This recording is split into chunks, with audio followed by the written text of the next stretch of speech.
Chapter 151 A Small Accident. Mrs. Weiss opened the door, welcomed Rod and Elfman in, and poured tea for them. The client's family doesn't look rich, but it's not poor either. Of course, this is just the first impression. It is possible that the accident happened too suddenly, resulting in no change for the time being. The person who needs the herb this time is Mr. Callot, who is now lying in the bedroom and can't get out of bed. According to Mrs. Weiss, Mr. Callot is an ordinary coachman, but he likes to take some long-distance freight and passenger business. Because it is easier to make money that way, as long as he takes an order, he can rest at home for a while, instead of going to the market or the business guild all day to find work. He has been doing this all the time, but since he returned home last week, he has been ill. In order to treat him, not only did he spend all his savings, but he also sold the carriage and horses, but his condition has not improved. Until yesterday, Weiss invited a famous doctor from another place to diagnose that Callot had a rare epidemic. His lungs are lesions, and it is speculated that it may be caused by inhaling miasma when he was out. To cure this disease, you must have devote yen grass. But this herb has very few uses and grows in a harsh environment, so it can only be found on the Galantos snow mountain. And the ferocious beast called Labang lives on that snowy mountain. Ordinary people going up the mountain is no different from delivering takeout. So they can only ask for help from the Wizard Guild. The current reward is the only money left in our family. I know that such a low reward for such a dangerous commission is too much, but Mrs. Weiss bit her lip. I can accept any promotion, but please allow me to OO temporarily. I will work hard in the future, and I will definitely pay back the shortfall as soon as possible. Rod looked at Weiss. The haggardness on this lady's face could not be concealed. Her fingers were a little white and wrinkled. She might have been doing laundry and dishes. But there was a small piece of dirt on the corner of her clothes, but she didn't change it. Maybe she didn't have time or couldn't take care of herself. It should be said that Mr. Carrot was very lucky to meet such a wife. Elfman was almost moved to tears. Mrs. Weiss, what a man. Seeing Weiss's surprised expression, Rod explained, he is just used to praising people like this, don't worry about it. Regarding the issue of remuneration, we have already accepted the commission. Unless we encounter extremely special circumstances, we will not raise the price temporarily. In short, the task is to find the devotion grass as soon as possible, right? Yes. Please rest assured, we are quite experienced in search tasks, and we have already learned about the herbs, so we will not make mistakes. Rod felt that at this time, the client needed a little confidence, and said calmly, then, let's go now. Oh. Elfman responded very energetically, a qualified atmosphere group. In Mrs. Weiss's eyes, one of them is steady and reliable, and the other is enthusiastic and motivated, and looks very capable. She was relieved all of a sudden. Watching Rod and Elfman walk out of the courtyard, Weiss leaned against the door frame and looked at her husband in the bedroom, with a smile on her tired face. As long as Callot's disease is cured, everything will be fine. And Jimmy and Hunter should be back soon. Wes. Wes. The anxious shouts outside almost made Wes's heart skip a beat. She walked out of the house to see what was going on. Mrs. Nepole from the neighbor's house came running over breathlessly. Rod and Elfman stopped temporarily when they heard someone calling the client's name. Mrs. Nepole shouted, Wes, it's bad. Jimmy, someone saw Jimmy running to climb the snow mountain alone. Wes almost fainted. She took 2 steps back and leaned against the wall before she could barely stand. Jimmy, why Jimmy, I want. Wes could think of the answer to this question without answering it. The child must want to help his father find herbs. This is too. But Mrs. Nepole had worse news. Hunter also went after Jimmy. Wes felt dizzy and slid down the wall softly. The sky was falling. With her husband in bed and her 2 children in danger at any time, and the days of hard work, the poor lady's eyes gradually lost their spirit. No, they are not in trouble yet. As long as we can find them back. Find them back. Wes struggled to get up, not caring to wipe the dust on her clothes, and staggered to run. Wes, don't do anything stupid. You will die if you go. Wes turned a deaf ear to him, and her mind was full of only wanting to get her daughter and son back. Hey, Rod. Elfman was a little impatient. I know. Rod stopped Mrs. Wes, I can find them. This sentence that she wanted to hear the most hit Weiss's mind, and she looked at the calm wizard with a sad face. Find me 2 pieces of clothes they wore, or anything with their scent. Rhodes said nothing, holding his pendant, and shouted, "Shadow Wolf!" A huge two-headed wolf and two ordinary shadow wolves suddenly appeared in the yard, scaring Mrs. Nepole and making her legs tremble uncontrollably. Unlike her, Weiss was not afraid at all, but just looked straight at Rhodes. Their noses are very sharp, and they can find your children as quickly as possible. Rhodes touched the wolf's head and repeated the previous words, "I need the children's clothes, or anything with their scent." A calm and firm tone, and an effective method to solve the problem as soon as possible. Rod's words woke Mrs. Vess up as if from a nightmare. She ran to the room of the siblings in a panic and pulled out 2 sheets. "Please, please!" Tears gathered in Mrs. Vess's eyes, and she murmured and couldn't speak. Rod asked the shadow wolves to smell the scent on the 2 sheets, and waved to them to set off immediately. "Please believe in the ability of the fairy tale wizards." Rod held the pendant again, "Canyon Swift Crab." 2 crabs appeared, and Elfman sat on them. Thanks to his sister, he had ridden this thing many times. Without waiting for Rod to say anything, Elfman urged the crabs to set off. Rod rode on another crab, turned around before leaving, and said to Mrs. Nepole in a gentle tone, "I'm sorry to scare you, but it happened suddenly. Please allow us to come back and apologize formally. Now can you take care of Mrs. Weiss?" Mrs. Nepole nodded blankly. Rod smiled at Mrs. Weiss again. "Please also prepare some hot water. It's very cold on the mountain, and the children may catch a cold." Chapter 152 Eat Sugar Not. Galanto Snow Mountain, also known as Snowdrop Mountain. The nearby village, where Mrs. Weiss lives, is named after this mountain. The mountainside and above are covered with snow all year round, and only the foot of the mountain on the south side will thaw briefly when summer comes. It is November now, and the foot of the mountain is also white. The cold wind is gusty and freezing. The fine snow particles are blown by the wind and roll on the surface of the snow like fine sand on the beach. So even on sunny days, the people who climb the mountain leave footprints will soon be buried. It will be very difficult for people on the mountain to find a way down the mountain, or for people below the mountain to search and rescue. In addition, the higher you go up the mountain, the thicker the snow will be, and the stronger the wind will be. It will be very difficult to walk normally, and if you are not careful, you may fall down and be buried in the snow, and sleep here forever. However, even in such harsh conditions, Jimmy still tried to move forward, looking around for the herb that carried the hope of her family. Her little face was already red from the cold. Even though she was wearing a thick cotton coat and a hat, she couldn't stop the biting cold wind. "Devotion, devotion, white flowers like bells." She repeated the characteristics of the herb in a low voice, as if to cheer herself up, or as if she was worried that she would miss the white flowers in the snow. If she found the herb, she could cure her father. If she cured her father, her mother wouldn't have to work so hard, and her brother wouldn't have to hide and cry secretly. Children sometimes do things with a clear purpose, without considering the consequences, or thinking that bad things won't happen. Jimmy is like this. She just wants to use her own efforts to make this family return to the way it was before. Hunter, who was chasing his sisters back, probably had a similar logic. Dad is sick, so he should protect Mom and sister and cure Dad. The snowy mountain is a very dangerous place, and my sister can't be left alone. 2 small figures staggered on this snowy mountain, looking for the target they wanted to find. Found it. Sister Jimmy's eyes lit up. Under a slightly protruding rock, a few emerald green stems and leaves seemed to be sticking out from the cracks of the rock, and white flowers hung on them and swayed in the wind. Although surrounded by snow, they still showed vigorous vitality. Jimmy trotted over excitedly and even fell for it. She didn't care about the snow on her clothes, and she didn't even care to stand up. She almost moved to the front on all fours. Carefully digging through the snow, she gently pulled out the herbs along with some of the roots.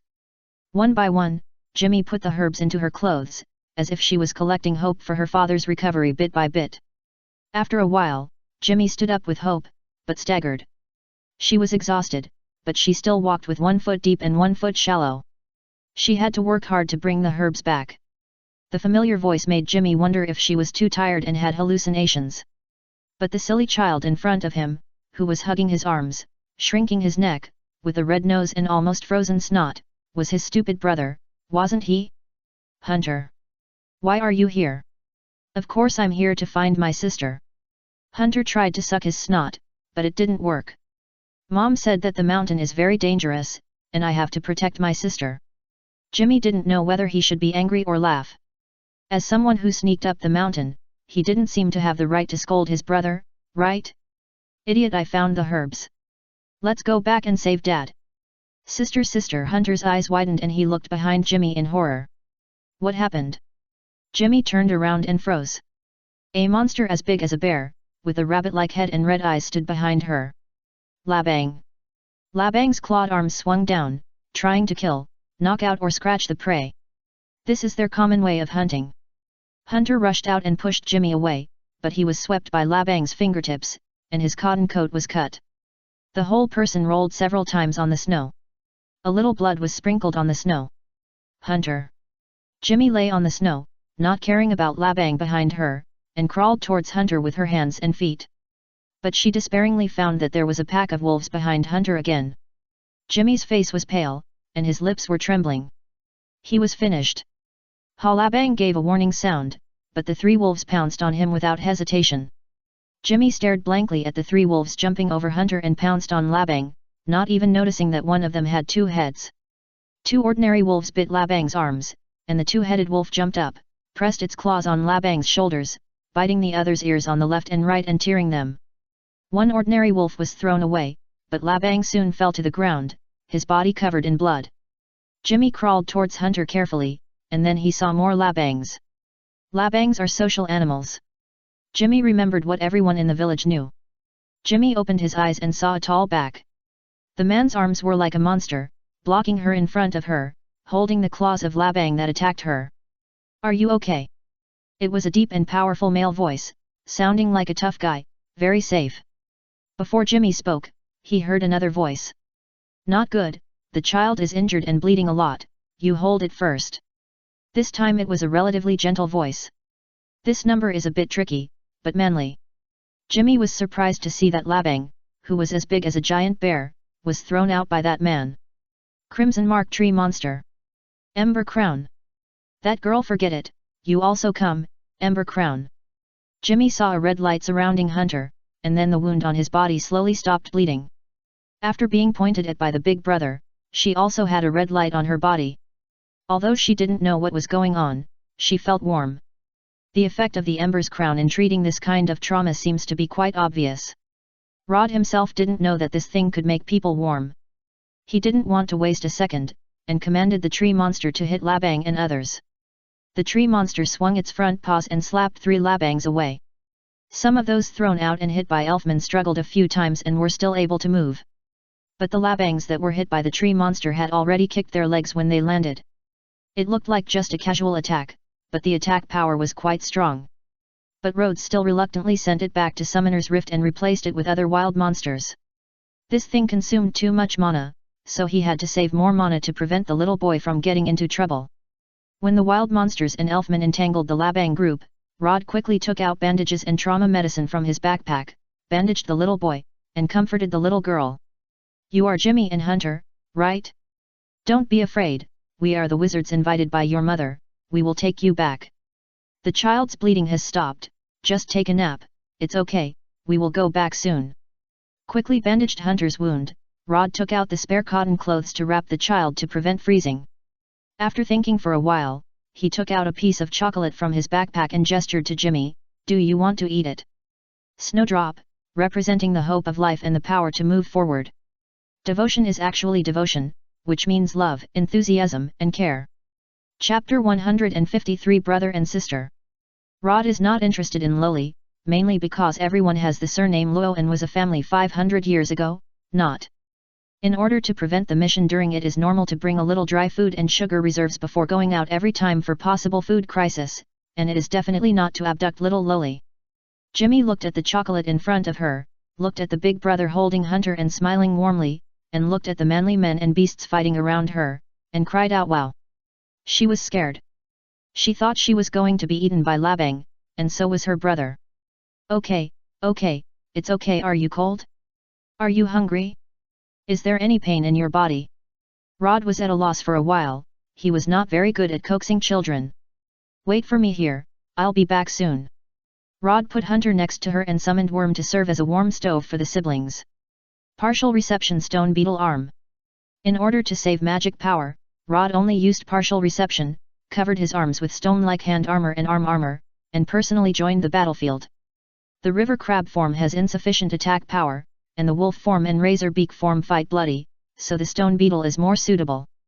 The left fist hit Labang's belly, causing ripples, and the right fist hit his head, sending him into a baby-like sleep. In terms of combat efficiency, it is much higher than the wild beasts that tear and bite randomly and the elfman who receives magic with one arm. The main thing is that it can effectively reduce the opponent's personnel. Man. I advise you to keep your voice down. It will be difficult to run with 2 children if there is an avalanche later. Man. Whispering. Rod laughed when he fought. Elfman is actually quite cute sometimes. After a chaotic battle, the Labangs who besieged them lay all over the ground. Ordinary magicians may not be able to cope with this kind of combat power and number. The main thing is that 2 fists cannot beat 4 hands. The magic that can hurt Labang must be powerful. One person can't stand against dozens of magic. Elfman was a little out of breath now. These rabbits are quite good at fighting, manly. Rod said, there is no time to rest, take the children down the mountain quickly, God knows how many of these things are left. But the herbs have not been found yet. Let's come back to find them later, we can't take them 2 more up the mountain. Jimmy hugged Worm and said timidly, well big brother, I have found the herbs. Otherwise, Rod always felt that his social skills were not as good as Poro's. It has not been long since Worm and Jimmy have become completely familiar with each other, and he was nuzzling around her as if Jimmy was its owner. Of course, it is also possible that Jimmy has not eaten the chocolate that Rod stuffed into her. Rod was surprised and said, have you found it? Little girl. You are really a manly. Jimmy had a bitter face, what kind of manly, I am not Hunter. Okay, then we must hurry down the mountain. Rod picked up Hunter and asked Elfman to hold Jimmy. Jimmy was actually a little afraid of Elfman, but after being carried by him for a while, he felt safe when he felt his hard arm muscles through his clothes. As for Worm, let him walk by himself. He felt no discomfort on the snowy mountain and felt very comfortable, just like returning to his own home. It can even help find the way down the mountain with its rich experience. Other wild monsters have been sent back by Rod, and it is rare to rely on its own senses to alert the surroundings.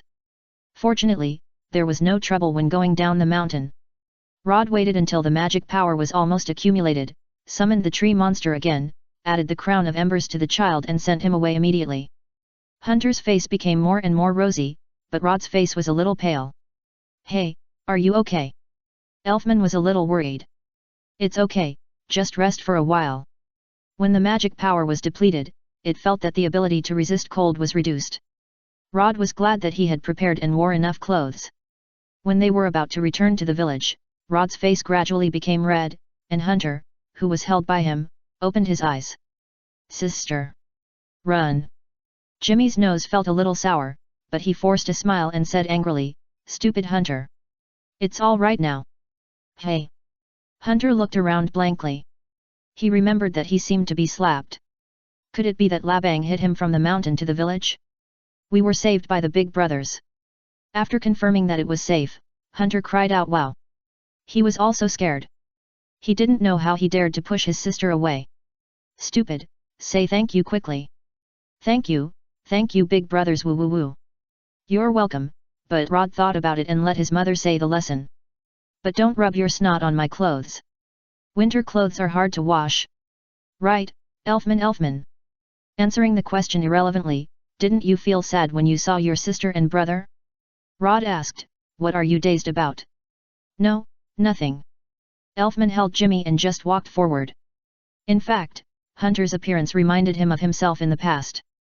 Back then, he also accepted the Beast King at all costs to protect his sister and younger sister. When he regained consciousness, his first reaction was to tell them to run. It's a pity. The same recklessness and courage, completely different results.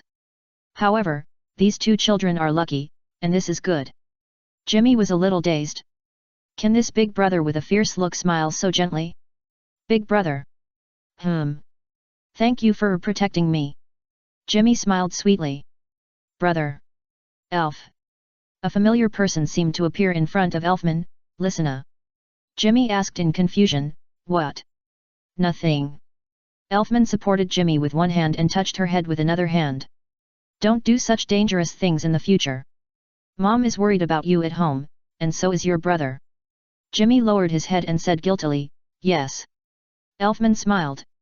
At least this time, he protected others.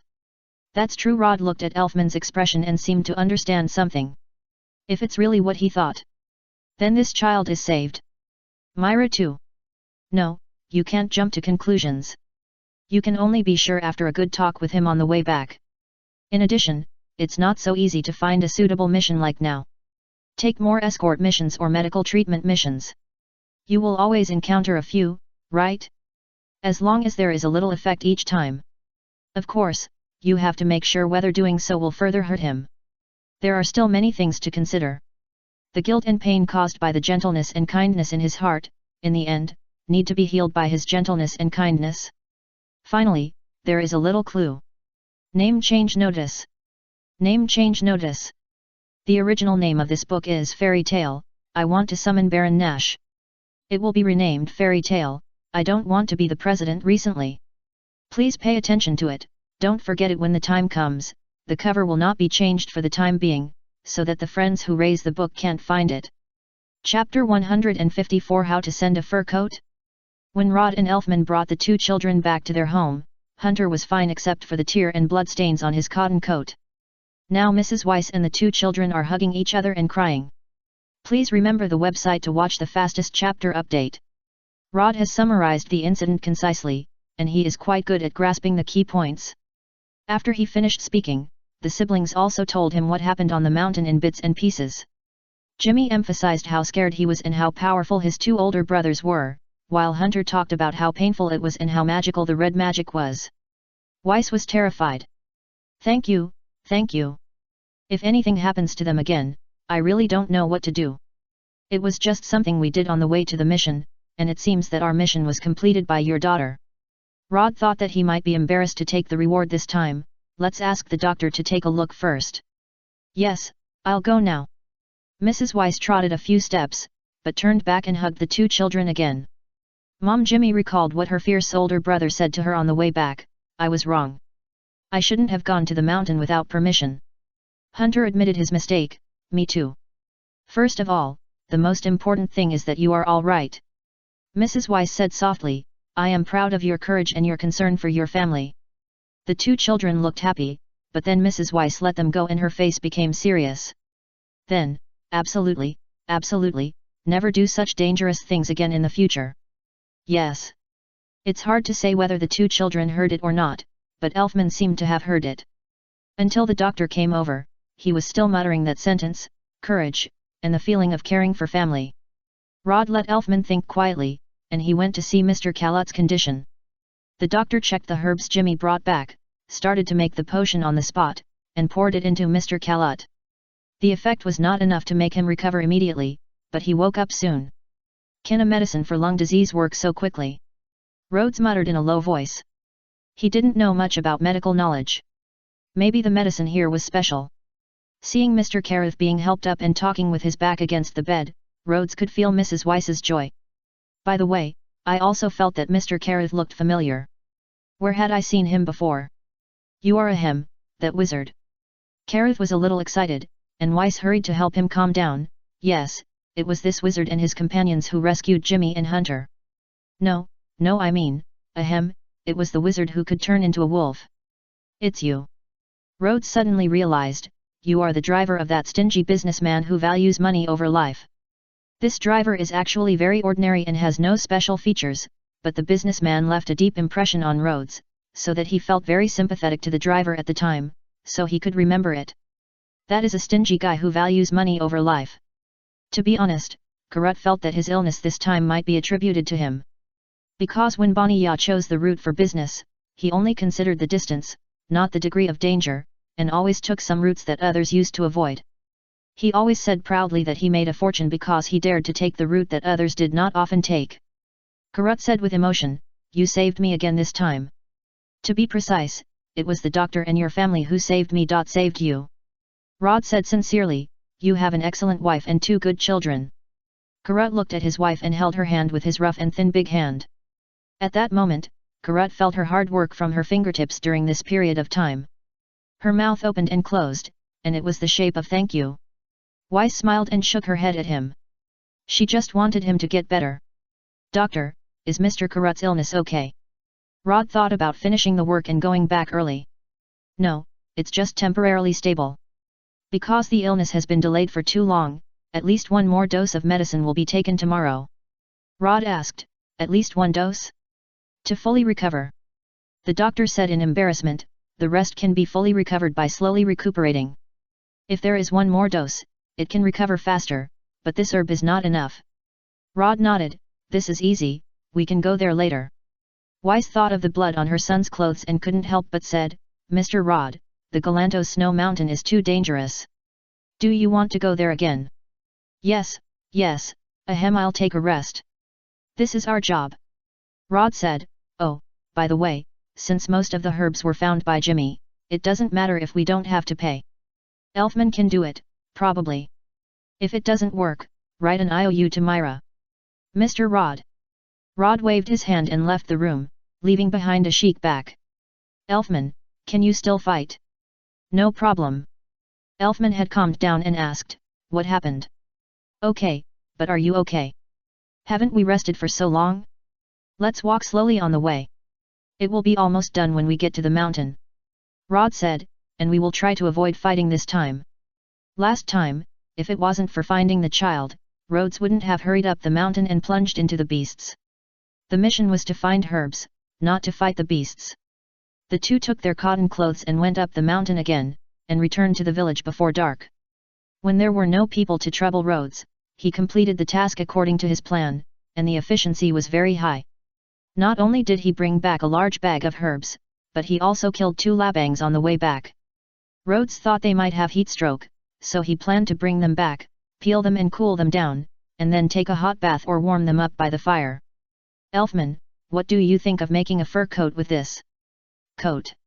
Elfman touched Labang's fur, it feels good quality, and my sister should be very happy if I give it to her. Rhodes nodded, yes, yes, I think so too. I want to give it to her. Elfman glared at him. Rod nodded quickly, yeah, you can give it, I'll keep mine for myself. Anyway, we fought both sides, and we also made suggestions. If you give it, we also contributed half. And hee. Elfman always felt that something was wrong. I didn't expect the new name to have such a bad response. But since it has been changed, I can only put it aside for a month or two and see if it doesn't work, I'll think of something else. Thank you for your concern. The performance of this book is not bad at present. I can get the boutique badge after about 400,000 words. No matter what the title is changed to, it will not affect the style of the story later. Although Bing Bang is a newbie, he is not that new. He will definitely finish the book well. There is no need to worry about this. Here is the link of my old book Pirate, the first partner is Tomcat. Chapter 155 You have to give your all. The task of finding herbs was successfully completed. If there is any regret, it is that I didn't get paid, but took an IOU back. Rod and Elfman's opinion is that Mr. Kalot's family is not in good condition and he needs to recuperate for a while. If he gives them his last savings, he will have a very difficult life in the future. But Mr. Kalot and Mrs. Weiss also have their own insistence. Even if they can't repay the benefactor who saved their family twice in a row, they can't not give even the most basic reward. Although Mr. Rhodes said that Jimmy had found most of the herbs, how could Jimmy come back without them? Rod had to propose a compromise, write an IOU, don't charge interest, and return it within 100 years. By the way, he used the meat of the 2 labangs to pay for food and accommodation, and the uneaten meat was left to Mr. Kalot to replenish his body. The two returned early the next morning. Before leaving, they did not forget to formally apologize to Mrs. Nepole next door, and the compensation was a labang leg. The people in the village were very interested in this ferocious beast that would attack people, and they all went to Karut's house to buy it. Rod didn't care about what happened later, hoping to earn some starting capital for their family and start a new life. It was a very happy and fulfilling thing to be able to save a family on the verge of breaking up with one's own strength. Rod found that as his strength increased, he could make more means of making a living. Even if he didn't become a wizard in the future, he could still make a living by hunting and selling meat, fur, etc. Of course, this was the last way out. If possible, he still hoped to continue to live in the guild as he did now, peacefully. It would be better to find a gentle and beautiful wife, In the carriage, Rod touched the fur had been preliminarily processed, and the next step was to find a suitable tailor shop. A piece of fur that looked the same was placed on Elfman's legs, folded very well. The skinning master in the village said that the quality of that piece was better than Rhodes's, so Rhodes decisively gave it to him. Elfman's attention was not here now, his eyes were blank. Rod, the intimate sister, decided to go online for a while. Are you still thinking about that thing? Elfman nodded. Rather than thinking about the brother and sister, he was thinking about his own things. Did I do something wrong at that time? Rod thought about it seriously and asked, did you do your best at that time? Of course. The three of us don't have any extra strength. Otherwise, I wouldn't. Have you ever blamed your sister? Blame her for taking you to such a dangerous mission, blame her for not being strong enough, blame her for not being able to protect. How is it possible? It's not your sister's fault that the mission went wrong. And Lysina and I are also independent wizards. How can we always rely on my sister for protection? That's it. Rod looked at him. Lysina is also an independent wizard. Even if you are her brother, don't underestimate her determination. But I didn't have the consciousness to defeat the Beast King. I personally. Elfman hugged his head with both hands.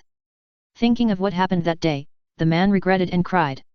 It's not you, it's the Beast King's consciousness. Have you forgotten that you have tried your best? Rod put his hand on Elfman's shoulder. You three are all equally kind. I believe Lysina would like you to treat yourself well, hope you can remember that you have tried your best, and hope you can accept yourself as you are. In fact, Rod has been thinking about these words for a long time, since the day he planned to help Myra untie her knot. If he said it normally, maybe it would only touch her a little bit, and then return to calm. Just like the last time he persuaded Myra in the coffee shop. But in this situation, it may have more effect. Accept yourself as you are the way Lysina admires. Brother Elf, don't cry anymore. This is the scene when he was ostracized in the village. Just like my sister used that power to protect us, this time it's our turn to protect my sister. This is the scene when he just learned to receive magic. Elfman, do you think are we qualified to try to forgive ourselves? This is what his sister said to him a few days ago. The past scenes emerged in his mind, and Elfman wiped the tears from his face. Although it was difficult, he wanted to try again. I won't cry anymore, man. But your tears didn't stop. Rod sighed in his heart, it was of some use. He thought about it, there was no need to say more today, man. Don't tell others. Referring to the fact that he cried like this. Rod smiled and said, okay. After getting off the car, Rod and Elfman handed the fur to a tailor shop for processing. Knowing that they were wizards of fairy tale, the boss gave them a discount on the grounds that the wizards of fairy tale often took care of their business. Especially a man named Gray and a man named Natsu. In addition, Urza occasionally came to customize some special clothes. I only knew about this place after listening to Natsu's introduction. Rod said, he said that clothes that can't be burned by fire can be made here. Yes, that's the design we are proud of. Would you like to order one? What's the price? Forget it. Rhodes felt that he didn't really need this kind of special clothing. Elfman adjusted his mood before returning to the guild and pushed the door open with Rhodes. As soon as the two entered the door, someone rushed out with a task list in his hand. The guild was the same as the previous 2 days, with only a few people who did not plan to participate in the S-level exam, which seemed a bit deserted. There were a few task lists posted sparsely on the notice board, which seemed much more spacious than usual. Even so, Nabu still stood there, carefully reading every task word by word, and went to order a drink to rest when he was tired or finished reading. Oh, isn't this Rhodes and Elfman? Makeo greeted, are you also going to challenge the S-level? Rod waved his hand, no, I just took a normal task to earn some pocket money. And I haven't earned it yet. Wakaba said, what? I thought you were going to challenge the record of the fastest to become S-level after joining the guild. What's that? Rod wondered if there were few people these 2 days and the two uncles really couldn't find anyone to chat with. Welcome back, Elfman, Rod. They were greeted by the same smiling face that they never got tired of seeing. I'm back, sister. I'm back. Chapter 156. Is there anything wrong? Rod handed the task list and the IOU to Myra. Although the task is completed, I didn't get the reward. Myra asked curiously, what's going on? Rod told her about the commission, the situation at the entrusting person's home. Since you have judged this way, then there is no problem. Myra smiled and said, keep this IOU. Rod waved his hand, leave it with you, or in the guild. I am worried that I will lose it if I take it home. Okay. Myra did not refuse, the mission is confirmed to be completed. Can you tell me about the mission process? Elfman said, sister, I want to go home and rest first. Well, I bought apples and persimmons yesterday and put them in the living room. I know. Myra watched Elfman leave and asked Rod, you seem very tired. Do you want to rest first? I don't need it. Rod hesitated a little, Elfman has a special reason. I agreed to take him out to relax, but he ended up being listless. I felt like I couldn't explain to the child's parents. Myra asked with concern, are you injured? Rod shook his head, no. That's good. Myra smiled, whatever happened, just tell me. Natsu rushed in from outside the guild and slapped the task list on the counter, Myra, I'm done. Happy flew over with a new task list, love. Next is this task. Okay, Myra registered for them. Rod asked, don't you want to take a break? No time to rest. Rod, are you there? Natsu seemed to have just seen him, I won't lose to you even if I complete the commission. I don't want to compete with you. Let's go, Happy. Seeing Myra finished registering, Natsu ran out in a flash. Love. Rod smiled, feeling refreshed, by the way, won't Natsu destroy anything again? Myra thought for a while, shouldn't it be? Even Natsu would be cautious with the commissions during this period. So he is usually careless on purpose? Makarov strolled down from the second floor, Rod is back, how was it this time? Not bad, although there were some minor problems, but the client was very satisfied with the result. That's good. Makarov was also very satisfied. Rod was indeed a very reassuring child. Rod recently decided not to give Grandma Polyasica medical expenses. He always felt that she would beat him out if he took the money. It would be better to bring back some special herbs or seeds every time he went out. Just like the last time he brought back a bag of seeds from Huacat Inn. This way it is not easy to be rejected, it can satisfy the hobbies of the elderly, and it can also increase the medicine reserves for the guild. The plan worked. Myra finished the work at hand and picked up her coat. Rod, can you accompany me out for a while? Well, okay, what about the things here? Myra looked at Makarov, President, let's go out for a while, I'll leave it to you here. Well. Makarov jumped onto the counter and sat cross-legged, holding his chin with one hand, always feeling that he shouldn't come down. With fewer people in the guild, the two of them would stand out more when they went out together. Wakaba enviously said, Myra, how about you consider dating me once in a while? Isn't your wife very kind to you? Myra raised a hand with a smile. No, Wakaba saw what she was going to do, please don't become like that. Myra stopped, she didn't really want to change now. Rode wanted to ask Wakaba uncle for advice on combat techniques when he had time.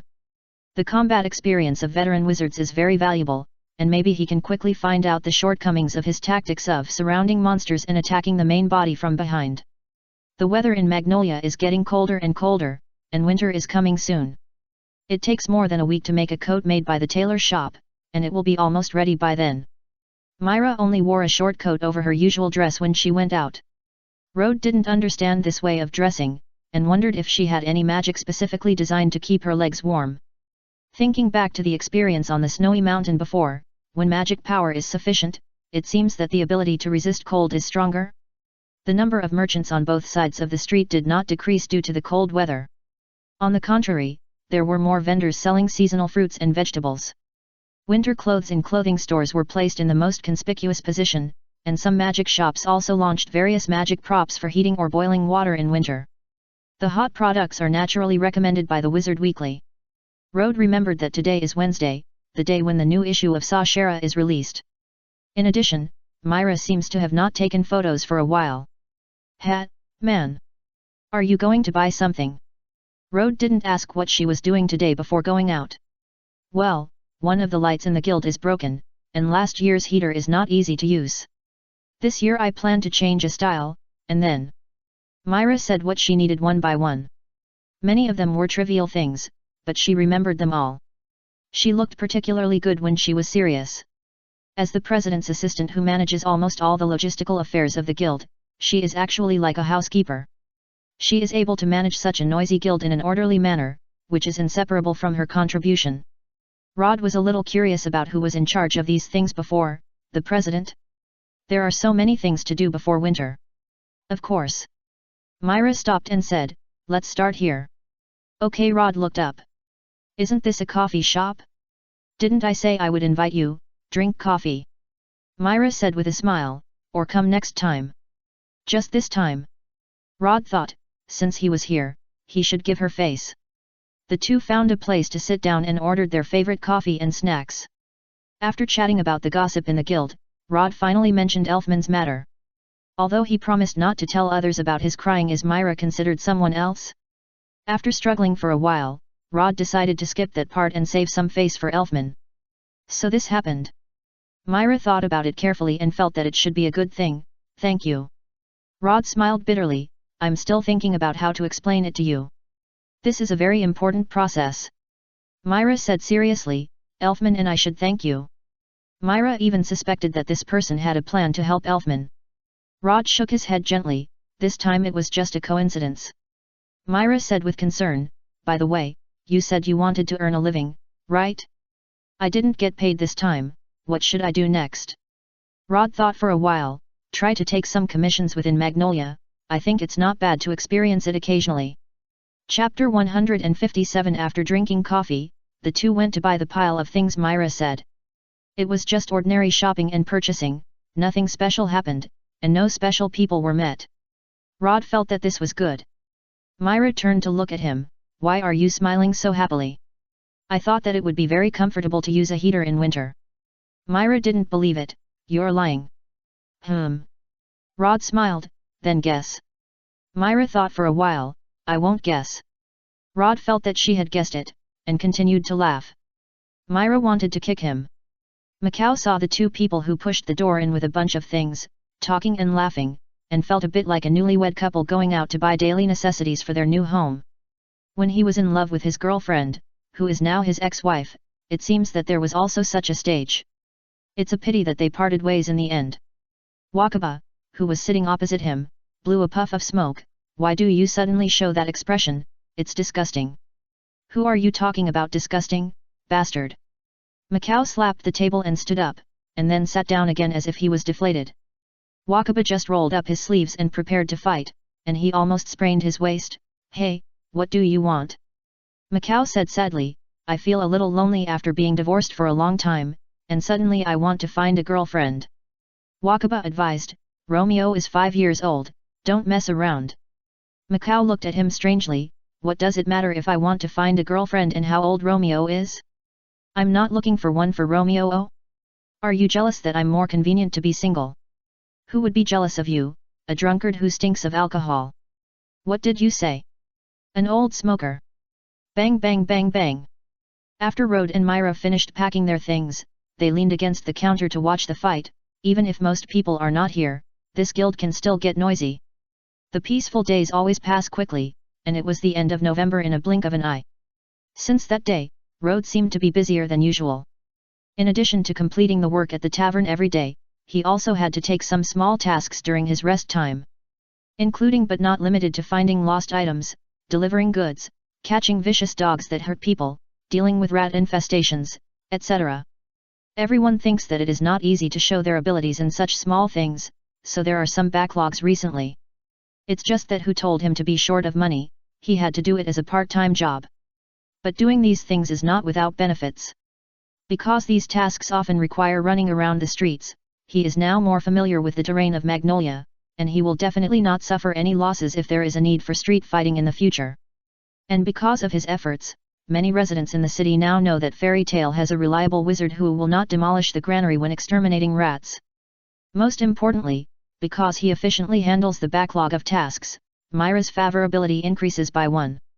The economic crisis is resolved. Rod handed in the last task in the plan, threw himself on the counter, his face was deformed by the desktop, and he looked relieved. Thank you for your hard work. Myra put away the task list and poured him a glass of water. Rod stood up, it's not hard, the salary will be paid in a few days, and the days are getting better and better. Loki reminded, but the rent is about to be paid. You can say such cruel words after I am happy for a while. Rod saw Lakai's smirk and said unhappily, and my rent has been reduced to only 60,000 J, which is half cheaper than yours. Now it was Lakai's turn to be indignant, damn it. Why did you meet such a good landlord? Oh? Lakai said that the landlord is not good, I wrote it down, and I will tell Chi-K later. Chi-K is the daughter of the landlord of the girls' dormitory. I didn't say that. And it's shameful to tell on others.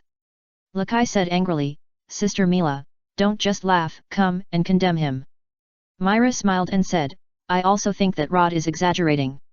I only paid 40,000 J less than Lakai, not half of it. The neat's not the point. Lakai suddenly remembered that the two were in the same group. After a lot of noise and laughter until the evening, Rod still trained with the siblings. Has Elfman become stronger recently? Rod rubbed his forearm. He felt that Elfman's fists were getting heavier, both in normal state and after using receiving magic. Even if he blocked it, he still felt pain. But he couldn't tell whether it was a personal grudge or Elfman's magic power had become stronger. Elfman showed off his muscles, that's because a man. It was useless to ask him, so Rod looked at Myra. The magic power has become stronger. Myra thought for a while and said, Rod, you have become stronger, right? Just a little bit. On December 8, X783, a light snow fell over Magnolia. On that day, Rod and Elfman went to the tailor shop to retrieve 2 coats. When Rod and Myra put on coats of the same color and matching style, Elfman finally realized Rod's conspiracy. You guys, did you plan it? What are you talking about? I'm just a poor man who has no money to buy winter clothes and can only go hunting and find a tailor for help. Who are you kidding? That tailor shop is so expensive, and the labor cost is not cheaper than buying an ordinary winter coat. Don't be like this, Elfman. Sister likes the clothes you gave me very much. Myra smiled, how about I give you one in a few days? No need, sister, I have enough clothes. I always feel that my sister will go shopping with Rod to help him buy clothes. Elfman wanted to go to the snow mountain to hunt another labang and came back. Myra just tried it on and took it off and put it away because it fit well. The guild had a new heater and it was still very warm. Rod also took it off and discussed with her whether to print a guild emblem on the back. It would also be nice to print one on the chest. More and more people came to the guild. The members who were always in a hurry a while ago gathered together today. The number of people was comparable to that of the Harvest Festival. People as leisurely as Rod, Myra, and Elfman were in the minority. Most people were so nervous that they kept stamping their feet. Because today was the day to announce the results of the S-level exam. The day of the test. Pop. A sound similar to a handheld firework cannon was heard, and a large flag with the guild's logo was unfurled on the second-floor attic, with colorful ribbons fluttering down. Everyone looked in the direction of the flag, and President Makarov stood out. Behind him was Urza with a serious face, Mistgang with a mask, and Laxus with a slightly frivolous expression. There was a small commotion in the crowd, and it was rare to see 3 S-class wizards standing with the president. When the crowd quieted down, Makarov said loudly, according to the rules of fairy tale since ancient times, I will announce the participants of the S-class wizard upgrade exam next. There are 4 participants this year, the first one Kana Alberona. Good. Kana was a little happy, but she was a little disappointed that she didn't see Gildarts. It's messed, he was selected as expected. The third one, Mickey Chikintag. The members of the Million Dead Youth Squad were happy for their captain, great, Captain Miji. The fourth one is Walian Lako. Walian was a little surprised, I was chosen. The list is not made up randomly, the writer who explained it at the end said. Except for Kana, the rest of the list can only be guessed based on a few words. The reasoning is as follows. In the comics, after announcing the candidates for the S-level exam, Lucy said, I didn't expect that both Nazgûl and Elfman were taking the challenge for the first time. So they have nothing to do this time. Arzak said, he was not selected this time either. It means he has no chance this year. Jet and Troy said, great, Levi was finally selected. So Levi is also the first time, and she has nothing to do this year. When Mest entered the list, someone said, it was a pity for Mest last year. According to this, he should have participated this year, and it is also possible that everyone's memory was tampered with. I personally think that he may have really participated, but he messed himself up with everyone else while playing Mission Impossible. The president must not have forgotten him, so he took him this year. Gray said, the threshold is so high this year. It is speculated that the threshold in 783 may be slightly lower. In addition, the setting says that Wallian is a person who can handle high difficulty commissions alone. In the Civil War, Mickey is a person who can fight 4 people with fighting skills, and the setting says that her team is the backbone of the guild. So it is reasonable to let Wallian and Mickey participate. Regarding Fried, the president said something during the Civil War. Is Fried's technique so strong? It is speculated that he does not know Fried well enough, so he is likely to be unqualified this time. The other 2 Thunder Gods are also more withdrawn now, so the situation is the same. Macau and Wakaba are definitely qualified, but they are too lazy to participate. The others are almost there. Chapter 158, Super-Handed. Kana is also there this time. With her strength, she should pass, right? There's nothing we can do. There were monsters every year in the previous years. It's not strange that Meister and Mickey were selected, but why was Wallian selected but not Natsu and Gray? Is Wallian really good? He's very strong. The 4 selected were all familiar to everyone, at least they thought they were familiar, and there was basically no objection. Some people mentioned Rhodes, but it was normal that he was not selected because he had only been studying magic for less than half a year. The other one was Natsu, who shouted unconvincedly, "Old man! Why am I not selected this time? I have become stronger." "Because you are too weak, Natsu." Laxus said, "When you don't scream the first time you hear such things, you will be qualified." What he said made sense, but the contemptuous expression was so irritating that Natsu wanted to rush up and fight him. "Don't say unnecessary words, Laxus," Makarov said.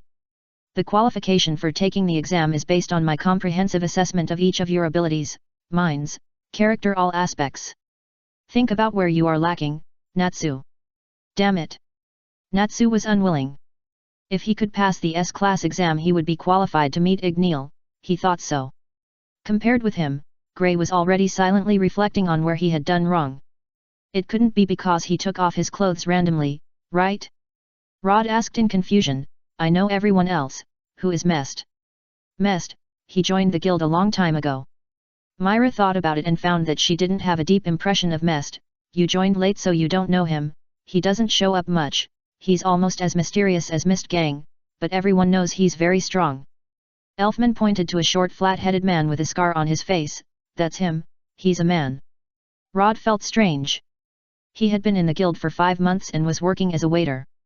As long as he had appeared in the guild, there should be some impression of him, right? He even ran into Mist Gang twice outside. He had never seen Gildarts, who had been gone for more than 2 years, but at least he had heard of his name. But Miss Gang's name seemed to have never been mentioned by anyone. Would a person who was qualified to take the S-level exam be so low-key? Rod asked, "When was the last time he showed up?" Myra thought for a while and said, "I can't remember, but it must have been a long time ago, right?" Rod nodded hesitantly. Was he really out for a long time like Gildarts? When he had time, he would go through the photo album and Lidiz's collection of paintings to confirm whether he was just looking at acquaintances at the time and didn't notice him. Makarov was already talking about the details of the exam. This year's exam venue is in the Kruba Grand Canyon. The location is not unfamiliar. The train terminal through Magnolia is in Kruba City. The Grand Canyon is between Ashtabana City and Kruba City, and the terrain is very complex. Rod and Alzik teamed up to eliminate bandits and went to the Sunflower Village near the canyon. The specific test content will be announced after arriving at the examination room. What I can reveal now is, Makarov smiled, the 3 people behind me will become your obstacles. Laxus raised his hand, and golden lightning emerged from his palm. "I will not let the weak climb to the same position as me." Miss Gang's voice came through the mask, sounding muffled, "Because it was the president's request, so I have no choice." Iluza said seriously, "I will do my best." "Please don't do your best." Wallian was so excited that his thoughts were transmitted to everyone present through telepathy. Laxus's expression seemed a little contemptuous. "If you are afraid, you can quit now. It's just the right time for me to save trouble." Wallian said with a strong voice, Who is afraid? In fact, if you calm down and think about it, this is just an exam, and they may not really use their full strength. And you can choose a companion as a partner. 2 to 1 plus the opponent's water, there may be a chance. Several test contestants quickly began to think about who has the best chance of winning as a partner. In addition to them, those who were not selected were also thinking about who to ask for help if they have the chance next time. For me, of course it's Levi. Jet and Troy said in unison, and then looked at each other, and there seemed to be sparks between their eyes. Harpy said, for Natsu, it's best to partner with Rod, right? Natsu said as a matter of course, why Rod? Of course I want to partner with Harpy. Love. Arzik and Bisksa looked at each other and looked away embarrassedly. They must be selected next year. Gray also felt that Rod was suitable to partner with, but he thought that Guy would probably be able to participate next year. At this time, Loki put his arm around his shoulders, if you can qualify next year, how about I help you? Okay, it's a deal. Gray smiled. Loki was also very strong. Myra asked, who would Rod choose if it was him? Do you even need to ask? Rod smiled, choose the president. Can't choose Myra, can't choose other S-level, but it doesn't say that you can't choose the president. Myra covered her mouth and smiled, the president is definitely not possible. Myra laughed even happier, what a perfect plan. But it feels like the president will beat her before it is executed.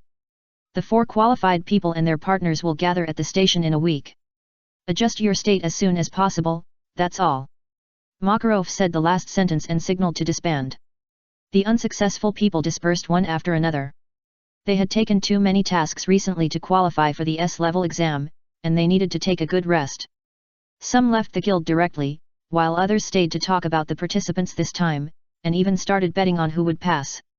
The contestants themselves began to choose their companions. Miji planned to choose a companion from her team, so that they would have a better understanding, and they still needed to consider who it would be. Mester disappeared after the president announced the results, and he was mysterious and didn't know what he was planning. And Kana and Valian came to the same place at the same time, and said the same thing to the same person, Rod, help me. Rod looked at the 2 people standing in front of him, ah? Are you sure you want to choose me? In the original plot, the president said, the venue for this year's exam is Tenro Island. From this perspective, the venue is different every year. And the surprised look on the faces of the people below also verified this. Then he said, because some people are participating for the first time, we need to explain the rules first. From this perspective, the basic rules are the same every year, that is, you need to find a partner, but the specific exam content is different. However, the purpose of the exam is to test strength, brains, and the degree of tacit understanding with companions, etc. These core contents will not change. Regarding Mest, he himself thinks that he is a member of the council, and that he changed his and everyone's memory in order to sneak into Fairy Tail, and took the S-level exam to investigate the handle of Fairy Tail, the Thorn. In fact, the president may think that Mest has sacrificed too much, and hopes that he can quickly pass the S-level exam and return to the guild. Chapter 159 3 years of S-level exams and 1 year of simulation. Are you sure you don't want to find Natsu and Gray? Generally speaking, when choosing a partner, one should choose someone who can make up for one's shortcomings. For example, if one is not smart enough, one should choose someone with outstanding brains, and if one is inexperienced, one should choose someone with a long experience. For people like Kana and Walian who are experienced and smart, and good at supporting or assisting in combat, one should choose someone like Natsu who is super capable. Kana shook her head, strength is indeed important. Natsu and Gray are both very strong, but you are not bad either. I heard that you were originally qualified to participate in the election, right? Walian looked surprised, there is such a thing. Kana said madly, why do you come to Rhodes when you don't know anything? Walian said embarrassedly, I just eavesdropped on everyone's voices about partner selection. Rhodes' name appeared more frequently, and you also went this way. You guy Kana wanted to beat him up. This person is purely here to mess up the opponent, right? Walian avoided Kana's eyes, anyway, now we all want to invite you to be a partner, what do you think? What else can I think? Of course I am happy to be trusted by others, but I am also a little worried that I will fail their trust. Although I don't want to take the exam, it is also good to participate as a partner to understand the intensity of the exam and prepare for next year. The first choice must be Walian, because he is a man, it is convenient for him to do anything, and there is no need to worry about misunderstandings. But there is no problem with choosing Kana, we are usually brothers, and there is no misunderstanding. Rod suggested, how about you play rock paper scissors? Walian nodded, no problem. No. No one can beat Walian in rock paper scissors. Kana immediately objected. Walian is a guy who can read the enemy's next move in battle, so rock paper scissors is a waste. Then draw lots. Kana agreed, draw lots. Absolutely not. This time it was Walian who disagreed. Kana was the best at cheating, and she used card magic. Seeing how decisive she was, she must have thought of a way to cheat. Rod said helplessly, you wizards are really troublesome. Myra smiled and said, you are also a wizard. Rod looked at her, Myra, give me some advice. Myra thought for a while, Kana came first, so let's choose Kana. Myra. Kana rushed over across the counter and hugged Myra across the counter. Rod expressed envy. Myra Walian looked pitiful. Don't be like this. Myra didn't know whether she was talking about Kana or Walian. She pointed behind Walian, isn't someone looking for you? Marcus raised his hand to say hello to everyone, and then asked, how is Walian, have you decided to partner? Just decided. Walian smiled, it's you, come and help me. Me? Marcus was a little surprised. He thought Walian wanted to find Rod or Elfman. Walian nodded affirmatively. This is the most common way to choose a partner in the guild. No matter what, just choose a good relationship. Okay. I will do my best to help you pass the exam. Marcus raised his hand. Walian also raised his hand and high-fived Marcus. The two of them actually had the momentum that they would win as long as they worked hard. Rod. Kana looked at him. I will also go all out once. Rod also raised his hand and high-fived Kana, and said with a smile, don't leave after school later. Hey. Of course, the reason for not leaving after school was to discuss the exam. You always have to prepare for it before the exam. You can't let Kana drink too much. On the day of the exam, right? That night, in addition to Rhodes, Myra, and Elfman, there was another Kana in the guild's small courtyard. Do you train here every day after get off work? Kana looked at the various equipment in the courtyard and some traces on the ground in surprise. No wonder many people say that Rhodes is improving very quickly. It seems that it is not entirely because of his talent. He has worked hard. Rhodes said, we have been doing this for a while, but it is a bit troublesome because of the cold weather recently. But it is also good to practice cold resistance. Gray said that he was not born not afraid of cold, and cold resistance can be trained. Even Myra. Myra did warm-up exercises and said with a smile, I want to exercise occasionally, and I can be a coach for them. So that's the case. Kana nodded. No wonder they said that Rhodes and Myra's progress was not slower than his strength improvement. Don't look at me like I have some conspiracy. Rhodes waved his hand. Let's talk business. Since we have decided to form a team to take the exam, tacit understanding is a very important part, so from today on, you have to. Rhodes felt more and more guilty as he spoke. He felt that he must be crazy to say that he wanted to develop tacit understanding with other girls in front of Myra. Fortunately, there was a special reason, and Myra supported him to choose Kana. Don't worry. Rhodes said, although the president said that the official start will be in a week, I think the exam has already started now. The first step is to collect intelligence. First, I need to understand the content of the S-level exams in previous years, and then try to guess the content of this year's exams, and then do some targeted training. 3 years of S exams and 1 year of simulation. This should be the easiest information to obtain, and both Kana and Myra can provide it. The content of the exam is different every year. It is usually divided into 3 levels. The first level is not difficult, but the second level will be blocked by S-class wizards, or it may be a competition with other participants. The third level. Kana looked embarrassed. She had never entered the third level, so she had to look at Myra. Myra apologized and said, I'm sorry, I can't reveal the content of the exam. The content of the exams in previous years must also be kept secret. Rod thought about it and asked, what if I hug your thigh and beg you? Elfman stood up and bumped his fists, then I will beat you away, man. Myra smiled with her hands covering her mouth. Okay, Rod gave up the idea of getting words from Myra. Kana, tell me more details. Okay. Although it was not a pleasant experience, seeing Rod's serious look, Kana still talked about the content of the first 3 exams. Rod took notes while listening. These were all valuable experiences that could be used to infer the thinking of the questioner. He couldn't help but think of the teachings of his high school teacher: you have to know the intention of the person who sets the question. What part of your knowledge does he want to test with this question? After telling everything, Kana was a little depressed. These are all experiences of failure. Is this kind of thing useful? Of course. Rhodes closed the small notebook. From the content of the exam, the president has already told us the answer yesterday. The answer? Kana thought for a while. Are you talking about the items that are used to assess the eligibility of the candidates? Yes, ability, mind, character, etc. Rhodes said, the first level in previous years can be regarded as a basic question, which tests our most basic ability to solve common difficulties, which can be achieved by relying on magic or companions. The second level is considered it as an improvement question, which tests our hard power. Whether it is pure force or clever strategy, we must pass the test of S-class wizards or the obstruction of competitors.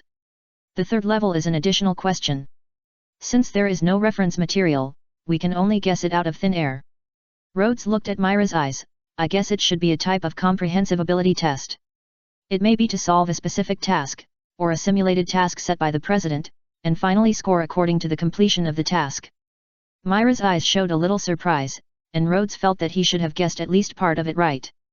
Then there is a detailed analysis. The test location is in the Kriba Grand Canyon. I just happen to know a little bit about it. The terrain there is complicated. The possible test questions are: Chapter 160 Little Fist. I guess it may be an ordinary maze, or we may find some specific items, or use the local harsh environment to test our survival ability. If it is more complicated, we can test it at the same time, and add a battle royale rule. Only the group that survives is eligible to advance. But since we are so few in number, it should not be necessary.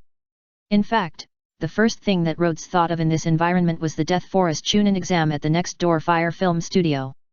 But such a cruel competition system and rules do not conform to the style of the guild, and it should not be done that way. Kana couldn't understand how Rhodes came up with such a cruel rule. She was glad that the previous classes didn't use the methods Rhodes said. Well, the first exam shouldn't be that complicated. Well, I also think the latter is unlikely, but we still have to consider the possibility of becoming opponents with our companions. Rhodes said. Start collecting information about other people and their partners tomorrow, especially Mester. I don't know anything about him, and it's easy to suffer if we meet him rashly. After that, we have to think about how to deal with each group of opponents, or how to deal with all opponents at the same time. In addition, the topography of the Kriba Canyon is also very important. Tomorrow I will give you the information I sorted out last time. Fortunately, I didn't lose it. Huma. Kana nodded blankly. Is it necessary to do this for the first level? Because you said that the difficulty of the first level will not be too great, so just make these preparations. Rhodes said, I will think about the rest after I have enough information. Just make these preparations only? Kana was in a trance. Oh, Rhodes' common language is not good. He must have used the wrong word again, right? It must be. The biggest trouble is still the second level. Although there may be some special regulations, it is still inevitable to fight against S-class wizards head-on. Rod was unsure about this level. He had never seen Mistgun and Urza go all out, but the last time Laxus played with Natsu was still vivid in his mind. After Natsu ate the thunder, Laxus got serious for a moment. It was hard to forget the oppressive feeling. Mistgun and Urza were probably as serious as Laxus. It would be fatal to meet any of these three. Do you think we can bribe Myra to put some laxatives in the food of the day? Rod, I'm here. Rod looked at her. Can you help? Myra tilted her head. You can try it normally, but not in the exam. What do you mean you can try it normally? Elfman sweated on his forehead. Did his sister say something dangerous? Then we can only think of other conspiracies. I need to know more about them. Then we can think of a reliable strategy to get through. Rod thought for a moment and said, but we can't put all our hopes on tricks. The right way is to combine the strength of both of us and fight head-on. So we should try our best to improve our strength in the next few days. The better, the better. It's best to have a big move. I know. Kana didn't care about the right way or the wrong way. She just wanted to pass the exam and have enough courage to talk to Gildarts. She asked, what about the third level? What should I prepare? Nothing. Rode said, the third level should be a comprehensive application question. As long as you have the ability to pass the first 2 levels, the third level should not be too much of an obstacle. At most, consider whether there is a rest time before the third level begins, and whether you need to conserve your strength. I didn't say that. Facing 3S class wizards, they didn't seem to have the qualifications to retain their strength, so they could only wait until they passed. At most, they could find a way to chat with the president and ask questions to delay time. Rod sorted out all the possibilities and would fill in the details later. Kana felt that her thoughts became much clearer at once. At least she knew what to prepare for the 7 days of preparation. It was great to choose Rod as a partner. Myra, do you have any suggestions? It seems difficult to give any more suggestions. Myra wanted to say that she rushed over at that time, and she only strengthened her training slightly during the preparation period before the exam. But I called you teacher. Myra rubbed her wrist, then stand still and don't move. I'll show you a neck clip back throw. Forgive me, Hui. Rod thought about the neck clip back throw and suddenly hesitated. Although it might hurt to fall, it seems worth taking this risk. Oh. Rod's chest was hit, but it didn't hurt much, and he even laughed. Myra turned her head away from him, feeling that this man was up to something bad. Kana suddenly felt that choosing Rod as a partner was not such a good idea. Let's train. After completing today's basic training, we will start practicing ordinary battles. A crescent moon cast moonlight, reflecting a thin layer of fine snow in the guild yard. 4 people who worked silently for different purposes danced in the yard, one move at a time. It was a beautiful picture, but Rod felt terrible. The temperature was not low enough and the amount of snow was not enough, so the ground was wet and slippery. When fighting, it was easy to bring up mud when lifting your feet, not to mention if you were unlucky and fell to the ground. Rod tried to persuade Myra to use his power for personal gain. Myra, can the guild allocate funds to build an indoor training ground? There is no budget for the time being, and the current layout is not easy to transform. Myra thought about it. She didn't like stepping on muddy water. Tomorrow I'll ask Lakai to pave the whole yard with floorboards, right? In fact, they had paved it before, for Rode and others to use as a ring, but it was broken after a few days. After that, Rode didn't feel comfortable asking her for help again. Besides, it would be inconvenient for his stone beetle to burrow underground if there were wooden boards. Now, the situation is special, so it's better to pave it. The next day, except for Kana, none of the people who were selected for the S-level exam came. Everyone seemed to be planning to do some special training. Rode frowned, it's not good. It seems that there are more than one group who want to predict the questions and rush before the exam. Kana said helplessly, I think they are just ordinary special training, they won't think that far. And everyone was participating for the first time, without her as many emotions as she did. Report this is the first time that Kana feels that participating more often is not a bad thing. Rod has no habit of looking down on his competitors, and everyone in the guild has their own strengths, so they should not be looked down upon. Don't take it lightly. Go and investigate who their partners are. I'll go and see if there is any record of Mester in the guild. Chapter 161. Rod's investigation started with the guild album. Since Myra said that Mester joined the guild a long time ago, even if there are no individual photos, he should be able to be found in the group photo, right? Rod's photos in the magazine were included in the album, and he also took a group photo with everyone during the Harvest Festival. However, even after flipping to the end, Rod didn't see a single photo of Mester. The collection of paintings that Lidens put in the library also didn't have Mester. Is this person really as mysterious as Mr. Gang? Although the possibility is small, it is not impossible. After all, after asking Myra, Kana, and Elfman, they were all hesitant about Mester's situation. In this case, if you want to understand him, you have to check the past mission records, but as someone who helped Myra organize the mission records, Rode knew how many missions there were in a month, and he could imagine how terrifying the number of missions was every year. Thinking about the pile of information, Rode felt a headache. I have to borrow a pair of Feng Yang's glasses, but Libby doesn't seem to be here today. Libby also took a lot of missions alone some time ago. Although she didn't have much confidence in herself, she still wanted to try it when the time came. There are still too few people like Rode who didn't care about S-level from the beginning. The guild member list? This is good. At least I can find out when he joined the guild, and I can narrow the scope when I look for information. The first name on the list is the President Makarov, followed by Polyasikat, and then the old veterans such as Gildarts, Makeo, and Wakaba. This is arranged in the order of joining the guild, and except for the first President Mavis, other members who have passed away or resigned are not included in the record. Rod reasonably suspected that there might be another roster in the guild that records all the members of the guild so far. He flipped through the pages from beginning to end and saw his name, then flipped from end to beginning. No. Rod carefully read it for the third time, but still couldn't find Meister's name. What the hell? Rod held the roster and found the president with a heavy heart, wanting to ask clearly. Makarov felt something was wrong. Mester? Of course he is a member of our guild, why do you ask? Because he is not on this list, and I can't find him in the guild's album or collection.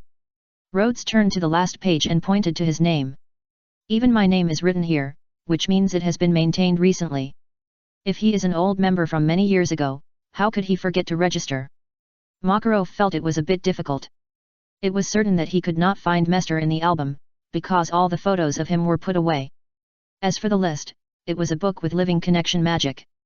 When the emblem on the body disappeared, the name would disappear. Mester's original emblem had been temporarily erased in order to be an undercover agent, and his name would naturally disappear. Although he was not an undercover agent under his real name, he had to be more careful. I didn't expect that Rhodes would find it at this time. Makarov had a headache. Why did you suddenly start investigating Mest? Because you want to be Kana's partner, isn't it right to investigate the opponent before the exam? Rhodes said, you know my style. Makarov nodded. Indeed, this kid would investigate the local situation in advance before taking any small mission to leave Magnolia, not to mention such a big thing as the S-level exam. It is certainly a good thing to be cautious, but at this time Makarov didn't even think of such details. To temporarily restore Mest's emblem? But that guy might be reporting to the council now, isn't this selling out teammates? Ahem, Makarov thought for a while and said, I have Mest's photos. Since he rarely takes photos, I deliberately put them away.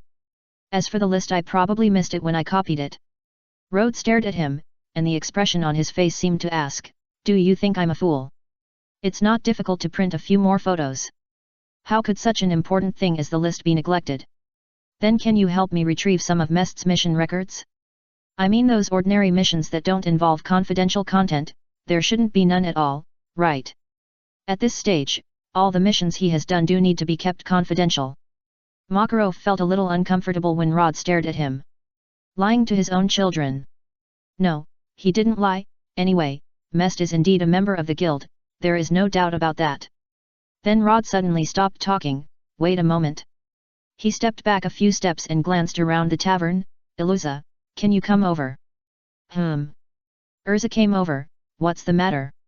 Myra, who was not far away, also walked over quickly and looked at him curiously, always feeling that she had missed some big gossip while serving dishes. Iluza, you stand in front and get ready for battle. Myra, you step back a little and come and stand here. Rod pulled Myra to hide to Urza's back. Urza asked in confusion, fight? With whom?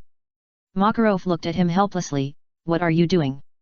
Rod bent down and pressed Myra's head to make her lower. Myra slapped his hand away, but she felt that something interesting was going to happen, so she cooperated with him to hide. Rod asked cautiously, that president, is there any magic in this world that can control your mind? Makarov's forehead was bulging with blue veins, and this kid was suspecting that he was controlled. Even at this time, he could be cautious. Makarov didn't know whether he should be happy or angry. Ha ha ha, Myra covered her stomach and laughed so hard. Although she didn't know what happened, Rod actually said this conclusion seriously. And he was prepared for the possibility that the president would attack them after being exposed. It's so interesting. The president was controlled? Are you sure? Urza opened her right hand, and a long sword appeared in her hand. She was really ready to protect Rod and Myra at the first time. Makarov sighed helplessly. The so-called mental magic, when the person realizes that he is affected, it is easy to resist. Unless the magic power of the caster is much higher than mine, so that it is completely not on the same level. Urza put down the sword. This seems unlikely. And if someone with magic power far higher than the president wants to plot against them, they can basically give up resistance. Rod thought for a while, then. Makarov glanced at him. you don't want to ask about magic that can affect memory again? Rod nodded. In theory, memory magic can indeed affect people with magic power far higher than yours.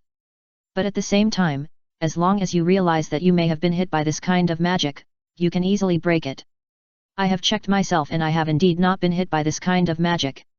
Are you satisfied? Makarov looked at the stinky boy hiding behind Urza and wanted to hit him on the head. After saying this, Myra and Urza were stunned at the same time. President, Makarov raised his hand to stop them from talking. He glared at Rode, jumped off the counter, and put his hands behind his back. Follow me. Chapter 162. Kana cried. Memory magic, like many magics that affect the mind, can be easily cracked as long as you realize it yourself or someone else points it out. Just like Myra and Urza, after realizing that they may be affected by memory magic, their originally vague memories became clear. This book was first published on, providing you with a reading experience without wrong chapters and out-of-order chapters. Makarov naturally knew this, but he couldn't let them say it here now. He took the three of them to a quiet room and prepared to explain clearly. What I am going to say next is the secret of the guild. If it is leaked, there will be great trouble, and Mest's safety cannot be guaranteed. Myra and Urza looked at each other. We will keep the information that is unfavorable to the guild confidential. Rod nodded. In fact, he wanted to ask one more question, is our guild a regular guild? But after thinking about it, even if he told him that it was a dark guild, he would only think that it was all the fault of the council. Makarov began to talk about Mest, that happened a few years ago. Mest is a very good wizard who masters memory magic and space magic that can teleport. At that time, Makarov knew that someone coveted the secrets of Fairy Tale, and someone intended to disband Fairy Tale, so he hoped that Mest could sneak into the council to help collect some important information. Mest was a person who wanted to show himself, so he agreed on the spot and even made a more careful plan. Although Makarov disagreed, he modified his and the guild members' memories about Mester and sneaked into the council under the alias of Doran Bart. Then, because he wanted to show his personality by making meritorious deeds, he began to work hard to collect black materials about Fairy Tale, hoping to help the council solve this guild that was causing trouble all day long. Every time Makarov met with him, he would find a reason to take him to a secluded place and quietly help him recover his memory. During the process, he couldn't help but be mocked by him with words like evil Fairy Tale president, I will catch your handle sooner or later.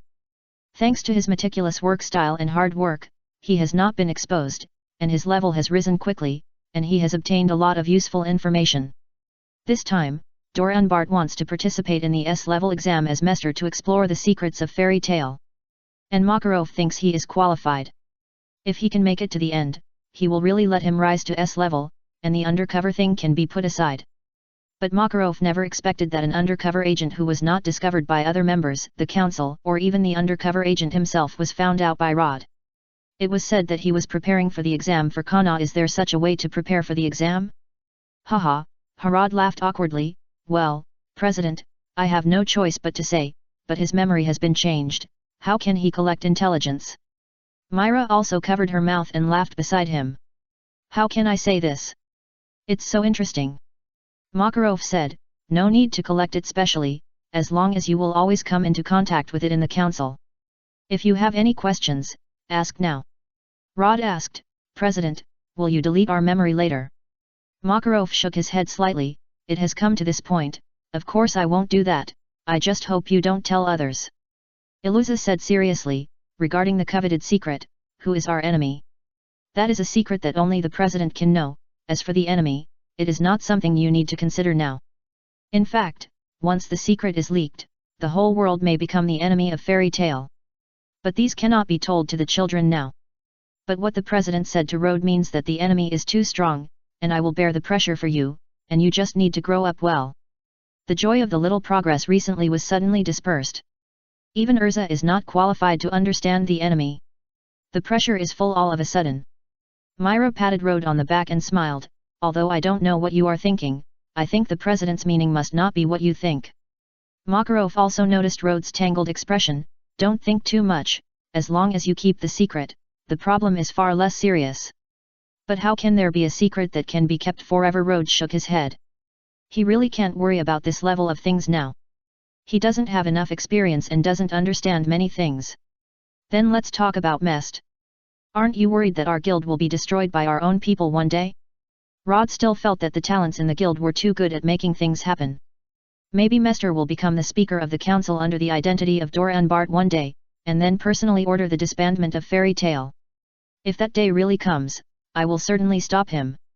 Makarov found that this child always liked to worry about some strange things, just like preparing for the exam this time. Who would go through the guild album and member list to see if there are any undercovers among the candidates when preparing for the S-level exam?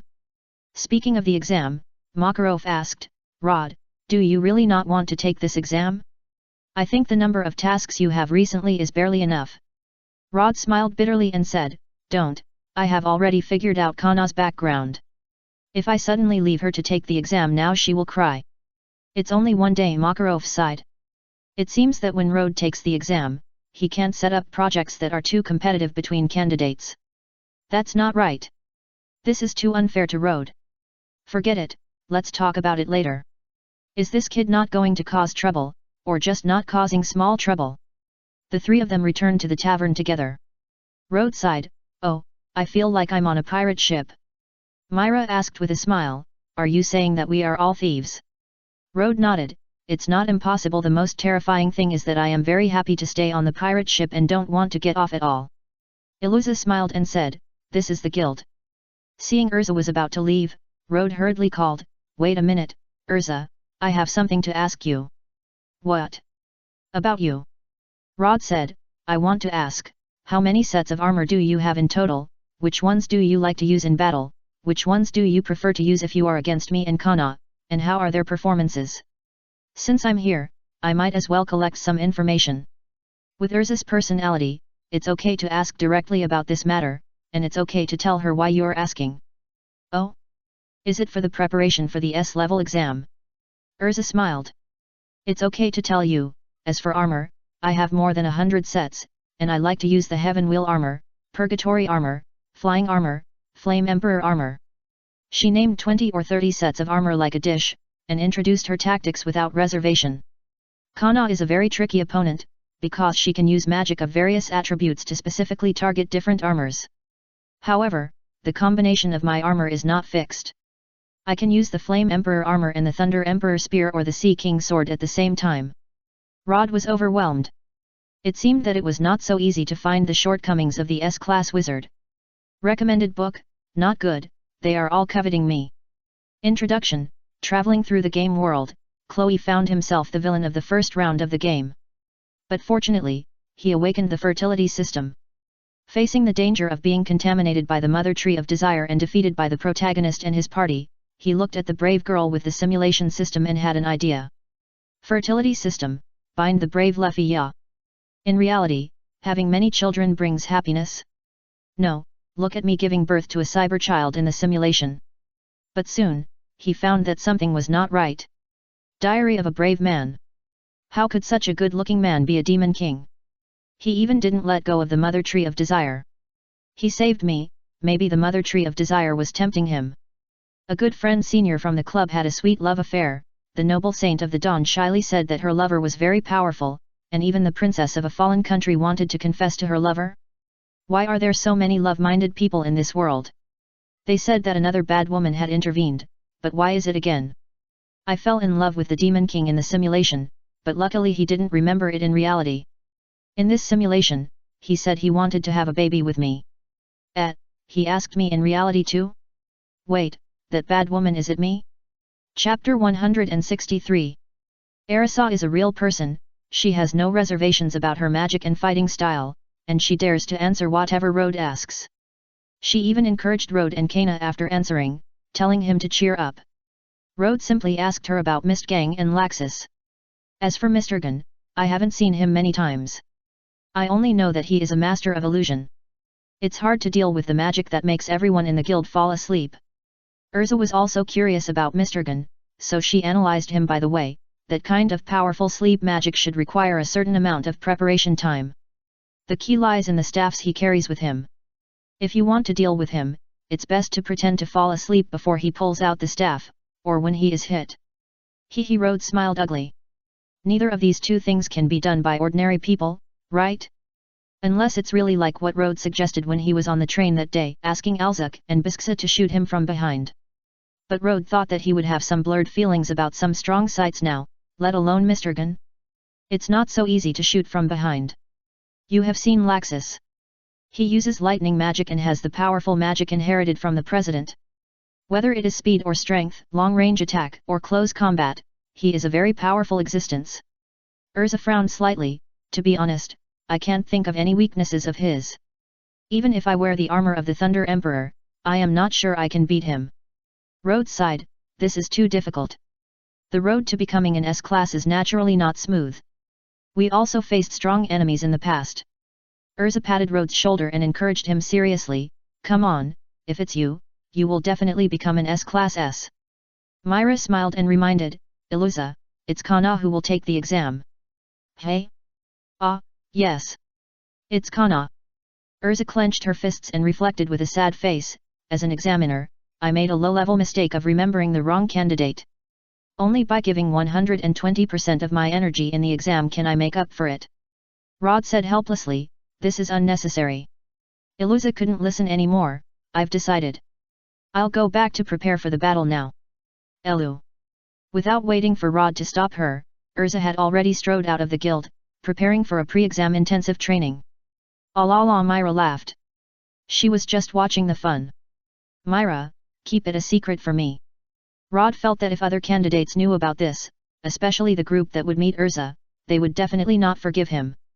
Myra tilted her head, but I'm not very good at keeping secrets. Rod thought for a moment, how about I treat you to ice cream next time? Okay, I'll try. Although it's winter, ice cream is even more important in winter. Myra, a seafood pizza over here. Okay. How did you do it when you never went to work? In the evening, the four of them got together again. The yard was already covered with wooden floors, which Myra asked Lakai to do during the day. The reward was a diagram of a clamp drawn by Rod, which Lakai liked very much. Rod was a little skeptical whether this girl would find a boyfriend in the future. If she did, let's mourn for that person for a second. Kana talked to Rod about her gains. Miki's partner has been confirmed, it's Joey. Joey. Rod's mind popped up a figure of a macho man, is it Joey whose muscles are more exaggerated than Elfman's? Elfman felt offended, but when it comes to muscle training, no one in the guild can compare to Joey, that guy is very manly. Kana ignored Elfman's speech, it's him, his magic can strengthen the muscle strength of himself and his companions, which is very suitable for Miki's fighting style. Rod nodded, both of them like close combat, and we also have to consider the interference effect of Miki's magic bird. Myra said, if you meet Miki, please be gentle to Zyobi. Zyobi is the name of the magic bird raised by Miki. Although it can talk, it is different from the harpy. It is a pet.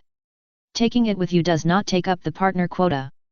Because it will turn into a microphone when Myra sings, and it will also help Myra deliver letters, so Myra likes Zyobi very much. Don't worry. Rode nodded, then felt something was wrong, do you mean that we can still hold back when we face 2.5 of them? Myra felt that it was not polite to say this to Miki and Joey, because Kana and Rode are very strong. Myra's words made Kana relax a lot, and she continued, then there is Meister, his partner seems to be Wang, but Meister is nowhere to be found, and Wang refuses to admit it. He keeps silent when asked anything. Wang, whose full name is Wang Qiangji, is a contemporary of Joey, and their relationship is similar to that of Ma. Kao and Wakaba are both rivals and good friends. This man is taciturn and can't get anything out of him even if you hit him with 3 sticks. Because of this, the quarrels between him and Joey are much less than those between Makao and Wakaba. But the number of fights may not be inferior, after all, not talking does not affect his fighting. Is he like that? Rod said, I don't think I've talked to him more than 3 sentences in the past 6 months. Rod thought that Mester might have chosen this man as a partner because of his personality, which would reduce the possibility of him being exposed. Well, his magic can turn his arms into steel dogs for attack. Kana said, it feels a bit like Elfman. Elfman said unhappily, why are both of them compared to me? He and I have completely different magic. Anyway, it's a melee type, and the more difficult thing is Mester's space magic. Rod said the information he got from the president, of course, memory magic can't be mentioned. He can teleport instantly. If you have a slow reaction speed, he can easily attack you. He can teleport almost unlimitedly, and he can also teleport with others. Rode was drooling with envy. Space system is very troublesome, but it is not impossible to deal with it. Kana didn't think it was strange. As long as you deliberately reveal a flaw to lure him to attack, or use her cards to set some traps, it is not difficult to deal with such an enemy. Rode and Kana discussed the strengths and weaknesses of their competitors for a while, made a few simple battle plans, and then moved on to the next item. Iluza revealed some information today, Rode repeated, and then said. Also, although she didn't say it explicitly, from her tone, we must face an S-class wizard. So one group may be eliminated directly in the first round, and each of the 3 groups that advance will face an S-class wizard. Kana didn't bother to think about the 3 S-class information, you can hear the hidden meaning in this way. Chapter 164 I reflect on myself 3 times a day. Sometimes, more information is not necessarily a good thing, because it will affect your mood. From the possibility of facing an S-class wizard to almost certainly facing an S-class wizard, the pressure Kana endured was completely different. Because she had been beaten by 2 of the 3 people. Google searched Kan. That is, Laxus is 4 years older than her and passed the exam early, otherwise it might be another setback. Rode was better off because he was preparing for the worst from the beginning. Now I just know more about the 3S class. The powerful lightning wizard Laxus, the mysterious illusion wizard Miskan, and Urza, who Kana least wants to meet. Urza is really versatile. She is good at both close combat and long-range attack. With the help of armor, she can also use various elemental magic and even have different combination skills. If I have to say, Urza is almost an all-round enhanced version of Kana. If she wants to fight against her, Kana's only advantage is that she has one more teammate, a teammate who was knocked down by Urza with one punch 5 months ago. When she thinks about it, Kana's confidence will disappear a little bit. Although the opponents are all monsters, if you want to become an S-class wizard, you must have the determination to become a monster of the same level as them. Rod tried his best to be optimistic in strategy, and encouraged his teammates, since you can take the exam, it means you have the potential to stand with them. Maybe you are still a little behind them now, but your companions will make up for the gap, and your companions will complete the point you can't do. I think this is the purpose of the president asking participants to choose partners, not just to test the degree of tacit understanding. This is also the most important concept of our guild. Become a monster like them, companions will make up. Kana repeated Rhodes' words, and suddenly felt that she was not qualified to become S-class. She never thought about how strong she wanted to become or what kind of monster she wanted to become. She just wanted to pass the exam so that she could call Gildart's dad. As for what it means to be an S-class wizard, she has never thought about it. People like her. A real man. Elfman was so excited that his eyes were filled with tears. Only when you become S-rank, you are a real man, Kana. Rod really hoped that when he talked about Lysina, he could have such an immediate effect on Elfman. Myra reminded him, Kana is a girl. And is there any necessary connection between S-rank and manliness? Elfman was stunned, and remembered that his sister was also S-rank, and added decisively. Sister is also a man. Myra kept smiling, and clenched her fists tightly. This brother can't be kept. But now, Kana is the most important thing. Myra patted Kana's back gently.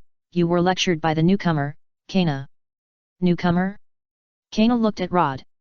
Yes, Rod had only joined for less than half a year, and she had been there for 11 years. Whether it was awareness or anything else, she should not be worse than the newcomer. Kana cheered up. This time, we must defeat them and pass the exam.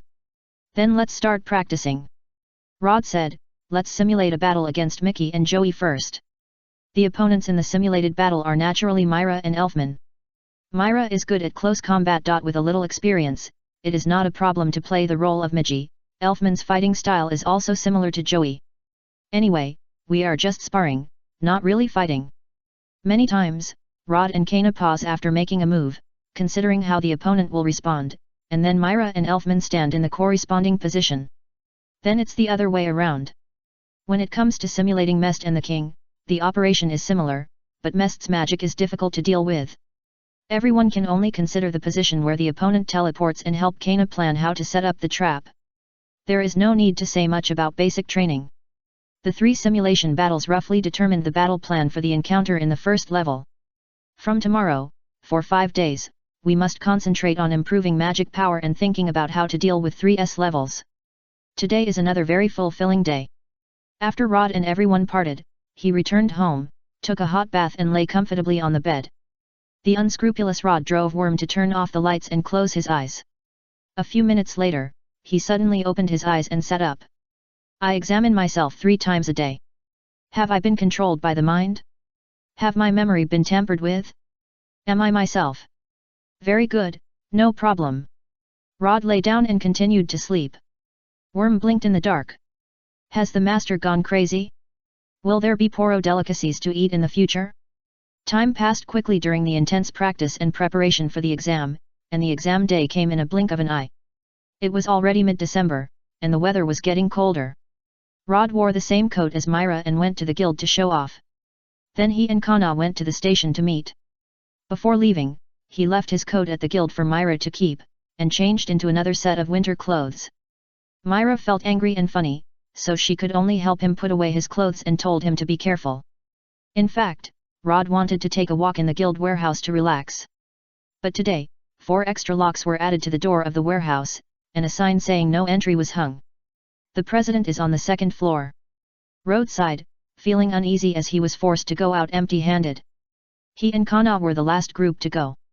The others went directly to the station and stood there for a while with their eyes wide open. Marcus wanted to chat with everyone, but Valian covered his mouth, worried that he would leak the secret plan. Makarov counted the number of people, confirmed it, and waved his hand. Everyone is here, get ready to go. Kana asked, aren't you waiting for Laxus and the others? They have already left in advance. There is something to be arranged at the examination site. Makarov said, any other questions, ask as soon as possible before departure. Rod raised his hand, can I go back and get some? No, next one.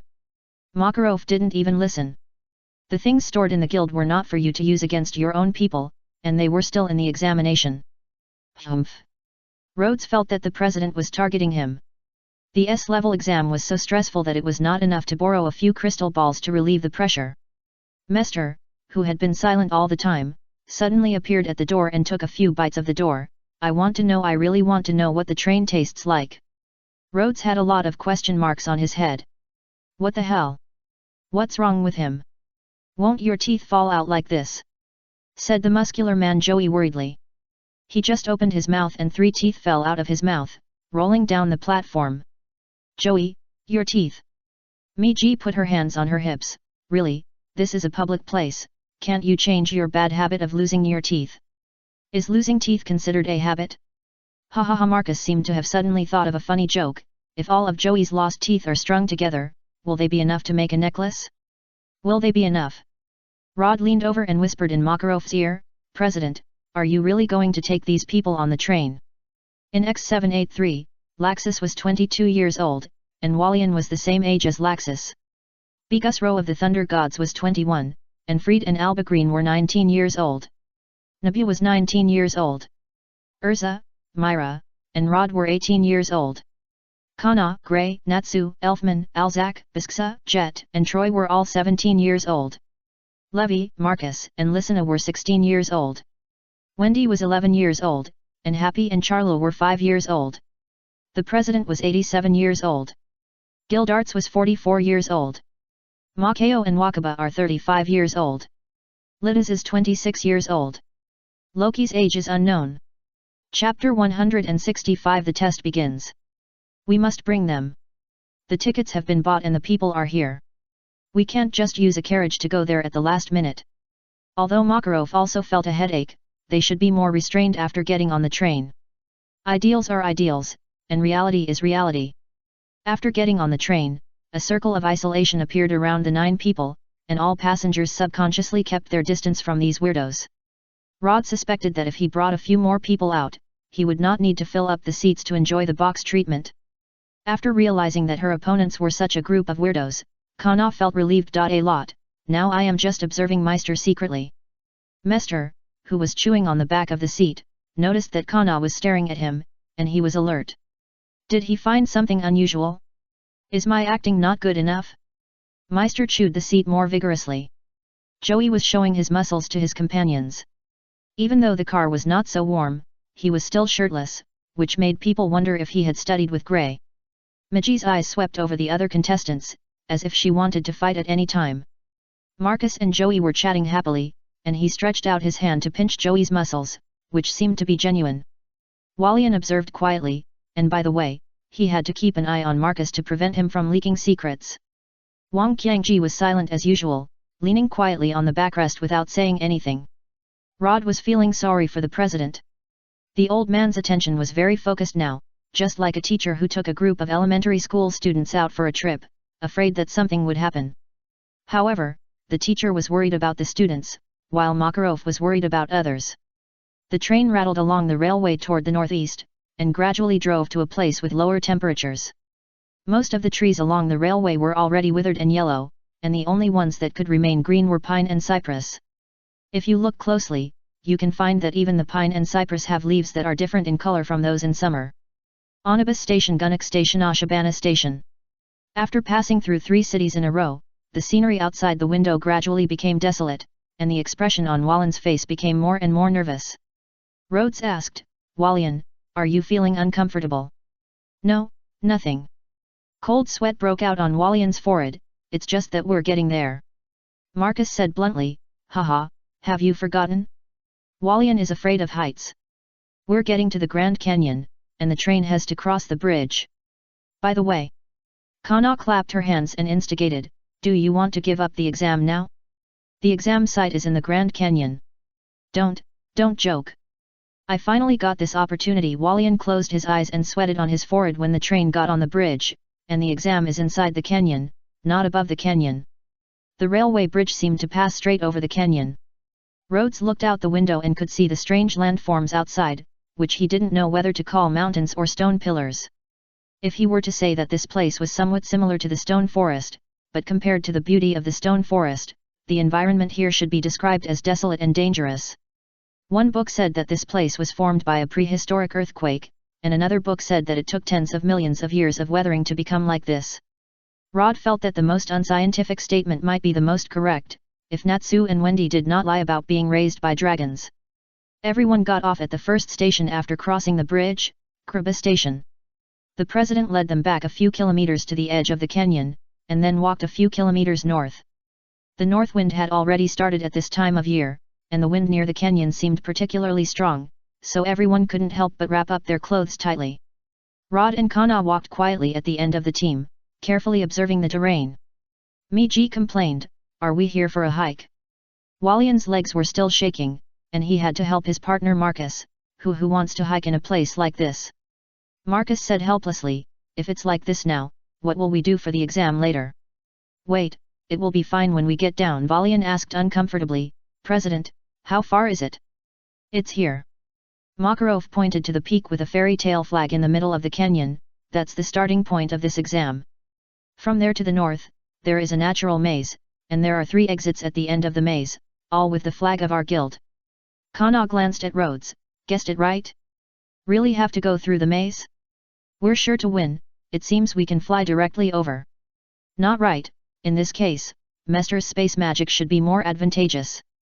Next is the specific rules. There is a magic circle at each of the 3 exits of the maze, which can only be opened with a special key. There are only 3 keys to open the magic circle, and they are now scattered all over the maze.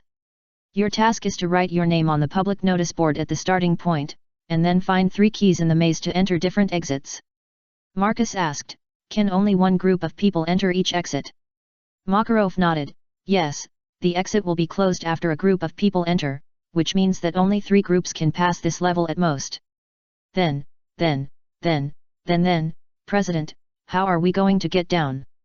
Walian had a bad feeling in his heart. Makarov said, "Of course, we have to find a way ourselves." Walian's face was pale. This was really bad news. Miji touched her hands with tiger claw gloves and asked, "President, if we can't find the key, can we steal someone else's?" "Yes, before reaching the exit, it is not forbidden to steal." Makarov took out 8 flares and distributed them. "Because the environment below is complicated, you may encounter dangerous creatures, so you can ask for help at any time. But releasing flares means giving up the exam. I will rush over immediately. Any other questions? It's probably like this." Makarov transformed into a wooden sign in the shape of the fairy tale logo.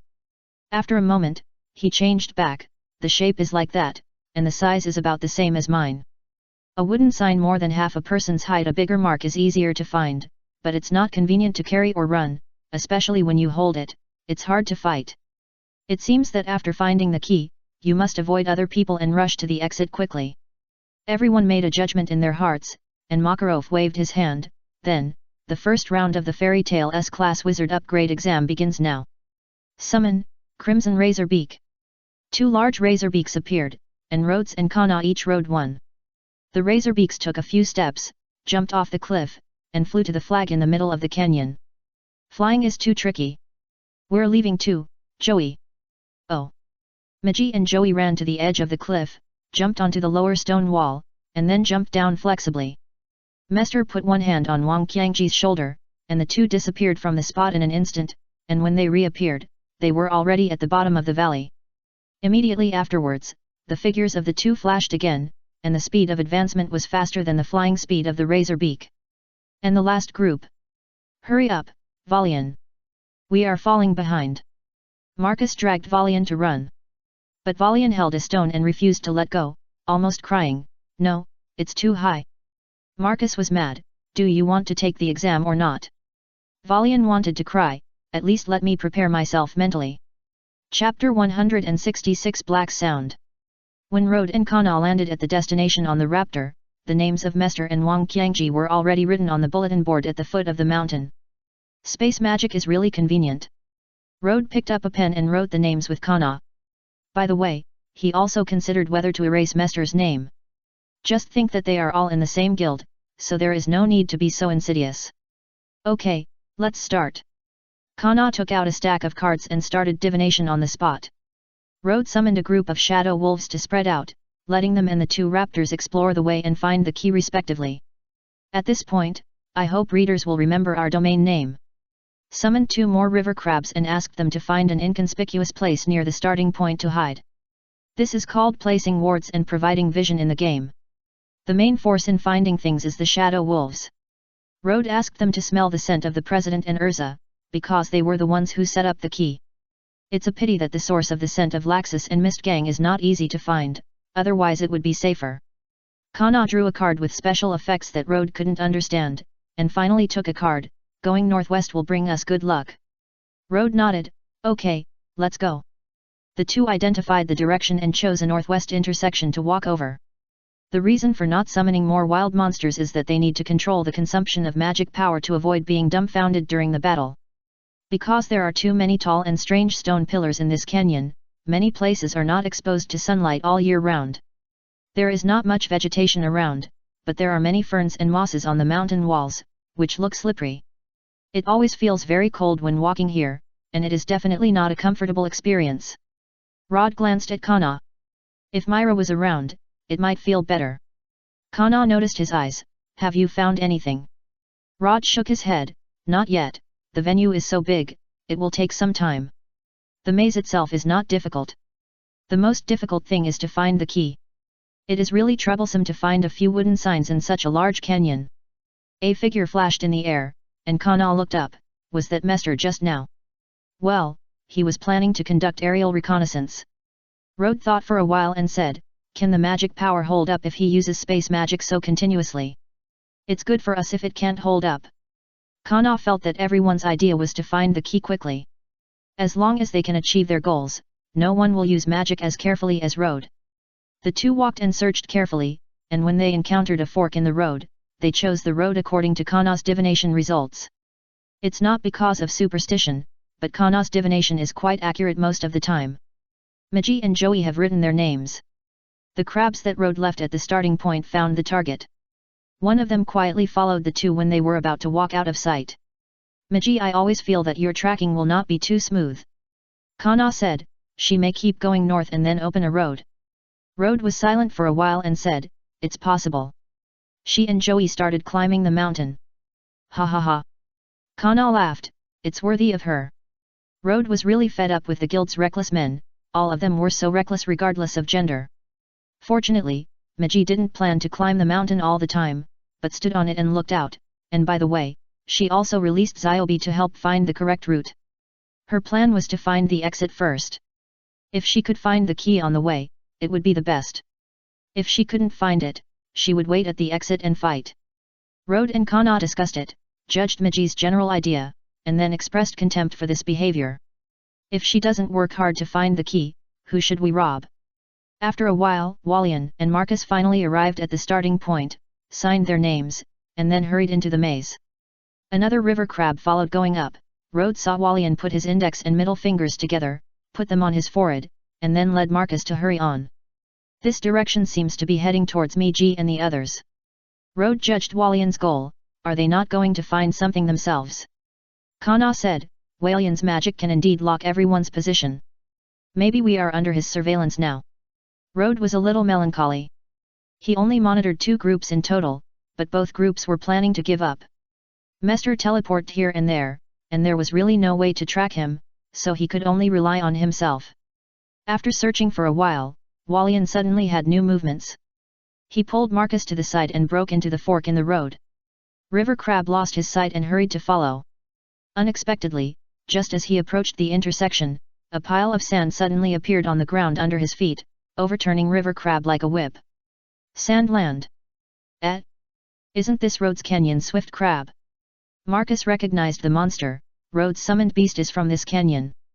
Walian said, No, I would rather believe that Rhodes asked it to follow us. The attacked river crab returned to the Summoner's Canyon as soon as possible. This was an order given by Rhodes in advance. He wanted to preserve the manpower as much as possible. It's true. This guy actually thinks the same as us. Marcus saw the river crab disappear and was sure that it was Rhodes. Hey, Walian. Hey, Rhodes, I'm sorry. Marcus? Is Walian telepathic? Kana stopped. Walian is talking to you. Rhodes nodded at her and heard Walian's voice. Yes, it's me. I can hear you if you talk like you just now. How is your progress? Rhodes said, If there is progress, do I still need to track you? I told it to hide. It's a pity you can find it. Tracking is useless to me. Walian is a senior wizard of the same age as Laxus. In addition, his magic is special. As long as he wants, almost no one can track him without being discovered. Rhodes sighed silently. There are indeed many masters in the guild. Kana asked in confusion, What is he talking to you about? Ask about our progress. Wait a minute. Rhodes said, Do you want to bring Kana in too? I'm tired of repeating it this way. No problem, Kana, can you hear me? Kana laughed, Ha. Actually, I'm curious about how you got down from the cliff. Haha, I know that, Walian. We didn't have so much to talk about when we were on the train together before, but now we can't see each other, and it's getting more and more lively. Rhodes remembered the lively voice chat when he and his brothers were not in the same place but playing games together. It's a pity that when Marcus talked about the critical moment, the communication was ruthlessly cut off. The authority dog did whatever he wanted. But this also shows that Walian definitely didn't come down in a normal way, which is a bit curious. Chapter 167 Don't worry. Rod asked, By the way, why did you contact us? Are you going to fight? Marcus just wanted to say hello to you. Oh, that's perfect, let's chat for a while. Rod suggested, Kana and I are bored. Hey, this is an exam, do you think we are camping? Before we find the key and the exit, it's okay to be idle. Rod said his conspiracy without any care, It's a good opportunity to waste some of your magic power by chatting, so it will be easier if we have to fight with you. Walian disconnected. Kana laughed and said, You are really bad, but why do you say it out loud? It's okay to tease him, but it's uncomfortable to be eavesdropped by him all the time. Rhodes said, Is there no way to block his detection? Apart from distance, I don't know what can limit telepathy magic. Kana thought for a while and added. But I heard that if someone's telepathy magic is stronger than his, then he can invade or even hijack his telepathy. So this thing can also be hacked to mess up or even seize control. The more you talk about it, the more it sounds like network communication. About 20 minutes later, Rhodes' eyes lit up, and Kana said in surprise, Found it. How do you know? Rhodes just felt that a shadow wolf had cancelled the summons by itself. That was the code for finding the key and successfully handing it over. Although the specific location is unknown, a wolf or a raptor should deliver the thing next. I mean, I found it. Kana took a few steps, kicked the rock wall, jumped up with the force, and climbed up a cave carved by someone unknown. Here. Kana held up the key for Road to see, exactly the same as the one the president had shown before.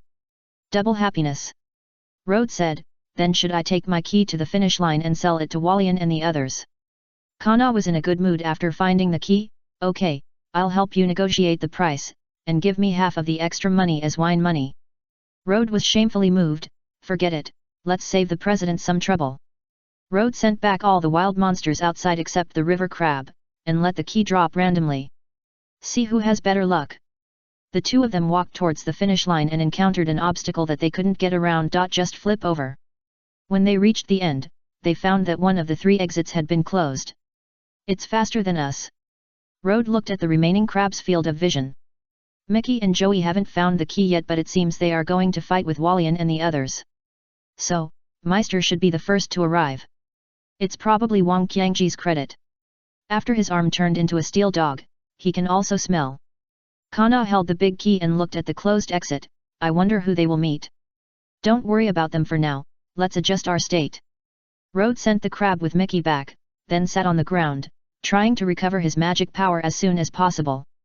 The first level went so smoothly, the second level will definitely go smoothly, right? When Road's magic power was fully restored, 2 figures walked out of the maze, Walian and Marcus. Walian held a key like theirs under his armpit, and the other arm was on Marcus' shoulder. Both of them had scars on their faces and were covered with dust. Road smiled and said, "Oh, you got beaten up pretty badly." The 2 injured soldiers were not depressed at all. Walian forced a smile, but it seemed that his wounds were affected, and the corners of his mouth twitched. Anyway, we won. Can you still participate in the second level like this? Kana has been influenced by Road recently. Occasionally, she feels unsure because of injuries or insufficient magic power.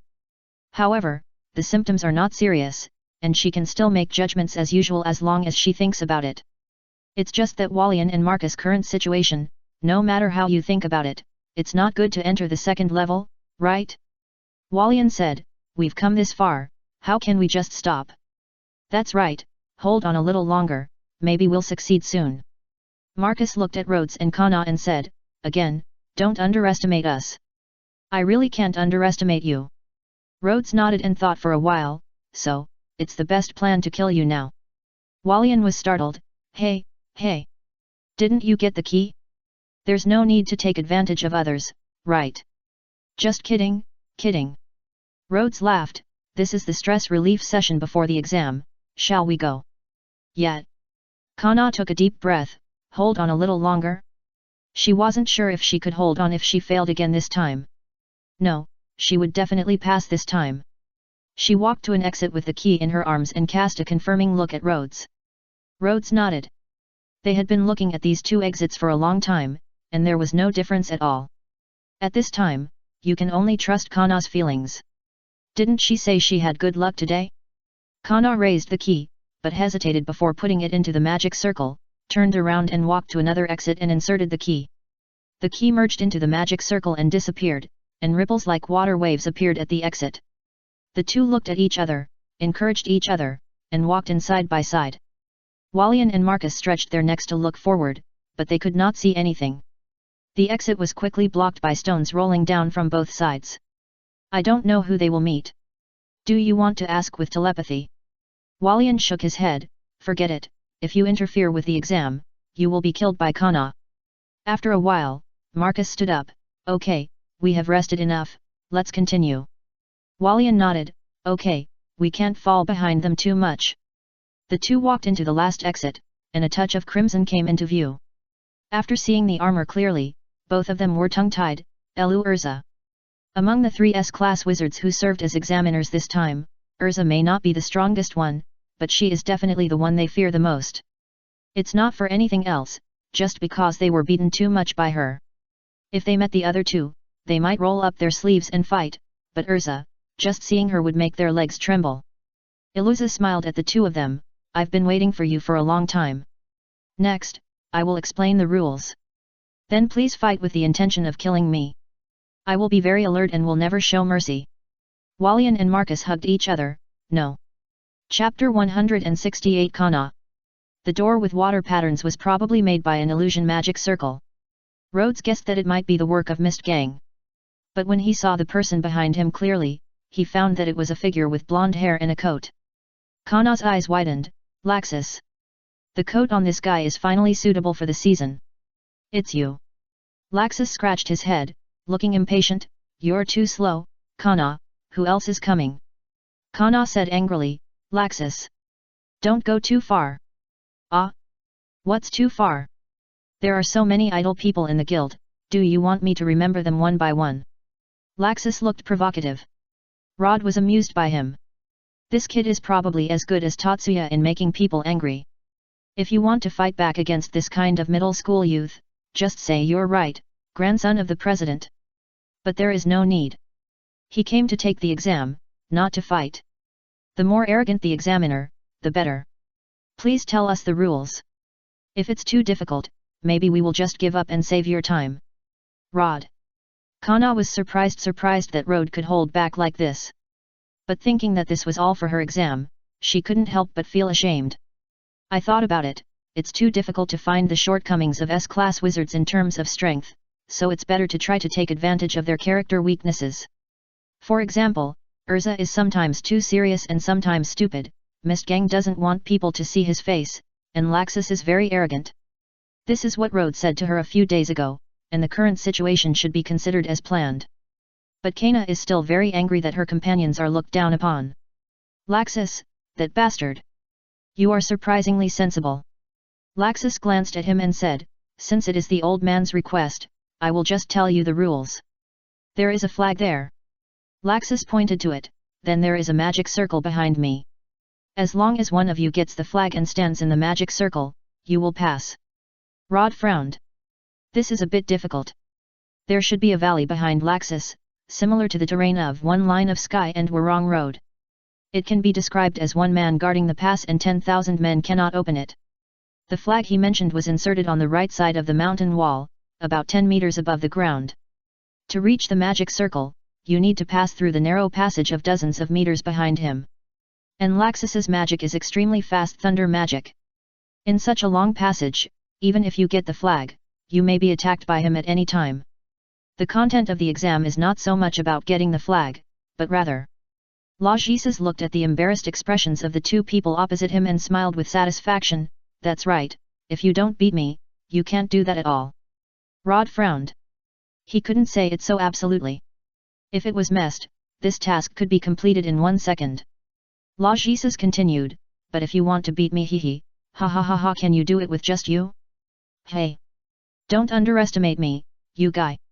Kana took out a bunch of cards and spread them out like a fan. Ha ha ha. Laxus didn't care about Kana's words at all, I'll say it in advance. If I want to fight, I won't hold back. It's not too late to admit defeat now. Summon, Crimson Razor Beak. Ancient Stone Beetle. A group of stone beetles and a group of razor beaks, a total of 8 wild monsters, appeared one after another and lined up in front of Rhodes. A trace of surprise flashed in Laxus's eyes. Oh? Human wave tactics. Boring trick. Kana threw all the cards in her hand. It's about time you put away your arrogance. Laxus moved 2 steps casually, letting more than a dozen cards flashing golden light pass by and nailed to the ground. He twisted his neck. After so many years, you still haven't made any progress, Kana. Feathers flying all over the sky. The razor beaks vibrated their wings, and dozens of feather knives were shot out, and they also charged. The darts are well shot, but too weak. Laxus waved his hand, and golden lightning flashed, burning all the feathers shot at him. As for the razor beaks that attacked him, Laxus punched the largest one away, and kicked a small one. The lightning shot out from his feet through the razor beak's body and hit the other 3. And the only remaining razor beak was quickly approaching the flag on the mountain wall. Too naive. Laxus seemed to be deliberately showing off his speed. He was like a golden lightning. In a blink of an eye, he was in front of the razor-beaked bird and kicked it down. Opportunity. Kana raised her hand and shot 3 cards at Laxus in mid-air. Glory of the Stars. Fountain of Prayer. Fate Summoning Thunder. The first card exploded, emitting a dazzling light like a flash bomb. Countless water blades were sprayed from the second card, shooting at Laxus while flashing. The third card shot out lightning, attacking Laxus, who was expected to be wet even if he was not injured by the water blades. In Kanna's eyes, Laxus was not a dragon slayer, so it was no problem to use thunder magic to attack a thunder magician. To be fair, this set of combined attacks was very strong. Ordinary mages could not react in the air at all. After this set, they could basically open champagne. A group of shadow wolves were also summoned. 2 small ones overlapped and spun forward, and the 2-headed wolf spun and pounced. Yatanja. Yalanja. Receive Crimson Razor Beak. Rhodes jumped up and flapped his wings to fly. With this level of lightning, who are you looking down on? Laxus was dissatisfied with them using lightning to attack him, a lightning wizard.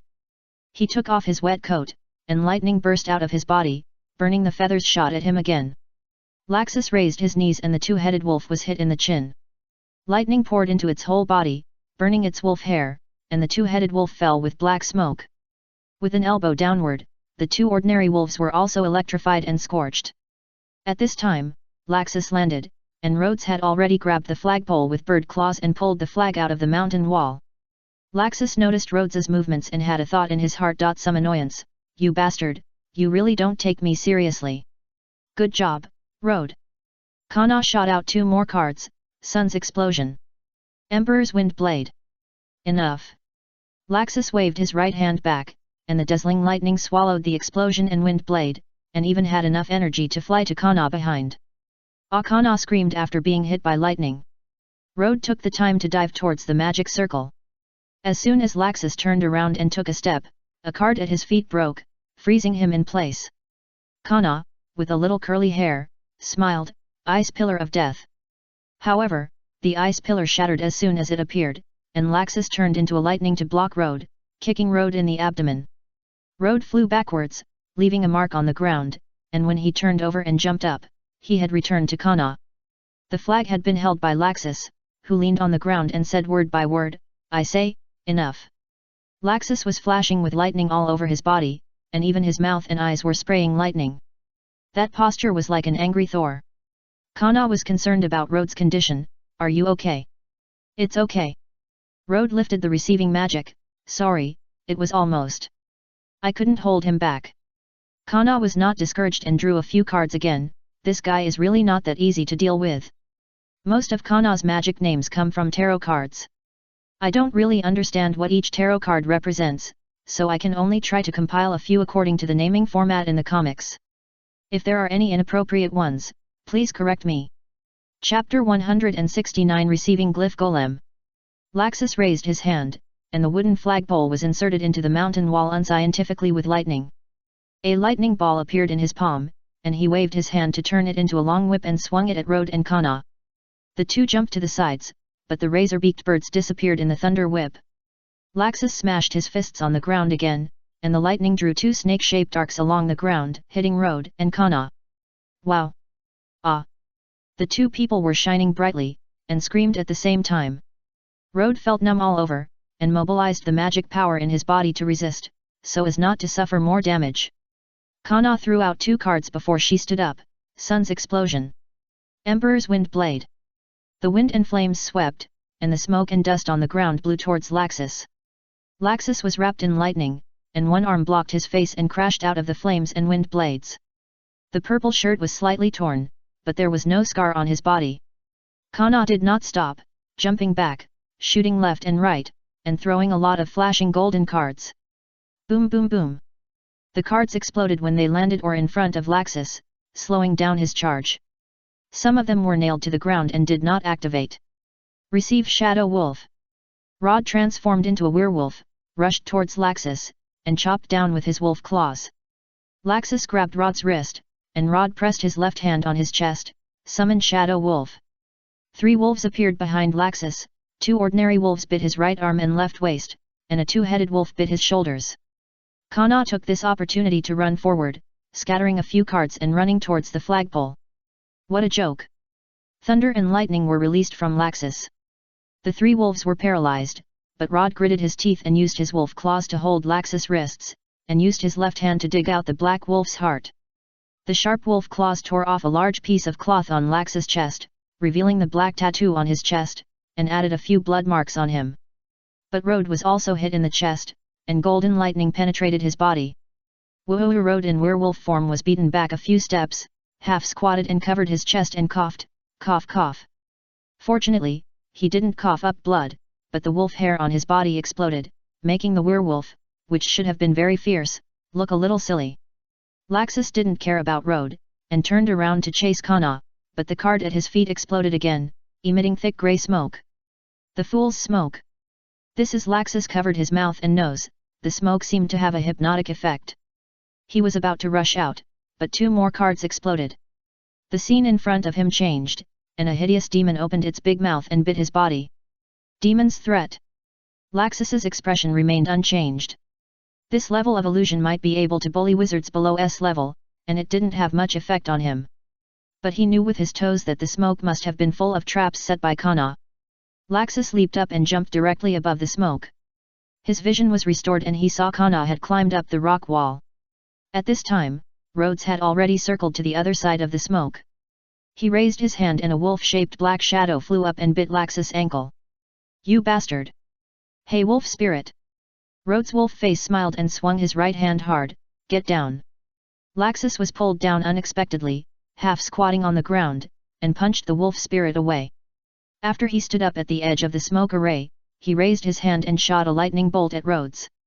While Rhodes was dodging, Laxus raised his right hand and a half-human high lightning ball condensed, connected by lightning, and hit Rhodes like a yo-yo. Lightning pressure bomb! Wow! Rhodes felt a sharp pain. The power of the lightning this time was much greater than before.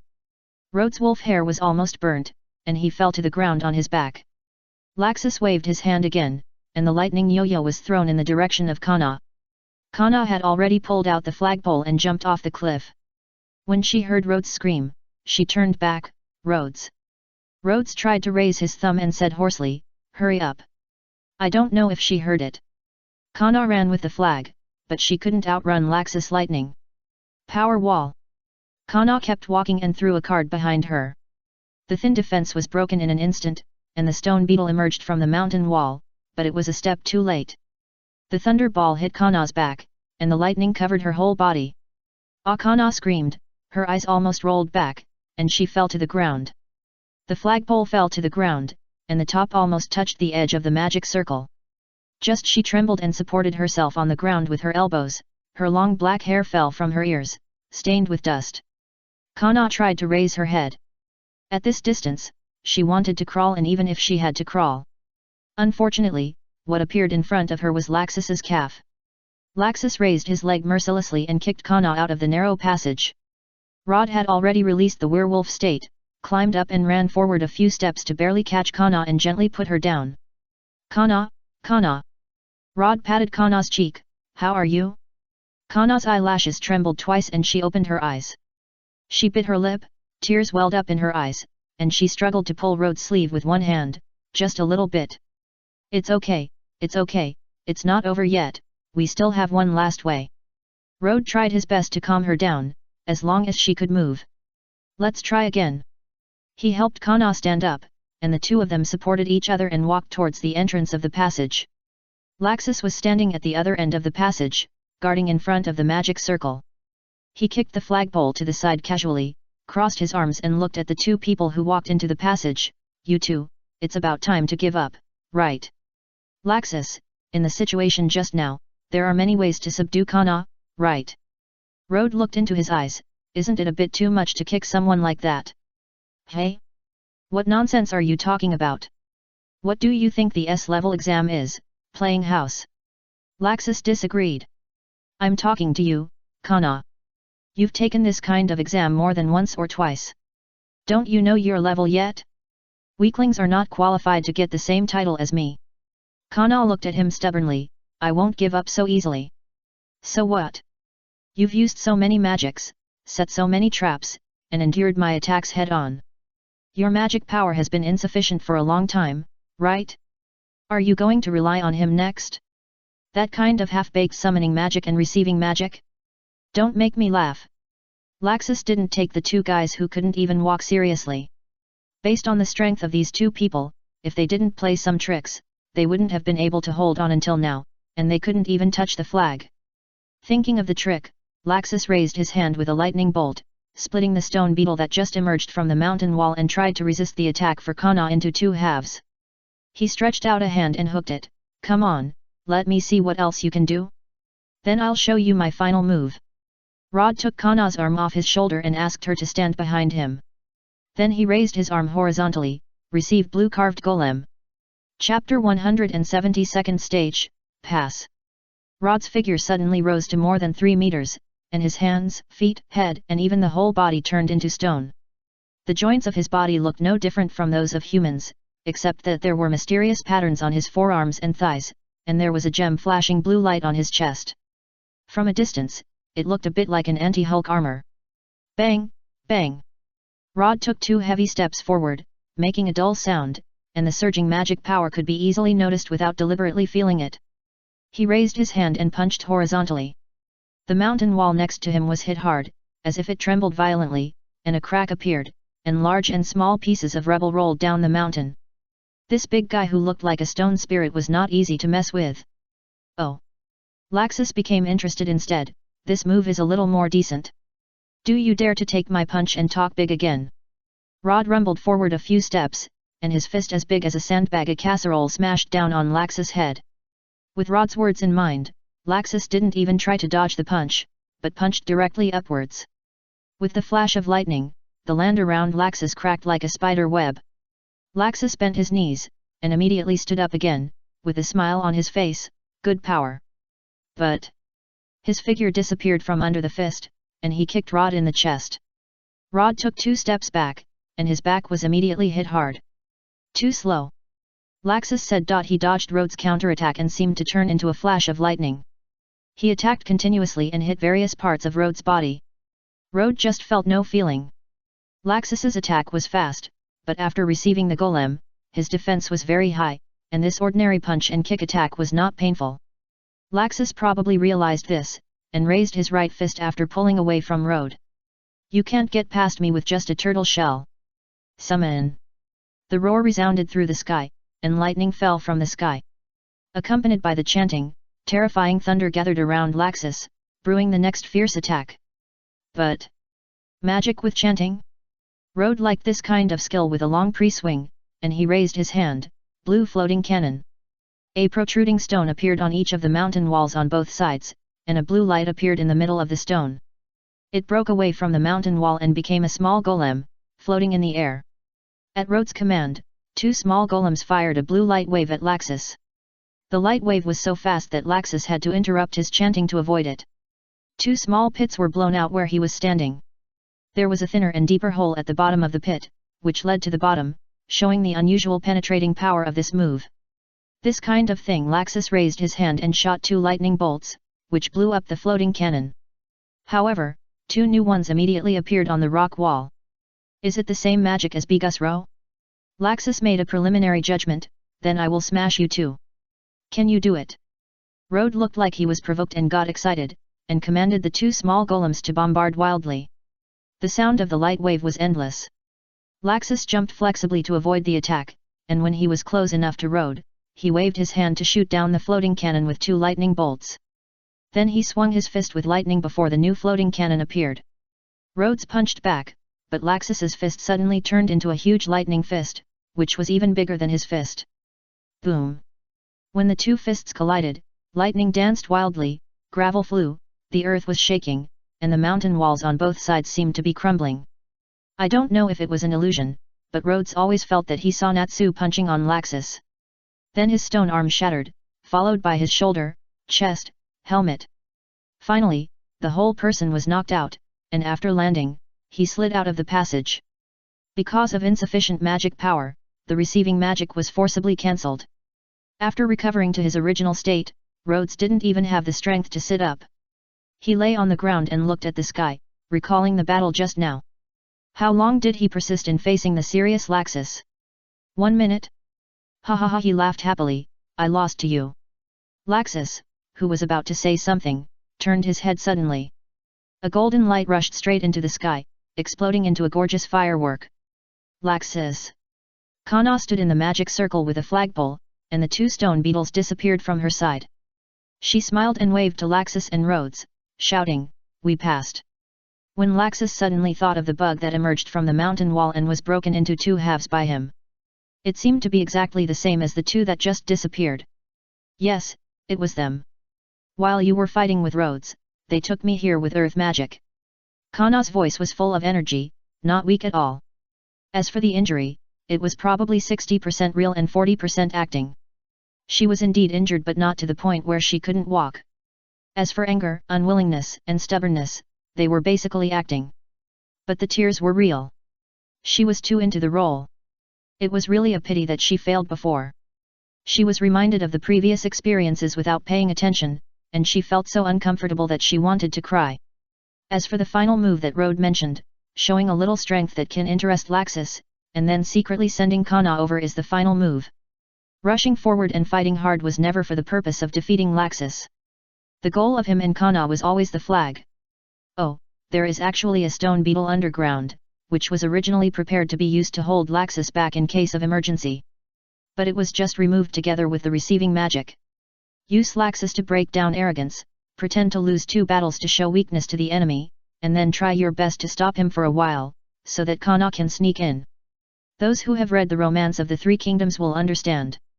Rhodes struggled for a while, barely sat up, and made up a sentence, "Sorry, it's too difficult to find your weakness, so this is the only way to achieve the goal." He was a little worried about the emotional explosion of the middle school youth. However, when Laxus figured out the cause and effect, his emotions still exploded. Are you kidding me?" Sizzle Laxus' body was shining with lightning, and the tattered clothes on his upper body were completely torn apart, revealing his exaggerated muscles. Kana shouted, "Hey!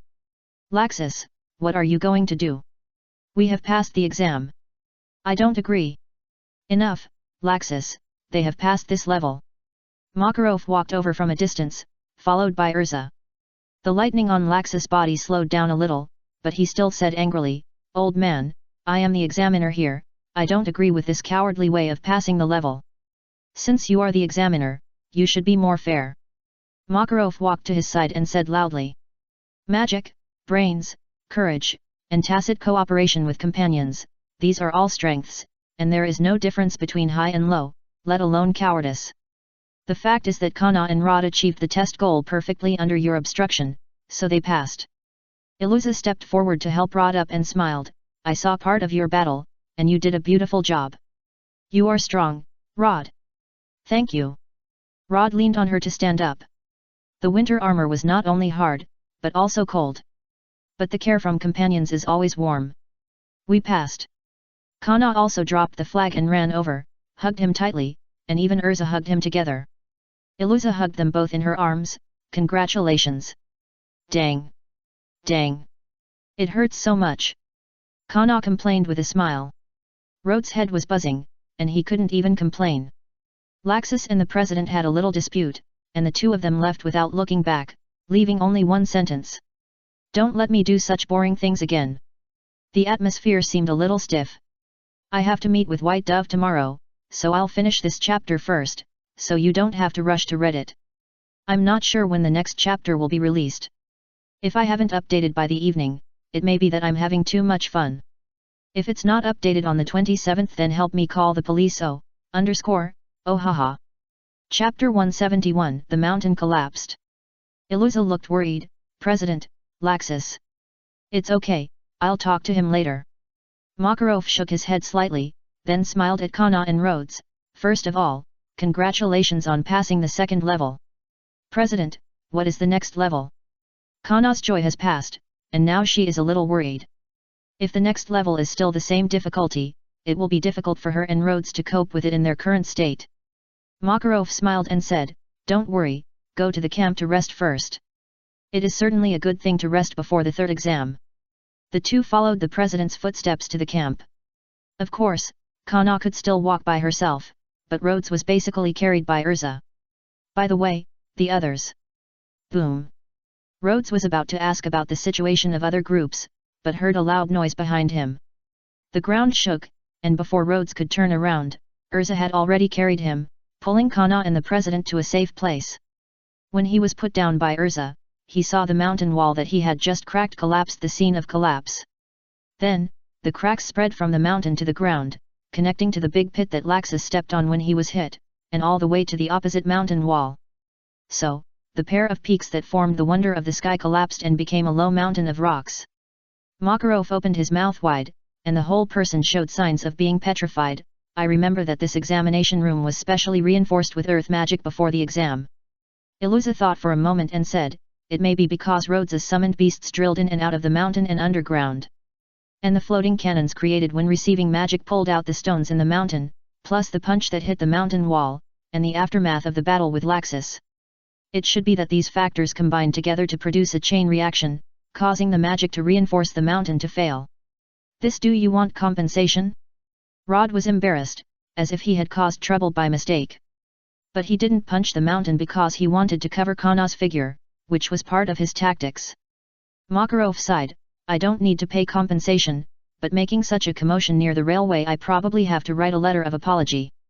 He was even glad that he moved a few kilometers north when choosing the examination room.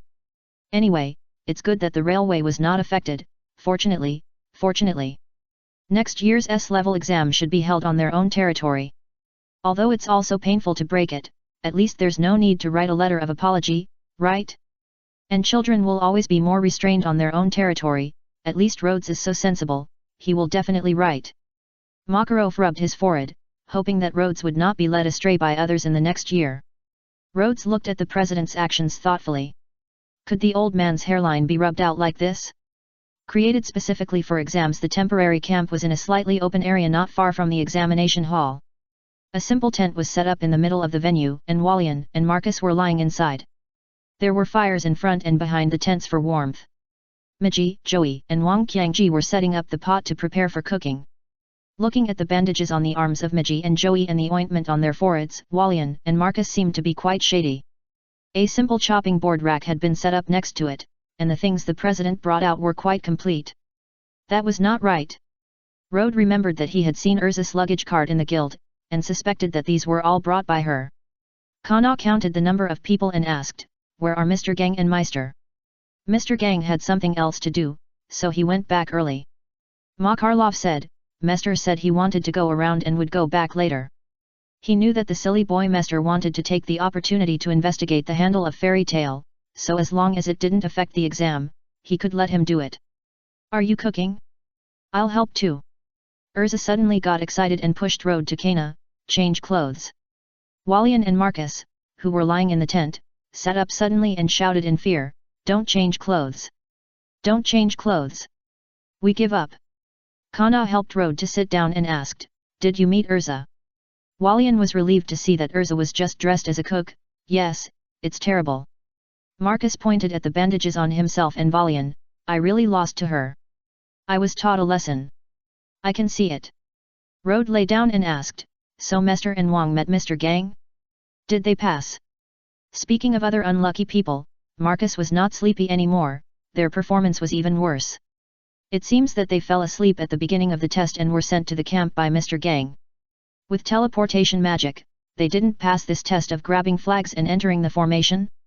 Rode suspected that Mr. Gang was not following the rules of martial arts, and immediately hypnotized the whole place after he said the rules. Or simply used illusion to make a false flag or something. Kana and Rode looked at each other. Fortunately, they did not encounter Mr. Gang, otherwise they might not know how they lost. Ha ha ha, looking at it this way, we are not that bad. Valian was happy, we fought Urza for several rounds at least. Being beaten is also part of the battle. Rode said rudely, but Meister and the others are not injured. Walian said angrily, damn it, how dare you say such things. You were beaten more badly by Laxus, right? But we passed the level. Walian collapsed and held his head. He thought Laxus might have let him go. Why are we the only ones who encountered a female knight who doesn't know how to hold back at all? Arisa seemed to hear someone talking about her behind her. When she turned around and saw Walian, she raised her thumb with the kitchen knife, you are still far from it. Walian lay down. He was tired and would not come next time. Unless he can make more progress next year. Rode laughed and chatted with them. He felt that his body was not so tired. After resting for a while, Kana suddenly said without thinking, thank you, Rode. Rode smiled bitterly, it's better not to thank you in a hurry. I may not be able to help much in the third level. Sorry. The 2 groups of highly functional wild monsters, 3 wolves and 6 birds, were killed and have not been refreshed yet.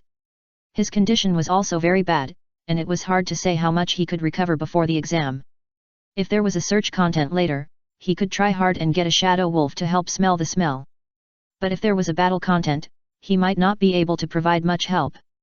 Don't say that. Kana shook her head gently, no one can do better than you. I will work hard on the next level. A burst of food aroma drifted over, and Urza waved the spoon in her hand. Over there, it's time to eat. A pleasant meeting, a safe return. Chapter 172 The Third Stage, The Horned Demon. Urza and Miki's cooking skills are unexpectedly good. It's a real pleasure to drink a mouthful of hot soup in such a cold day. Rod was surprised that these 2 seemingly tough women actually had cooking skills. Could it be that these super powerful girls would secretly practice cooking at home, and then suddenly bring it out to surprise everyone? Of course, Myra's cooking must be more delicious. Everyone held a bowl, sat around the warm fire, and listened to the president tell stories from the past. Mainly talking about the shortcomings exposed in the exam, and then encouraging them to keep working hard next year.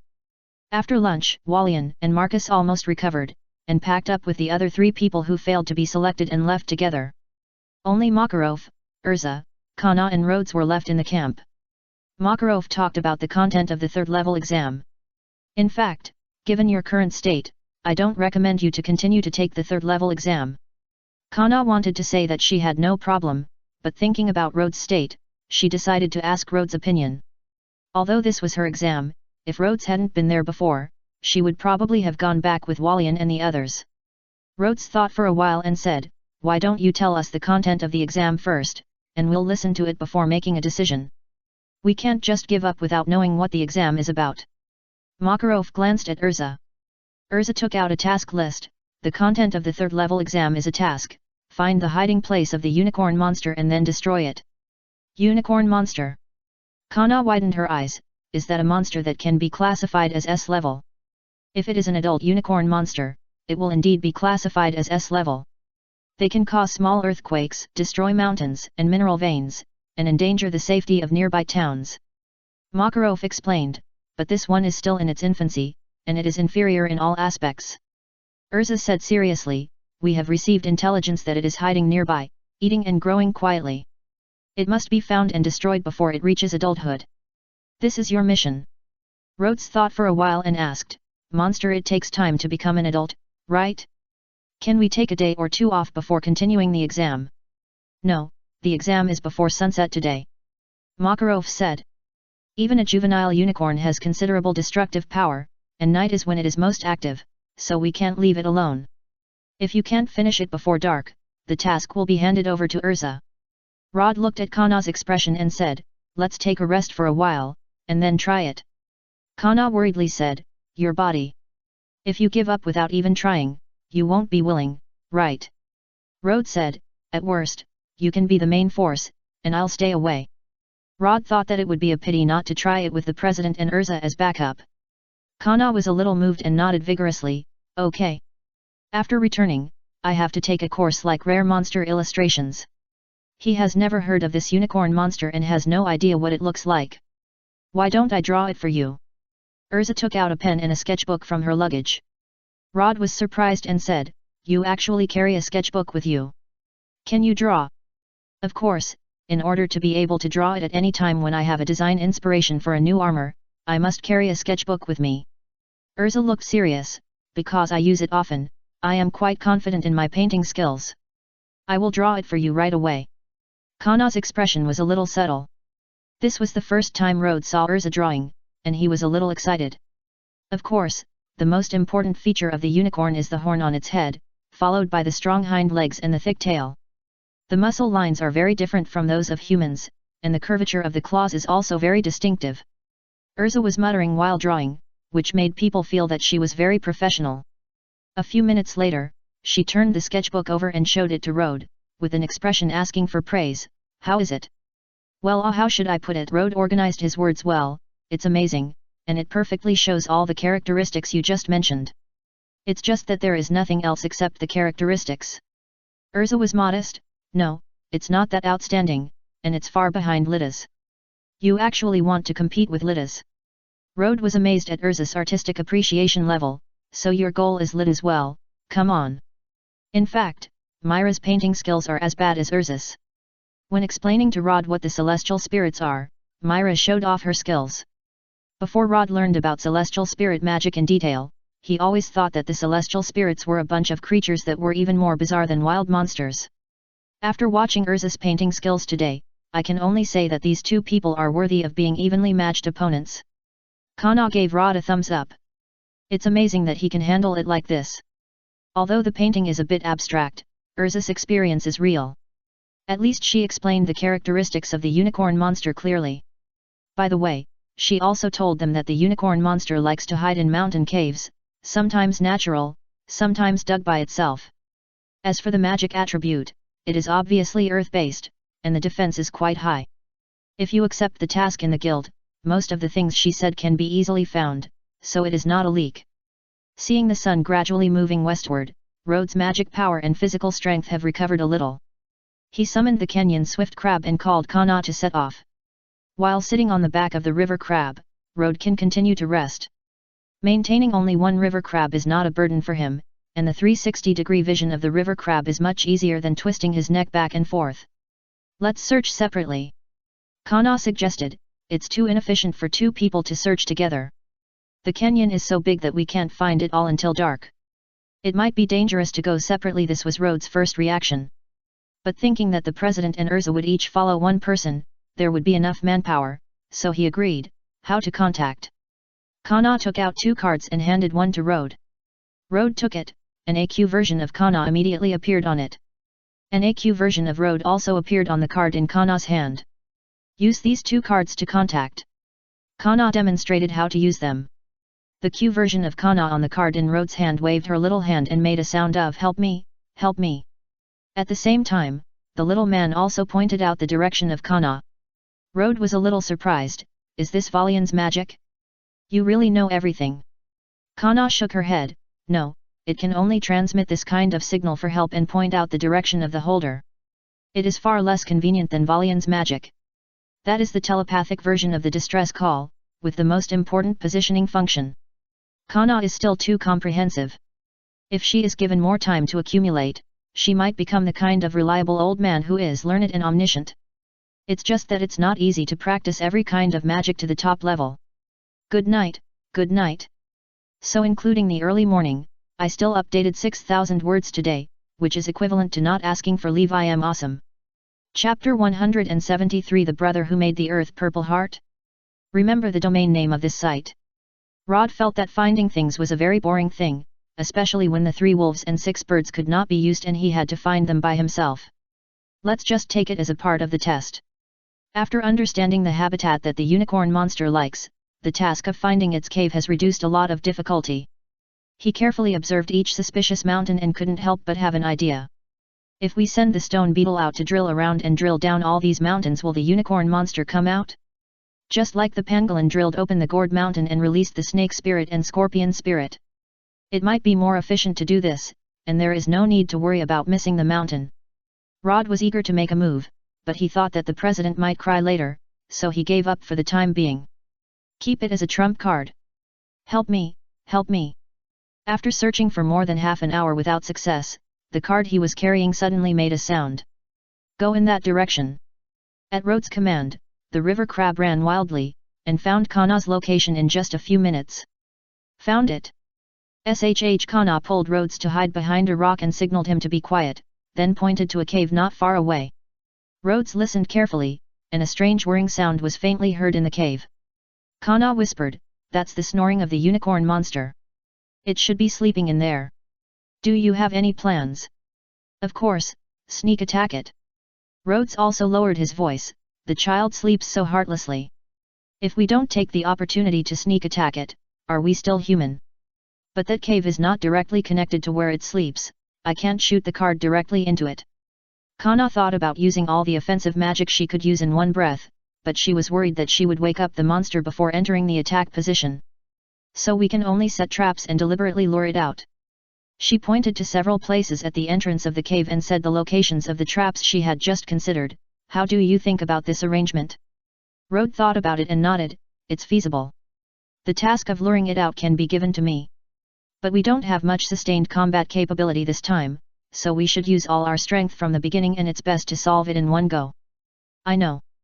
Kana nodded seriously and took all the cards out of her bag.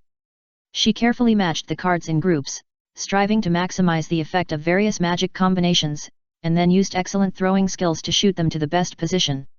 Rode originally wanted to let the river crab lure the monster, but he immediately had a better idea. Summon, Magic Swamp Frog. 2 toads more than 1 person tall appeared, and Rode gave the first order before their jaws bulged. Don't shout.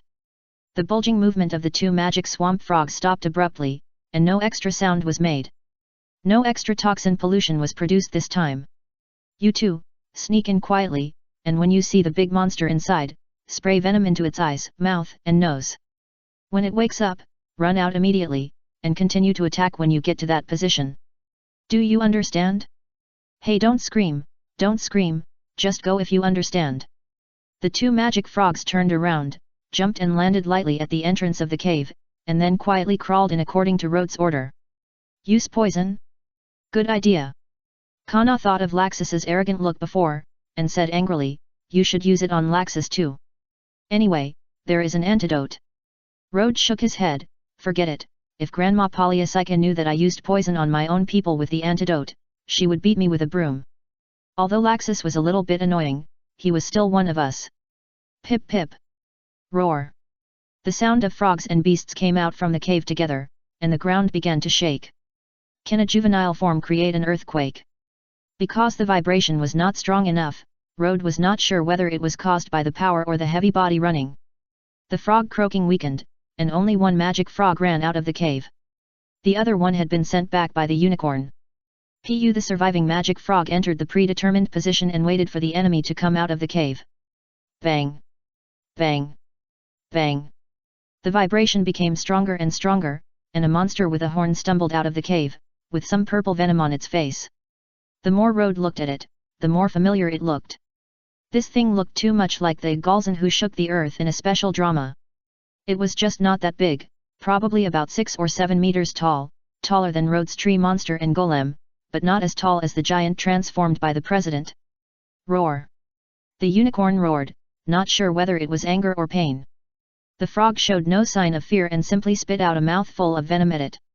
The monster was enraged and rushed towards the frog. Kana saw it step into the trap and immediately launched magic. Tower's Constraint. Fool's Smoke. Fountain of Prayer. Thunder of Destiny. Stone Wall, Smoke, Water Whip, Lightning. Followed by Wind Blade, Explosion, Ice Cone, and other attack magic. Ah! Not over yet. Kana kept activating the preset traps and added a few more flying cards when there was a good opportunity. The light of magic completely covered the tall figure of the unicorn monster. Shrouded. For a moment, only Kana's shouts and the sounds of various magics could be heard, and the roar of the monster was almost covered. The magic frog continued to spit venom diligently. When the cards in his hand were almost empty, the ground shaking caused by the monster had stopped. The mountain where the monster originally lived was affected by a lot of magic. Cracks appeared on the mountain, and a lot of rocks rolled down from the mountain. Kana stopped panting and looked at the monster covered by smoke and rubble. How is it? Even if it is a real S-level monster. Rodla retreated behind the stone. First, flags cannot be set up randomly. Second, it is best not to get close to such dangerous creatures when the situation is unclear. Ah! It is right to be cautious. With a roar, the pile of rubble was blown away by the monster, and the ground shook more violently. The rocks hit the boulder where the two were hiding, and also hit the poison-spraying magic frog. The magic frog cried out in grief, and before it could jump, it was sent away by the claws of the furious monster. The unicorn monster looked very miserable at this time, with a broken horn, several missing teeth, and one of its eyes closed. In addition, its scales were broken, some parts looked like they were hit by blunt objects, and some parts looked like they were cut by sharp weapons, and blood was flowing. There are traces of burns, frostbite, and venom corrosion, not to mention. It stood upright on its feet when it went out, but now it can only stand on all fours and roar to the sky. Ah! The monster roared, and its tail hit the ground heavily, and the surrounding ground immediately shook. A mountain collapsed next to it, and Rhodes immediately pulled Kana to jump on the back of the river crab. Go, go, go. Hurry. This thing seemed to be in the second stage of rage, so hide first. The river crab ran wildly, and the unicorn monster also noticed them, dragging its seriously injured body to run and chase. Actually, Kana stared at the mad monster in a daze. She had already exerted her full strength. In normal battles, it is difficult to find a situation that allows her to arrange the battlefield like this. Is this not possible? Chapter 174 I Let Go. Don't panic, it may be the last burst, or the last gasp. Rhodes said, let's hold on for a while, maybe it can't hold on. The river crab ran wildly with the two of them, but the shaking ground and the rocks that rolled down from time to time brought a lot of trouble.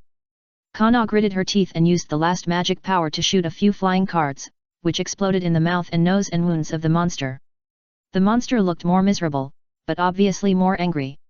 While running, its tail hit the ground heavily, the two peaks in front shook and collapsed, and huge rocks seemed to roll down from all directions. If it weren't for the 360-degree vision of the river crab, I'm afraid it would be impossible to avoid it in this situation. Even so, the vibration of the ground seriously interfered with the crab's movement, and a half-human high stone hit the crab's leg. Receive the razorback. Rod's legs turned into long bird claws, grabbed Kana's shoulders and took her flying. The unicorn monster actually picked up the stone and threw it at the two of them. Before the crab disappeared, it provided Rhodes with the necessary vision, allowing him to avoid two waves of sneak attacks from behind. He flapped his wings and took Kana to fly far away. The monster still chased after him, occasionally throwing a huge stone. No, Kana's eyes were dim, and she was going to fail again this time. Rhodes hesitated. There are actually two last methods. Kana seemed to have grasped the last straw. What method? The first is to delay a little longer and find a safe place to hide. Before dark, you may be able to accumulate enough magic power to summon the Scarlet Mark Tree monster. To deal with a seriously injured unicorn monster, it should be. No. Kana denied, your physical condition is already very poor. Exhausting your magic power several times in a short period of time will have a very bad impact on your future. If it is a life and death moment, she may not care so much, but this is just her exam. Although it means a lot to her, if Rhodes sacrifices his future, that won't work. The second method, I will find a chance to try to receive it. No. Kana's opposition became more resolute. The enraged monster is more difficult to control than usual.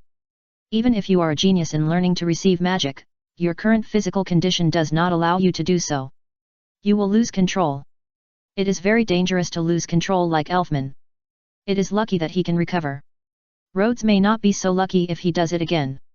Kana couldn't possibly agree to this plan. Rod hesitated. Although he didn't know why, he could feel that this exam was very important to Kana after spending some time with her. As long as there was a chance, he still wanted to try his best. Although it was not safe to do so, but anyway, with the president and Urza backing him up, the situation shouldn't be too bad. Swish pop! A red flare rose into the air with a whistling sound, emitting a dazzling light. Kana! Teardrops slid down Kana's cheeks and dripped onto the head of the unicorn below. The unicorn looked up and saw a female knight in black armor, switched to equipment black feather armor. Firing a flare means giving up the exam, and the task will be handed over to Urza. Rod took Kana to a clearing in the distance and put her down. Kana fell to the ground, one hand supporting the ground, the other hand unwillingly pounding the ground. Tears dripped down, she sobbed, and then cried bitterly. Beside her was Rod, who was at a loss, behind her was Urza, who landed lightly after swinging a few swords, and the unicorn monster, who fell down wailing. This was the third day after the S-level exam. The heat of the topic of the exam has almost dropped. Walian was disappointed for a day because he failed to pass, but now he and Marcus are chatting arm in arm again. Magi was also in a bad mood. She kept looking for people to fight for 2 consecutive days. It was probably a way for her to vent her emotions. The president was also in a bad mood. He went to the council branch yesterday and was criticized. The reason is that holding the S-level exam destroyed a large area of natural landscape, which was not far away. The passengers on the train passing through the Kriba bridge caused a certain panic. However, the clever president put all the responsibility on the unicorn monster. The council understood the ability and harm of the unicorn monster and affirmed their achievements in destroying the monster, so they did not pursue it, but did not commend them. The president was slightly relieved because he was not asked to write an extra self-criticism, and he was very satisfied. The most uncomfortable ones were Kana and Rode. One was drinking all day, and I don't know if there was an hour of sobriety in 3 days. The other one lay at home all day. After arriving at the guild, in addition to completing daily work, he trained fiercely. When he was tired, he hid in an inconspicuous place to rest for a while, and didn't want to talk to anyone. Today, when Rode wanted to sneak away again, someone pulled the back of his clothes. Looking back, he saw Myra's worried eyes. Rode didn't look her in the eyes, but forced a smile. What's wrong? Oh, you want to help register the task? I will. Myra didn't answer him, and whispered, will you sit with me for a while? Myra smiled, grabbed Rod's wrist, and pulled him to the counter to sit down. She didn't rush to talk, but poured 2 drinks and put them away, then moved the stool that was a little far away to Rod's side, and then stroked the hem of her skirt behind her and sat on the stool. They both put their arms on the table to hold the cups at the same time, and moved a few centimeters away from each other after their elbows touched. They looked a bit like elementary school students sitting at the same table, with only a 38th parallel between them. Myra Rod hesitated and wanted to speak, but he didn't think about how to say it. Myra smiled and said, try the drink first, Mr. Cook's new recipe. Rod took a sip, first noticed a little sour taste, and then the sweetness filled his whole mouth. How is it? It tastes a bit like sea buckthorn juice, but it seems too sweet. Because of the extra sugar and other seasonings, the sour taste of sea buckthorn is only a little bit retained. Myra also took a sip and narrowed her eyes slightly. The sea buckthorn harvest season has not completely passed, so I bought a lot and asked Mr. Cook to make them into drinks. Rod hummed softly, it tastes good. Speaking of which, on the way to purchase that day. Myra didn't care about Rode's response, but excitedly talked about what happened in the guild when Rode was away, and what she encountered when she was out. Rode listened carefully, one by one, they were all ordinary little things. Like who quarreled with whom, who fought with whom, which store's ingredients increased in price, which bargaining was particularly successful. Myra probably knew the reason why Rode was unhappy, but she didn't mention anything about the exam. She just narrated the trivial things happening around her in an ordinary way, and laughed from time to time. Rode listened to her story and gradually calmed down. He sipped the sour and sweet in the juice, and quietly watched the guild and the residents in Myra's eyes. When the drink in his cup was finished, Myra pushed her cup over. When she saw Rode's surprised eyes, Myra turned her head away without leaving a trace. It's too sweet, I feel like I'll get fat after drinking it. Chapter 175 New Year is coming. Listening to Myra talking about many ordinary little things, Rode went from using expressions to make jokes, to occasionally interjecting, and then discussing with her with a smile whether Ursus armor designer would be very hard. My mood has obviously improved a lot. It should be a great fortune to have such a person by your side to help you feel relieved when you are troubled. Thank you. This book was first published on, providing you with a reading experience without wrong chapters and out-of-order chapters. Myra leaned sideways, propped one hand on the counter, looked at him with her cheek, and deliberately asked, thank you for what? Does she know that she looks good like this? Rode held her cup and smiled, thank you for buying me juice. Hee. Myra continued to ask, is it just because of this? Rode asked, did the president and Urza tell you about the S-level exam? Well, they did say a little. The president said you performed very well. Myra thought for a moment and asked, are you wondering if you didn't do something well enough to help Kana pass the test? Rod thought for a moment and said, well, not entirely. Myra said, then, there is another reason. Although I have Lonju was mentally prepared, but after personally confirming that I couldn't beat Laxus even if I tried my best, I still felt a little disappointed. A little, but it's okay. Rode said, I have a clear goal for my training progress in the direction of becoming stronger in the future, so I shouldn't be too distressed about this kind of thing in the short term. After only learning magic for half a year, he can fight against S-level magic. Rode is actually quite satisfied with his progress. Although he is still not strong enough, he has been working hard. In this case Myra looked at Kana who was holding a barrel. Finally, I am worried about Kana's condition, afraid that she will be unable to recover or something like that. Rode looked at her, mind reading. I don't understand that kind of magic. Myra said, it's normal to think of it, right? Just pay more attention to him. The most important thing is to worry about Kana's mentality. If she vents like Valian and Miji, it's okay. If she keeps drinking, I will be a little worried, but I can't persuade her. Rod still remembered Kana's expression on the day of the exam. He knew that Kana didn't think there was anything wrong with him. She would just desperately look for the reason in herself and then continue to waste her energy.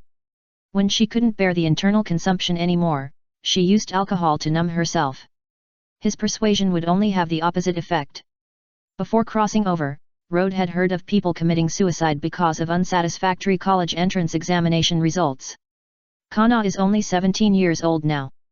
It means that she has failed the college entrance examination once a year since she was 14 years old. This time she failed again. How can people not worry about the current situation? Have some confidence in Kana. Besides, there are many people in the guild who care about her. Myra pointed to the tavern. Look. Rod turned around and saw Makeo sitting opposite Kana with a wine glass, saying something to her in a gentle voice. Kana didn't react much, and when she was about to pour more wine, Makeo held down the barrel. Makeo continued to talk to her with a smile. After a while, Wakaba also sat over with a pipe in his mouth.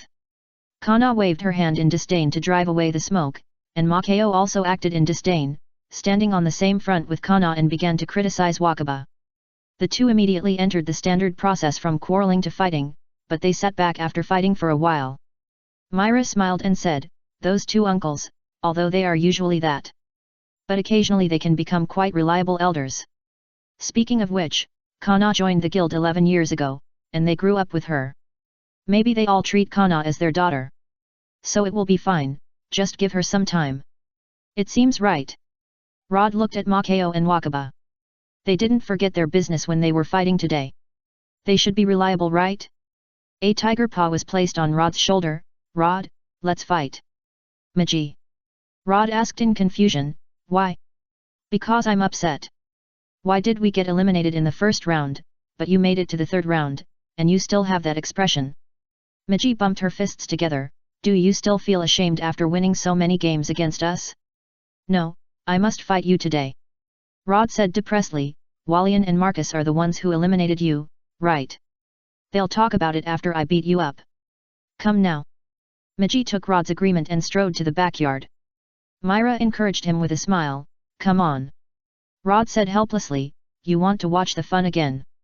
Even if it's true. Myra blinked, and, you found out, right? I'm not the only one who cares about you. Are you talking about me, G? Rod thought about it and smiled, then I have to repay her well. A few minutes later. The unscrupulous Rod beat up me, G. She asked for it herself. It was mainly because Rod was dissatisfied with her beating him after receiving the ancient stone beetle and said he looked down on her. Rod had no choice but to receive the blue carved golem and punched her from the guild courtyard to the lake behind. Fortunately, Rod didn't hit her too hard and reminded her to be prepared, so she didn't get hurt. This sister was free and easy. She patted Rod on the shoulder and went back to find trouble with Valian. Just as Rod was about to say something, a light flashed on her body, and her wet clothes turned into dry clothes in an instant. It wasn't the magic of drying effect, but she just changed into another one. As Myra said, many girls will learn some magic of changing clothes because it is really convenient. It snowed a few days ago, and it was the end of December in a blink of an eye. X7A3 was about to pass. The snow on the street had not melted yet.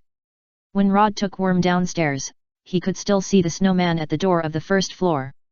It was made when Bayer came to play the day before yesterday.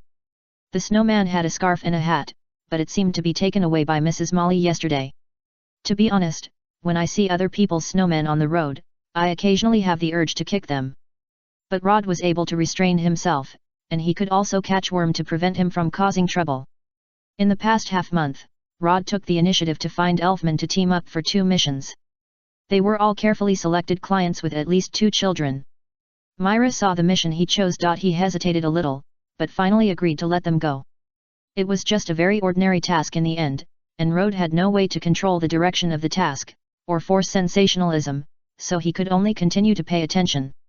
He didn't know if Elfman had noticed anything unusual, but he always felt that Elfman was getting stronger little by little. Hurululu. When he saw Myra opening the door from the inside at the entrance of the guild, Worm immediately ran over to act like a spoiled child. This was the person in the guild who fed him second only to Mr. Cook in frequency, and he needed to try hard to please him. Good morning. Myra greeted Rode and squatted down to touch Worm's head. Worm was getting heavier and heavier, and she didn't want to hug him so much now. Morning. Rode looked at Myra's coat and scarf, as if she was going out, and asked in confusion, Am I late? No, the new year is coming, and the guild wants to celebrate a little, so I want to go buy something. Rode patted Worm very consciously and let it go to the guild to play by itself.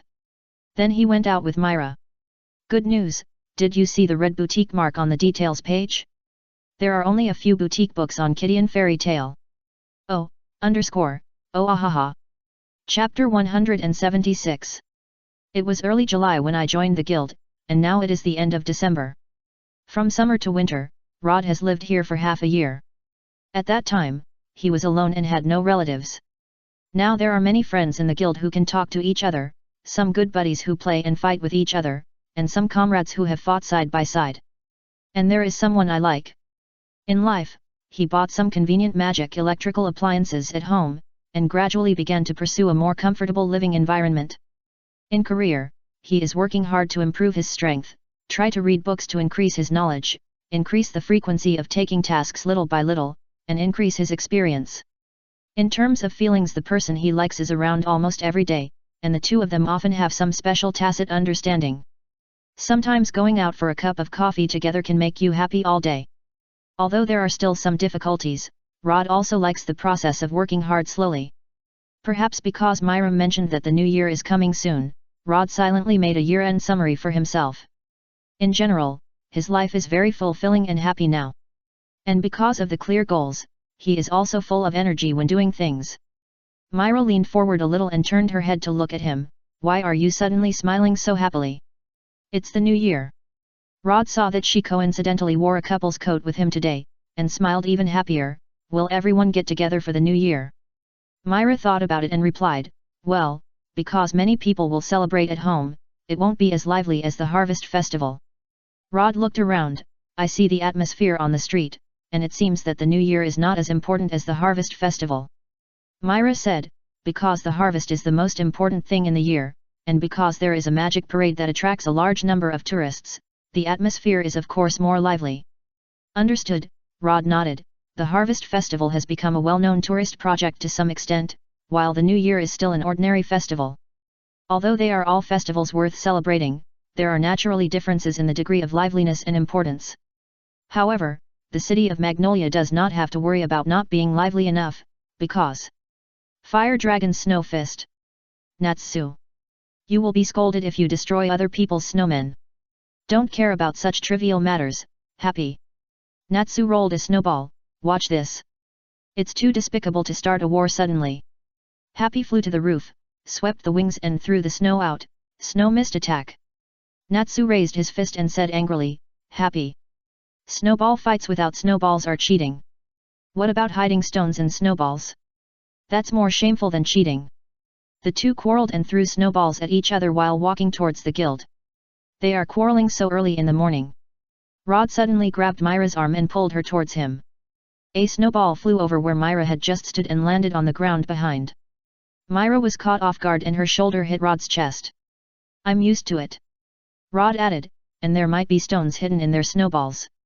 Myra glanced at him and turned to greet the two troublemakers, Natsu, Happy. Love. Oh Myra and Rod. Natsu raised his snowball and asked excitedly, do you want to join? It's fun. Myra refused, but we still have things to do. Rod said, you two should be careful, don't smash other people's windows. Although it's not that easy to break glass with snowballs, it's not surprising that Natsu collapsed someone's house during a snowball fight. Rod is a kind person, and he doesn't want the president to write a self-criticism during the new year. Natsu showed a disgusted expression. Loud, you are about to become Urza. Love. Rod is becoming nagging. If Urza were here, she would definitely change into a snowman costume and bury you two with snowballs. Rod's words were met with two grimaces. Myra just laughed. If she knew telepathy magic, she might call Urza to come and play snowballs with Natsu. After watching the two troublemakers and childish ghosts leave, Rod and Myra officially started shopping. Not to mention food and wine, holiday decorations also need to be bought, and a batch of broken tableware needs to be replenished. Rod asked why not use wooden tableware instead, and let Lakai fix all the broken ones, which can reduce expenses. Lakai pushed her glasses at the time and said she wanted to hang him up, so Rod gave up. Porcelain plates and bowls are quite comfortable to use, and it is not good to change to wood. It is definitely not because he is afraid of torture instruments. According to convention, large quantities and heavy things are delivered by merchants. Rod only carried some light ribbons and the like in his hand, which finally looked like he was out shopping. After buying the necessary things, the rest was to abuse power for personal gain. No, public travel no, it should be called paid shopping. In fact, the road conditions in the city were complicated during the festival, and the two suddenly couldn't find a shortcut to the guild, so they had to take a few more streets. After going around, they happened to pass by Rod's residence when they were about to return to the guild. Goodman was watching the store here as usual. "Hey, isn't this Rod and Miss Morajan?" Goodman was obviously a little surprised. He looked carefully at Rod and Myra's clothes, and gave Rod an ambiguous look. You out shopping?" "Hello, Mr. Goodman." Myra greeted politely. She had seen Goodman several times in the tavern and knew that he was Rod's landlord. Goodman said, "Because the weather is getting colder, there won't be much business if you come early." Rod nodded, "That's right. Oh, by the way, I have a heater, can I take it down and lend it to you?" "Thank you, but I have prepared it here, don't worry." Goodman pointed to the things on his stall and winked at Rod. "I brought new products here today, do you want to see them? They are very suitable as small gifts for girls." Goodman was talking about some hair accessories and bracelets, which were redesigned by his wife based on some techniques in the cloth and woven products that Rod gave them last time. It has some characteristics of ancient weavings, but it won't look too abrupt when paired with modern clothes. Rod was easily persuaded. He saw several nice hair ties that would suit Myra.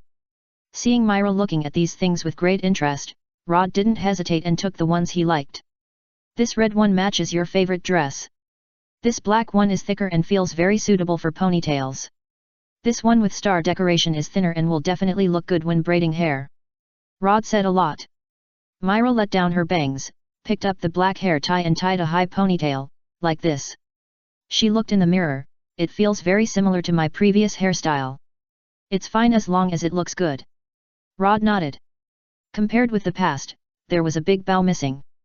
Myra changed to a red one, gathered her hair to one side and tied it up in front of her shoulders, brushed her bangs to the sides, and asked, "How about this? This dangerous hairstyle? This looks very virtuous, very beautiful." Rod's heartbeat accelerated. This hairstyle was great, and the urge to confess came up. He said virtuous in a low voice, but Myra heard it clearly, and her face flushed slightly.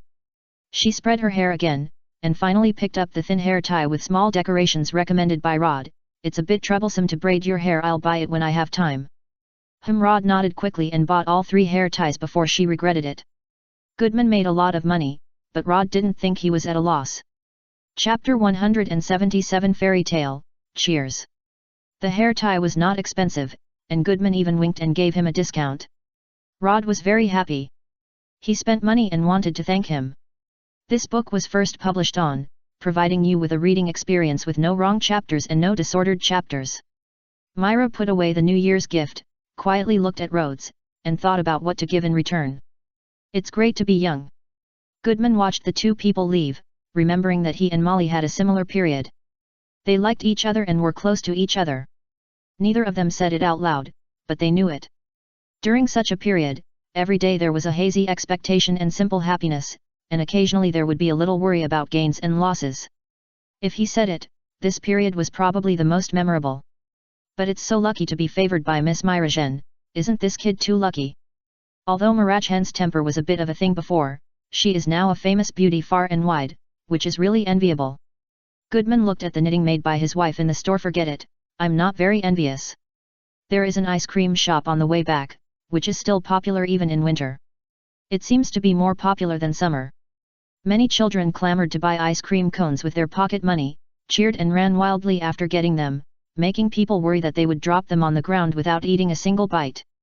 Rod bought a matcha-flavored cone and handed it to Myra, I said I would treat you to ice cream last time. Why is there only one? Myra took it and asked, aren't you going to eat it? Well, I don't really want to eat it. Rod thought for a while and made up a story. Today I didn't bring much money with me when I went out today. Then I'll treat you to one too. Myra was about to take out her wallet. No, Rhodes quickly stopped her. There are so many people in line, we have to wait for a long time, we should go back. Myra felt that this person was a little strange today. Didn't she like eating with her normally? Myra tasted it suspiciously, it was icy and tasted very good. Then she noticed Rhodes' eyes. Do you really not want to eat? Rhodes' eyes were erratic. This actually I can do anything. Humph, no good intentions.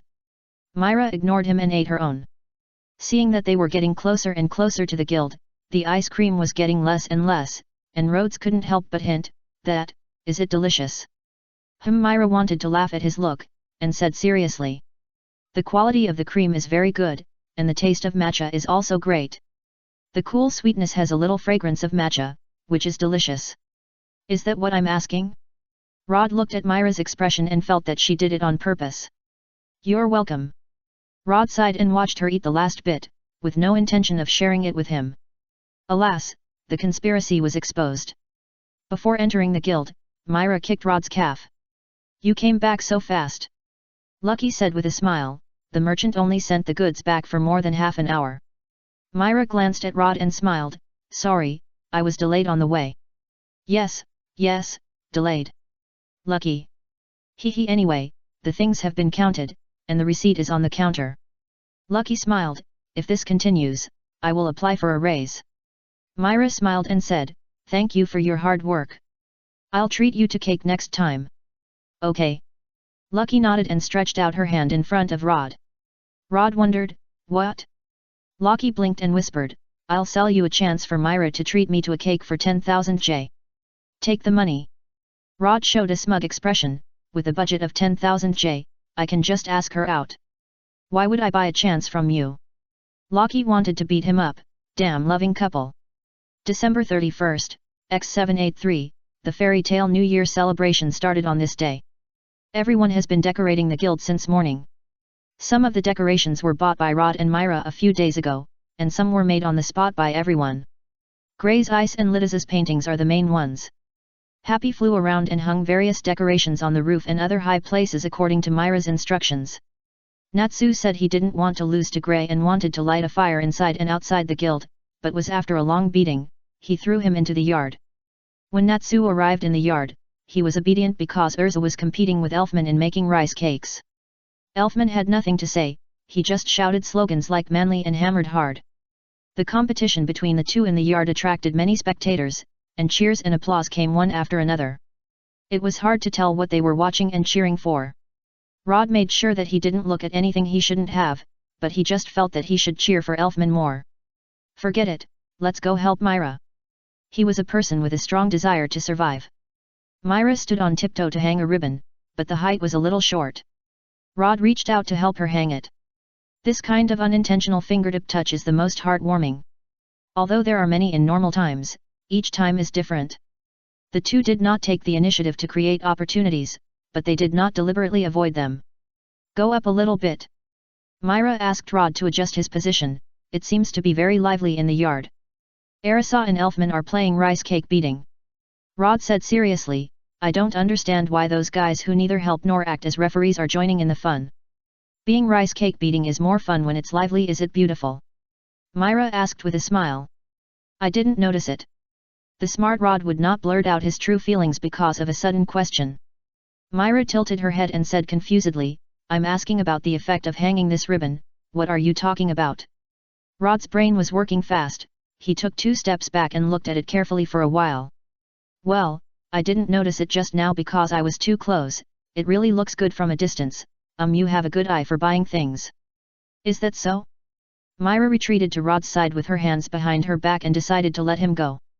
Lidiz looked at the backs of the two people, quickly picked up the paintbrush, and painted a scene of the two of them looking up at the decorations on the wall. The guild held a party in the evening. Although not all members were there, it was still lively. The host was naturally Marcus, who liked this kind of occasion the most. He mixed some jokes between the words, which had the potential to be a talk show. In addition to Myra singing a song on the stage, many people also went up to perform. It may not be very professional, but it is always fun to have fun among the people. The crowd kept making noise until midnight, and then Marcus used sand magic to make a few numbers and began to count down excitedly. 10, 9, 8, 2, 1. Then the president shouted, "Fairy tale, cheers." Everyone raised their glasses and shouted in unison, "Fairy tale, cheers." To Rod's left is Myra, to his right Ice and the left was Natsu, and then Urza, Gray, Loki, Kana, Levi all the way to Elfman on Myra's left. Happy rode on Worm, surrounded by everyone. Today, Loki rarely ran away when he saw Rod.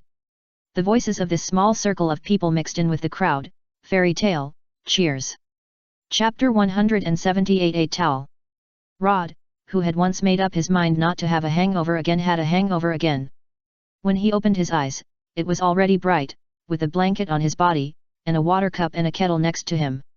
Looking back, Urza and Myra were squatting on the ground, painting Gray's face with great interest. Many people nearby had been ruined by them. "Oh? Rod woke up so quickly? Very good." Urza gave Rod an appreciative look, which made Rod a little confused. Myra looked at Rod and smiled with her hands covering her mouth. She walked over and poured a cup of hot water for Rod, who seemed to be half asleep. "Thank you." Rod drank some water and felt better and more awake. Oh, Urza meant that. She still thinks that painting on the faces of everyone who slept after the banquet is to test everyone's vigilance after drinking. How innocent is she? Rod tried to ask Myra with his eyes. But he didn't get an effective reply. Because Myra kept staring at his face, trying not to laugh out loud. Rod understood something. "I'll go to the bathroom." After returning, Rod stared at Myra with a resentful look. When he looked in the mirror, he could tell at a glance that it was Myra's work.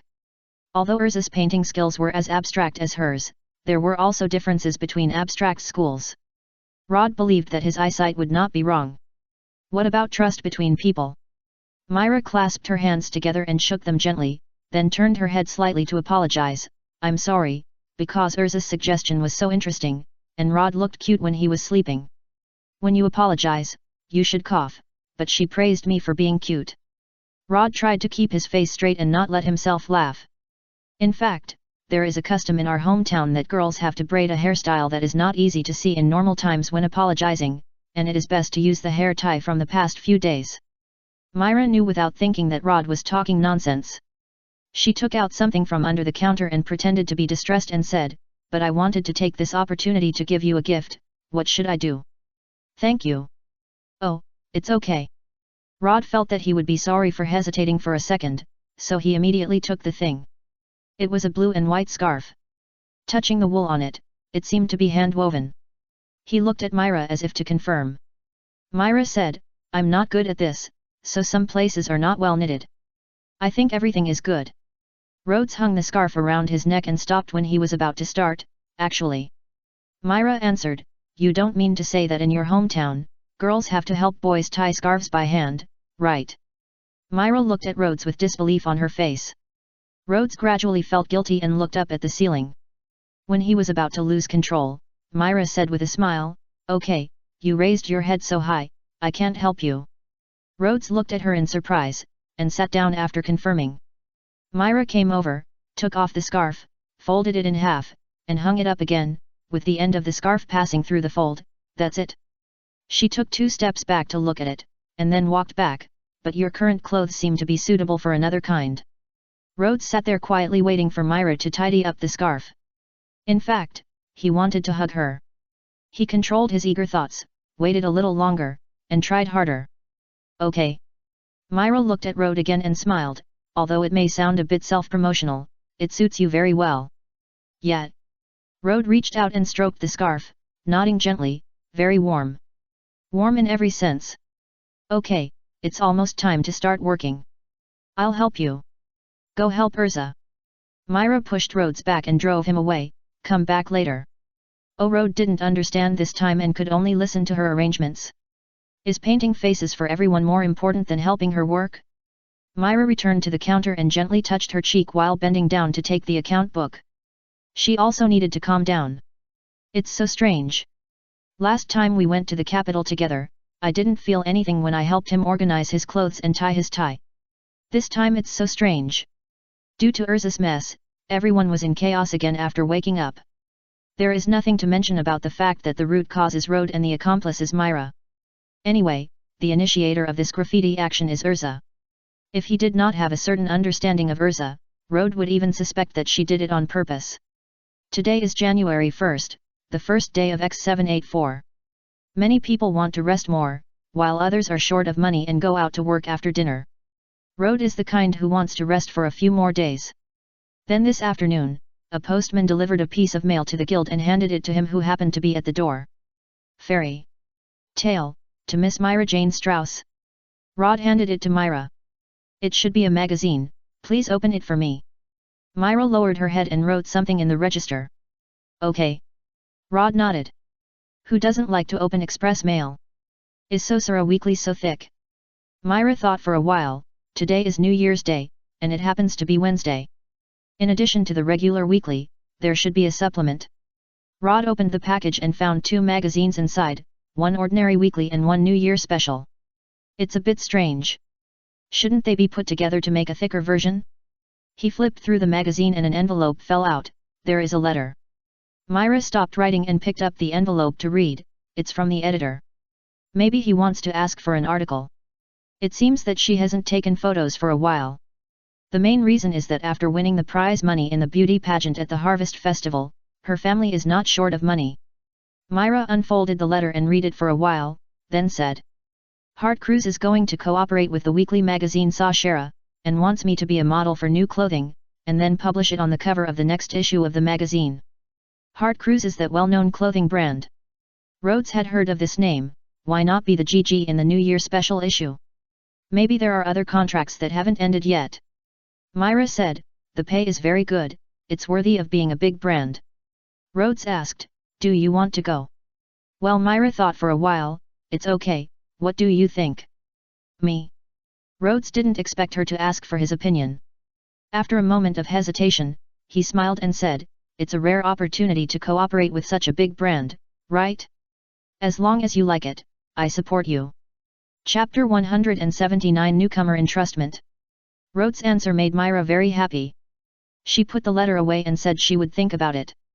As for the magazine, it was placed on the counter. She remembered that Rhodes liked to read the news. After the new year, the guild resumed normal operation and Rhodes returned to normal training. On the 3rd day after that, a boy with glasses who looked young came to the guild. He had a small round face, a flat head, and a big school bag on his back. He looked very well behaved.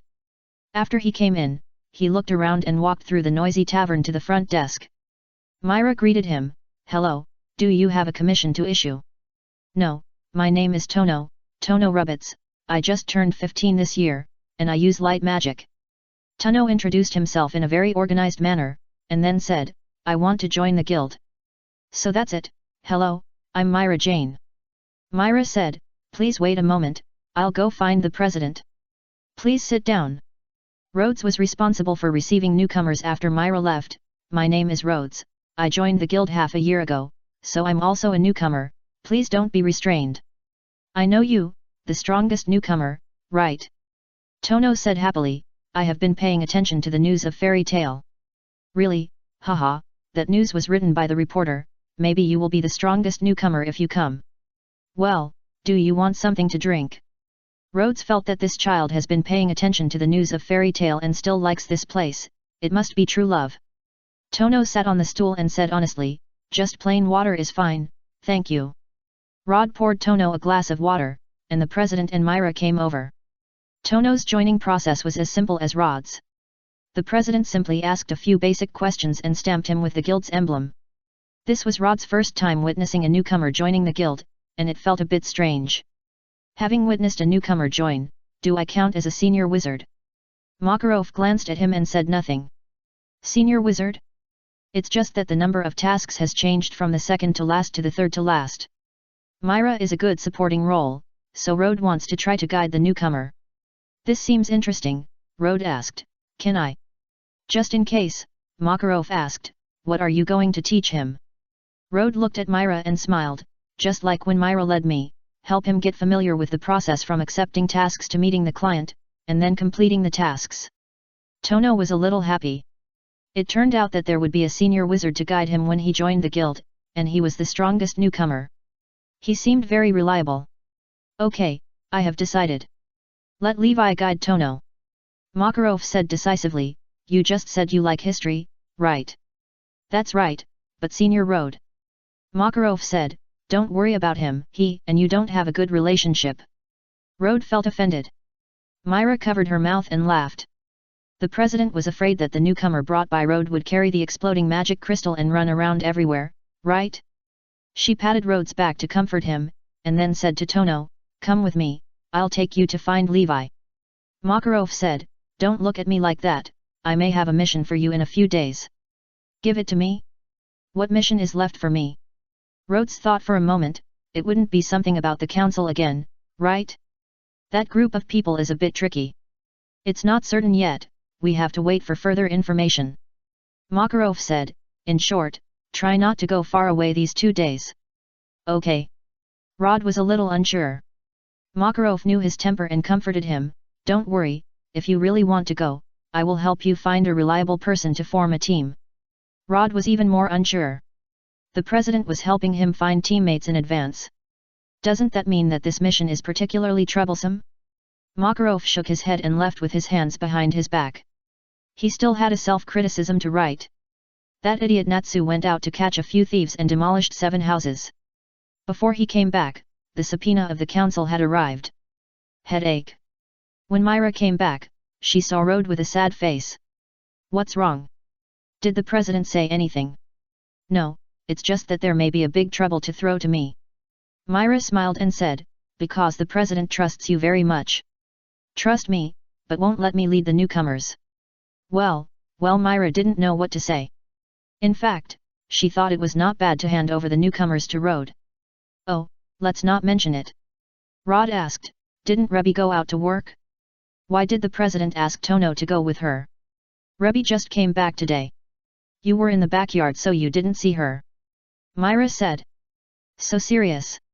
Rod frowned, what happened? Myra said with a little sympathy. It seems that Jet wanted to show off, and then accidentally fell into the trap used by hunters to catch wild animals.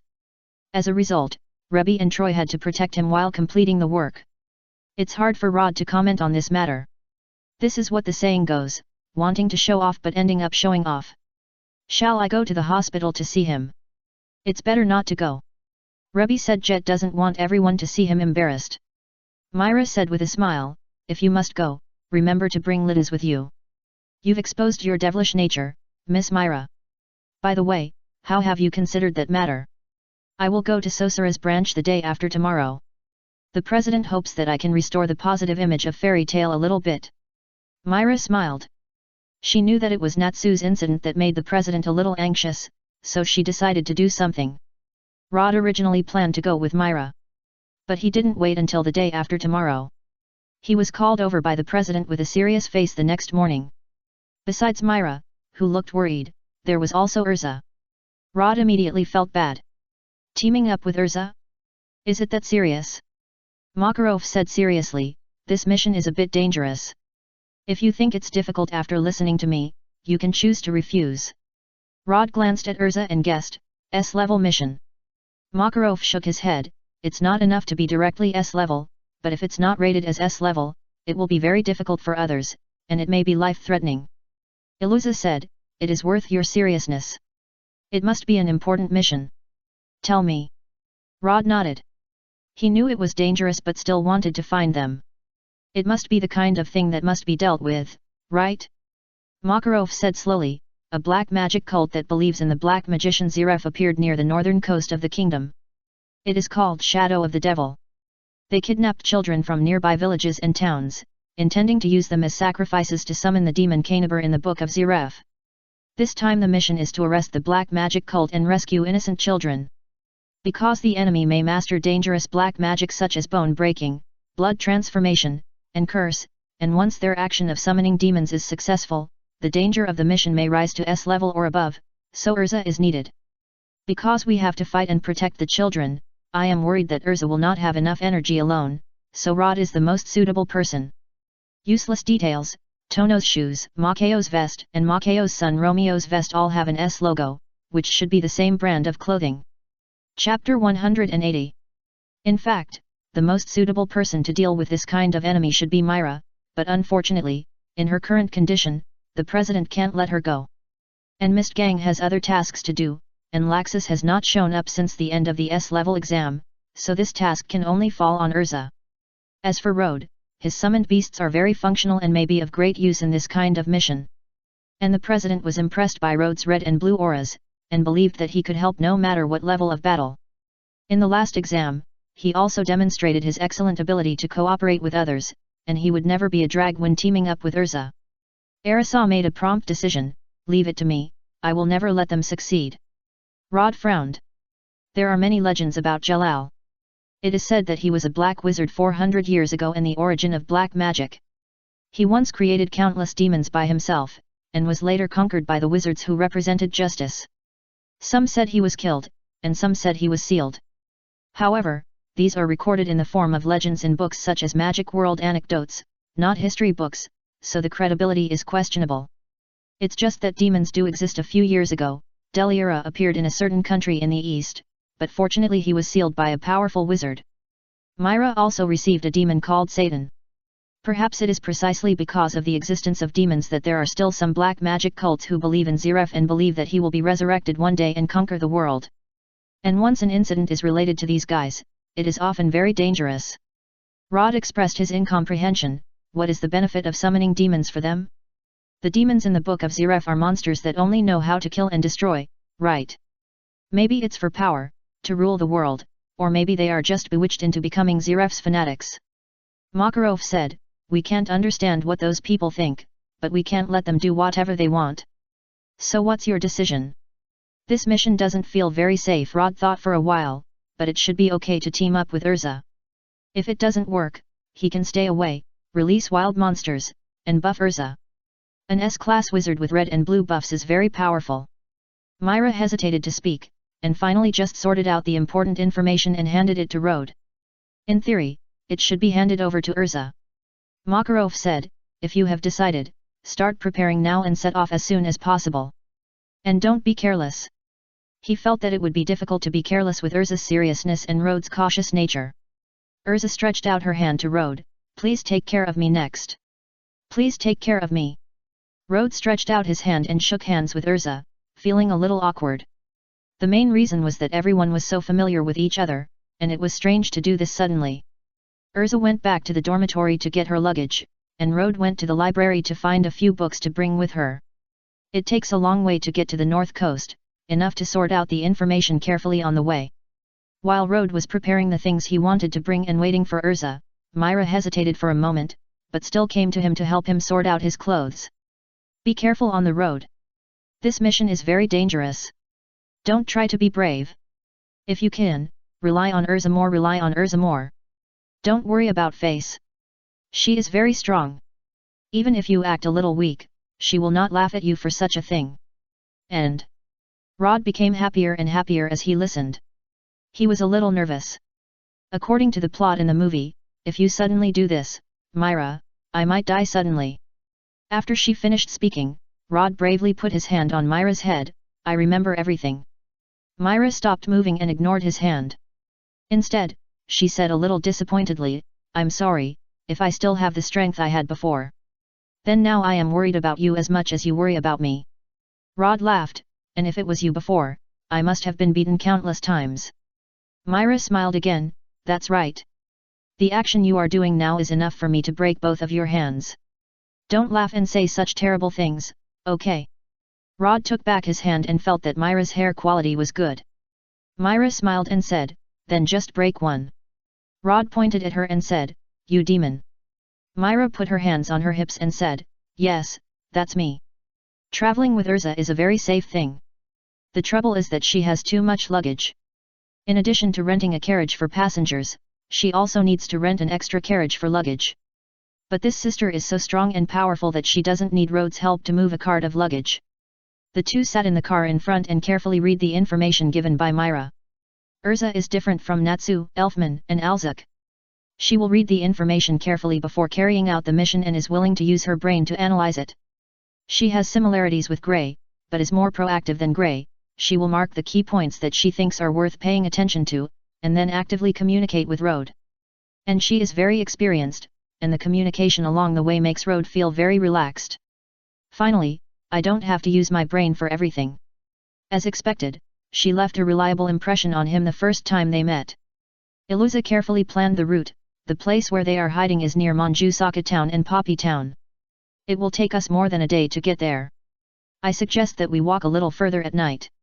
If we can't catch up with the town, we can camp in the wild, so that we can arrive as early as possible. Rod nodded, no problem for me, but the two drivers. Iluza said, it's okay, I will discuss it with them. She said normal discussion, right? Rod thought about Urza's style and was a little worried that she would put a sword on someone's neck. We'll have to watch it later. Rhodes took out a book he had borrowed from the guild and handed it to Urza. The information about the terrain near the north coast and some villages and towns may be useful, but some of them are records from many years ago, so just refer to them. Urza took the book and smiled, it's just like what Biskza said, very thoughtful. Rhodes shook his head slightly, because I can't compare with you in strength and experience. I can only use this method to increase the success rate of the mission a little bit. Urza said, don't belittle yourself, the president has praised your ability more than once. Rhodes smiled, because chance helped him earn A since it was a compliment, of course I had to praise her well. I wonder how this mission will turn out. Chapter 181, Relying on the Hornet and Not Relying on the Hornet. That night, as Urza said, they did not encounter any town and had to camp in the wild. This situation is called hurrying on the road and missing the place to stay in storytelling, and usually there will be an incident. The two drivers felt it was inappropriate for similar reasons. They were likely to encounter wild beasts at night and did not want to camp in the wilderness. And the weather was so cold. But at Urza's sincere request, they still agreed. Rod was glad that she did not use a sword when discussing with the driver, but was asking them seriously. It was when she asked seriously that the pressure was a bit strong. Because he was worried that he would be regarded as coercion, Rod had to say that he would protect their safety and also offered to pay more. So everyone was happy. Urza found the iron pot from her luggage and started to build a camp stove. Rod set up the tent, and the skills he learned from Gray last time came in handy now. When the two of them had settled everything and Rod was ready to taste Urza's cooking again, she told him that she didn't bring any ingredients. The pot on the fire rack she had built could only be used to boil some hot water. Rod didn't understand. No, sister, you have so many suitcases, kitchen utensils, and seasonings, but you didn't prepare any ingredients. Urza was a little embarrassed. Well, because of limited space, I can only give up some things. Rod looked at the large suitcases. The space was limited. What was in them? Urza seemed to understand his doubts and explained, it's mainly some souvenirs obtained during the mission, some important gifts, and then common tools such as tents. By the way, the armor you gave me last time is also in it. I like it so much that I want to take it with me. Do you want to put it on and show it to you? If any other girl said this, Rod would doubt whether she was interested in him. But Urza, like Kana, really treats her brothers as brothers. She definitely didn't mean that, but simply liked the gift and the kindness of her companions. Rod declined politely, I'm glad you value my gift so much, but let's get off topic. The question now is what to eat at night. He had already eaten the food he brought at noon. It was prepared by Myra in the cafeteria before he set off, and she also gave Urza half. As a result, he didn't have dinner now, which made him feel uncomfortable. Sorry, I was careless and ignored such a thing. Urza clenched her fist and reflected with a sad face, you can punish me in any way after the mission, and I can take less reward. Rod held his forehead, it was over, he was getting serious about strange things again. Forget it, summon, Shadow Wolf. 6 shadow wolves appeared, and 16 green eyes scared the two drivers. Go, catch some prey, rabbits, pheasants, whatever. Rod remembered that when he used river crabs to explore the road during the day, he seemed to see the footprints of hares in the snow. Will such a small deer roe deer? Rod was relieved. Roe deer must be an adult at this size. Then it was Urza's time to perform. Several different kitchen knives flew in the air, bleeding, skinning, deboning, and decomposing, all in one go. Then they cooked soup and grilled skewers. The two of them had a full meal and could share some with the driver. Although they brought their own dry food, they would not refuse meat. Change clothes. Urza's body flashed with light, and she had changed into a set of purple pajamas. Speaking of changing into such pajamas in winter, forget it, wizards cannot be judged by common sense, and she also has a sleeping bag. Rode noticed the pattern on Urza's pajamas, is that the heart-shaped cross logo? Ah, yes, the quality of this brand's clothes is very good. Urza said, the armor I usually wear is also produced by this company. Really? After she said that, Rode remembered that Urza's usual armor also had a yellow cross with a heart at the end. The black feather armor I saw last time also had a white logo. I didn't notice it before, maybe it's because Myra took the endorsement now. Hey. That's not right. I remember that heart-shaped cross is a clothing company. Do they also make armor? Arisa said, originally they didn't do it, but after I asked them seriously, they were quite reasonable. Do you mind if I ask how you asked? Can you make armor for me? Super oppressive version. After the demonstration, Urza returned to her normal expression, that's about it. Haha, as expected, Rode laughed dryly, what a reasonable merchant. Okay, because there may be wild beasts, let's assign the night watch tasks. No need to assign, I'll ask Worm to keep watch. Rode summoned Worm. This kid is not good at fighting, but he can still look at the fire and be a sentry. The main thing is that the magic power consumption is so low that it can be almost ignored. Snoring. Worm was a little confused. Urza asked, can your magic last a whole night? No problem. If there is no time limit, I can keep Worm for 24 hours. Hey. Worm squatted at the door of Rode's tent, like a snow lion. It's just a little fat. Urza squatted down and touched Worm's head, I'll leave it to you. Call me anytime if you need anything. Hey. Worm nodded seriously. In fact, it's usually hard to see the boundary between its head and neck. No words were spoken all night. The next morning, several people got up to wash, and the clean water was provided by Rode's text magic. Text magic is really convenient. Urza changed her clothes again, from pajamas to armor. Clothing magic is convenient, right?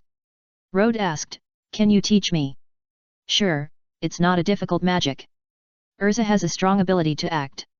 While packing up the tent, she told Rode how to practice clothing magic. As long as you don't want to use it in battle, clothing magic is still easy to learn. However, if you want to have a changing space as large as Urza's, and the speed of switching armor at any time, you need a high talent and a lot of practice. Rode doesn't need to learn to that level, just get started, so that it's convenient for future travel. The carriage set off again. Urza saw Rode looking through the mission information again and asked, aren't you going to practice?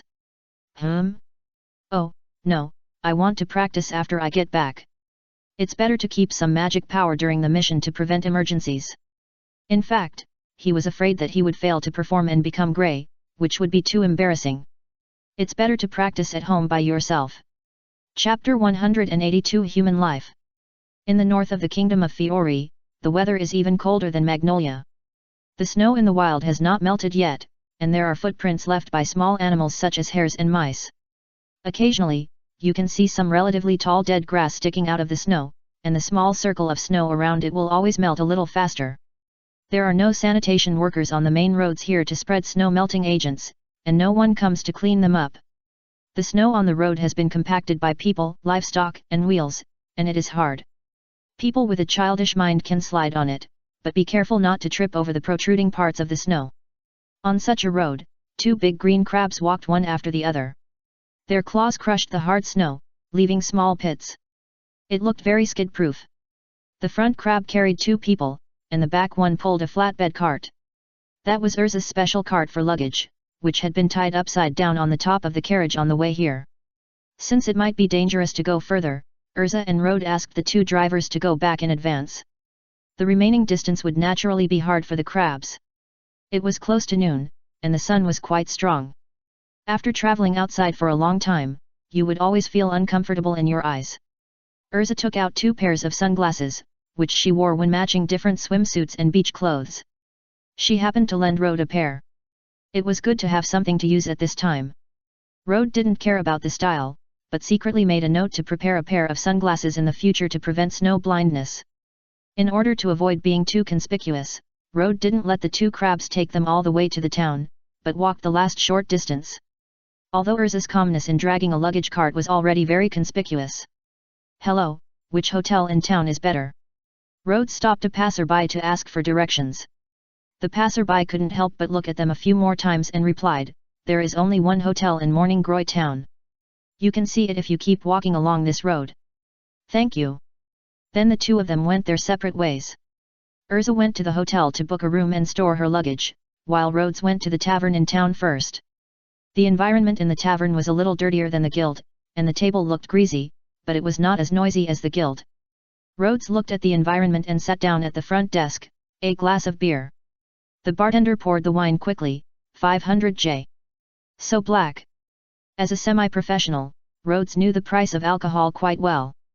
500 J could have 3 drinks in the guild. This was just a comparison of the price. If you count the profit, you will feel that this place is even more black-hearted. Rhodes took out the money and put it on the counter, picked up the beer and tasted it, but he didn't think it tasted better than the one in the guild. "Are you from out of town?" The bartender was like a talkative person and took the initiative to talk to Rhodes. "How did you tell that?" "Feeling." The bartender smiled. "Actually, there aren't many people in the town. If it's someone from here, I should have some impression of him." "Then you have good eyesight." "I'm from the south. Are there any places with good scenery nearby?" "If I have to say, you can go further north in summer. The beaches there are nice, and there are places where the mountains and the sea meet, which is quite interesting." A guest in the tavern shouted, "Hey, Bob, don't hurt people. Is the north a place to go now?" The bartender called Bob replied, "I didn't ask him to go now." Rhodes asked, "What do you mean you can't go to the north?" "Because there have been many cases of missing children in the northern towns of Manjusaka and Poppy, and some of them have killed people because they were blocked." "Someone died?" Rhodes became nervous. This matter was not mentioned in the intelligence. "I heard it happened yesterday. The child's father should have died." The bartender shook his head, looking a little regretful. Rod frowned and continued to ask, "What do you say about the security team and the army?" "What else can I say? Those who do this must be human traffickers. After catching people, they hide in the mountains, or simply go out to sea. When they sell people to the Kingdom of Seven or the Kingdom of Bosco, what can the security team do to them?" The bartender was quite resentful about this. "It's all those people's fault. Now we dare not let children go out on the street alone. It's very hateful." Rod nodded. It seems that ordinary people don't know the inside story and just think they are more vicious human traffickers. Rod sat in the tavern for a while, listened to more fragmentary information, and then left. Some guests watched him leave and asked, "Hey, Bob, you told him so much, aren't you worried that he is a human trafficker?" "Do you think he is?" "Human traffickers don't write the word bad on their faces. Who knows, maybe he is a wizard who came to investigate, and the bad guys were arrested as soon as he came." "Ha ha ha, who would come to a dirty country tavern like yours with such a powerful wizard?" Rod went to meet Urza, and she also got similar news from the hotel owner. "We can't delay any longer, those guys can do anything." Urza didn't want anyone else to be harmed. Rod nodded, "Well, let's set off now to investigate Manjusaka and Poppy Town. Let's act separately, it will be more efficient," but Urza hesitated a little. Before leaving, the president said that he hoped she would take care of Rod more. Rod thought for a moment, and if he delayed any longer, other people might get killed, so he nodded, "Okay, I'll be careful. So, I'll ask Worm to follow you. If I find an enemy, I'll summon Worm away. If you find an enemy, let him go back by himself." "Okay, be careful." Urza was resolute and took Worm with her and left. Rod hurriedly reminded, "Don't be impulsive. If you find an enemy, try to follow Plan A. If it doesn't go well, change to Plan B." I don't know if it's an illusion, but he always feels that after coming here, Urza is not as calm as she was on the road. Putting aside his doubts for the time being, Rod found a clothing store, bought a few cheap clothes, scarves, hats, etc., and dressed himself up a little before setting off for Poppy Town. When you go out alone, you have to protect yourself and try to make yourself look inconspicuous. After setting off, you have to let the river crab patrol in front and behind, and be more cautious when you arrive in Poppy Town. Poppy Town is the town where someone died yesterday. Urza thought that since such a big thing happened there, the black magic cult would not go there again. Then the more dangerous town today should be Manjusaka town, so she chose that place. However, Rode was still a little worried about the situation in Morning Groy town, so he left a small razor-beaked bird nearby, which was not very costly, and then left with peace of mind. Chapter 183 Lord Canyon swift crabs, which run fast, have a wide field of vision, and can share vision with Rode, are the best choice as scouts. The disadvantage is that they are a bit big, and the green color makes it difficult to hide in winter. Rode is considering getting a few pieces of camouflage cloth for the 2 river crabs, and prepare a piece of snow camouflage, desert camouflage, ocean camouflage, etc. Now we can only make do with it. The road to Poppy Town was very quiet. I only met 3 people in the journey of more than 10 kilometers, and they were all in the same carriage. The 3 people seemed to be going to Morning Groy to deliver goods. When they met Rode, a lone stranger, they were very cautious and even wanted to leave the main road and go around him. Rode pretended to ask for directions, carefully felt that there was no suspicious magic in the carriage, and then took the initiative to go around them. In Poppy Town, there were not only security teams patrolling the streets, but also 2 people standing guard at the entrance of the town to check people entering and leaving. It seems that they are just incompetent, not doing nothing. Rode was the one being checked. To avoid trouble, he showed the commission and asked the 2 not to make a fuss. Because he lacked trust in them, Rode left a river crab to watch them from a distance before entering. The atmosphere here is much more tense than in Morning Groy. There are not many pedestrians on the street, but most of them walk in groups of 2 or 3, and there is always one person with a stick or something to protect themselves. Except for some shops, almost every household was closed. It seemed that the townspeople were extremely uneasy. Rod tried his best to avoid the patrol team, received the shadow wolf, leaned against the wall and blended into the shadow, and quietly checked around the town. When he found the crime scene yesterday, he sent the wolf spirit to smell the smell. When passing by a house that seemed to have lost a child, he quietly sneaked in and took away 1 or 2 pieces of clothing. It was quite rude, but it was urgent. Just when he was about to leave the town and let the shadow wolf start a large-scale search, Rod suddenly felt that Worm had returned to the howling abyss. He immediately received the Crimson Raptor and flew towards the direction of Manjusaka town. They started arresting people in broad daylight. Is this black magic cult so arrogant? When he arrived, the battle was already over. There were 3 black-robed men lying on the ground, and 2 broken staffs. There was an exaggerated crack on the street, as if it was shaken out by some heavy blow. Iluza was stepping on the chest of one of them with her foot, the tip of the sword pointed at the opponent's neck. Behind her was a mother, holding her child, looking at the people falling to the ground with fear. When the neighbors saw the end of the battle, they all came out to watch, and some ran to notify the security team. Rod circled twice in the air above the town, trying to see if there were any suspicious people around. Aerosol looked up and continued to interrogate. Don't waste your energy. I won't say anything. Even if I die, my body and soul will be dedicated to Lord Canibur. As soon as Rod landed, he heard the person who was stepped on by Urza shouting these words. Canibur, a demon that feeds on humans, is said to not only devour human flesh, but also gnaw on human souls. Urza's sword tip rubbed the black-robed man's neck and stabbed into the ground, leaving a blood mark on his neck. I'll ask you one last time, where are those children? The pain did not scare the black-robed man, but made him even more crazy. Ha ha ha. They will become the nourishment of Lord Canibur. After tonight, you will all die. The other 2 black-robed men also shouted enthusiastically. For Lord Canibur. Long live Ziref. Even though he didn't even have the strength to stand up, he shouted these with full energy. What kind of charm does Ziref have that makes these people believe in him to this extent? Or are they just worshipping a powerful force? This is something Rode finds difficult to understand. He needs to know more about Ziref when he goes back. My child. Where is my child? A lady with messy hair and a tired face stumbled over and cried, Give me back my child. Before she squeezed through the crowd and threw herself on the black-robed man, her husband hugged her. Although he was anxious and hated these black-robed men, they were still dangerous even if they were defeated, and he couldn't let his wife do stupid things. Master Wizard, please.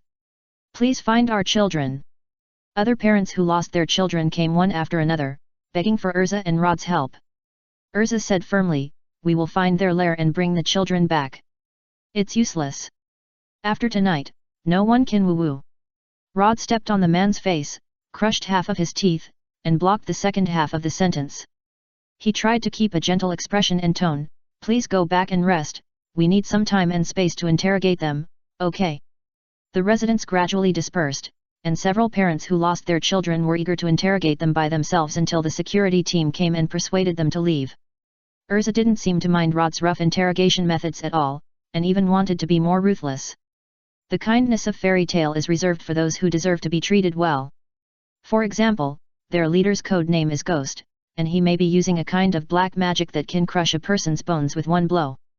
For example, the location of their ceremony is very secret and the security is very strict. Although they refused to tell the specific location, Urza judged from the mud and grass on the soles of their shoes that it is very likely to be near the place where the mountains and the sea meet in the north. For example, their summoning ceremony is likely to be set tonight, and before that, the children who are sacrificed are temporarily not in danger of life. Time is very tight.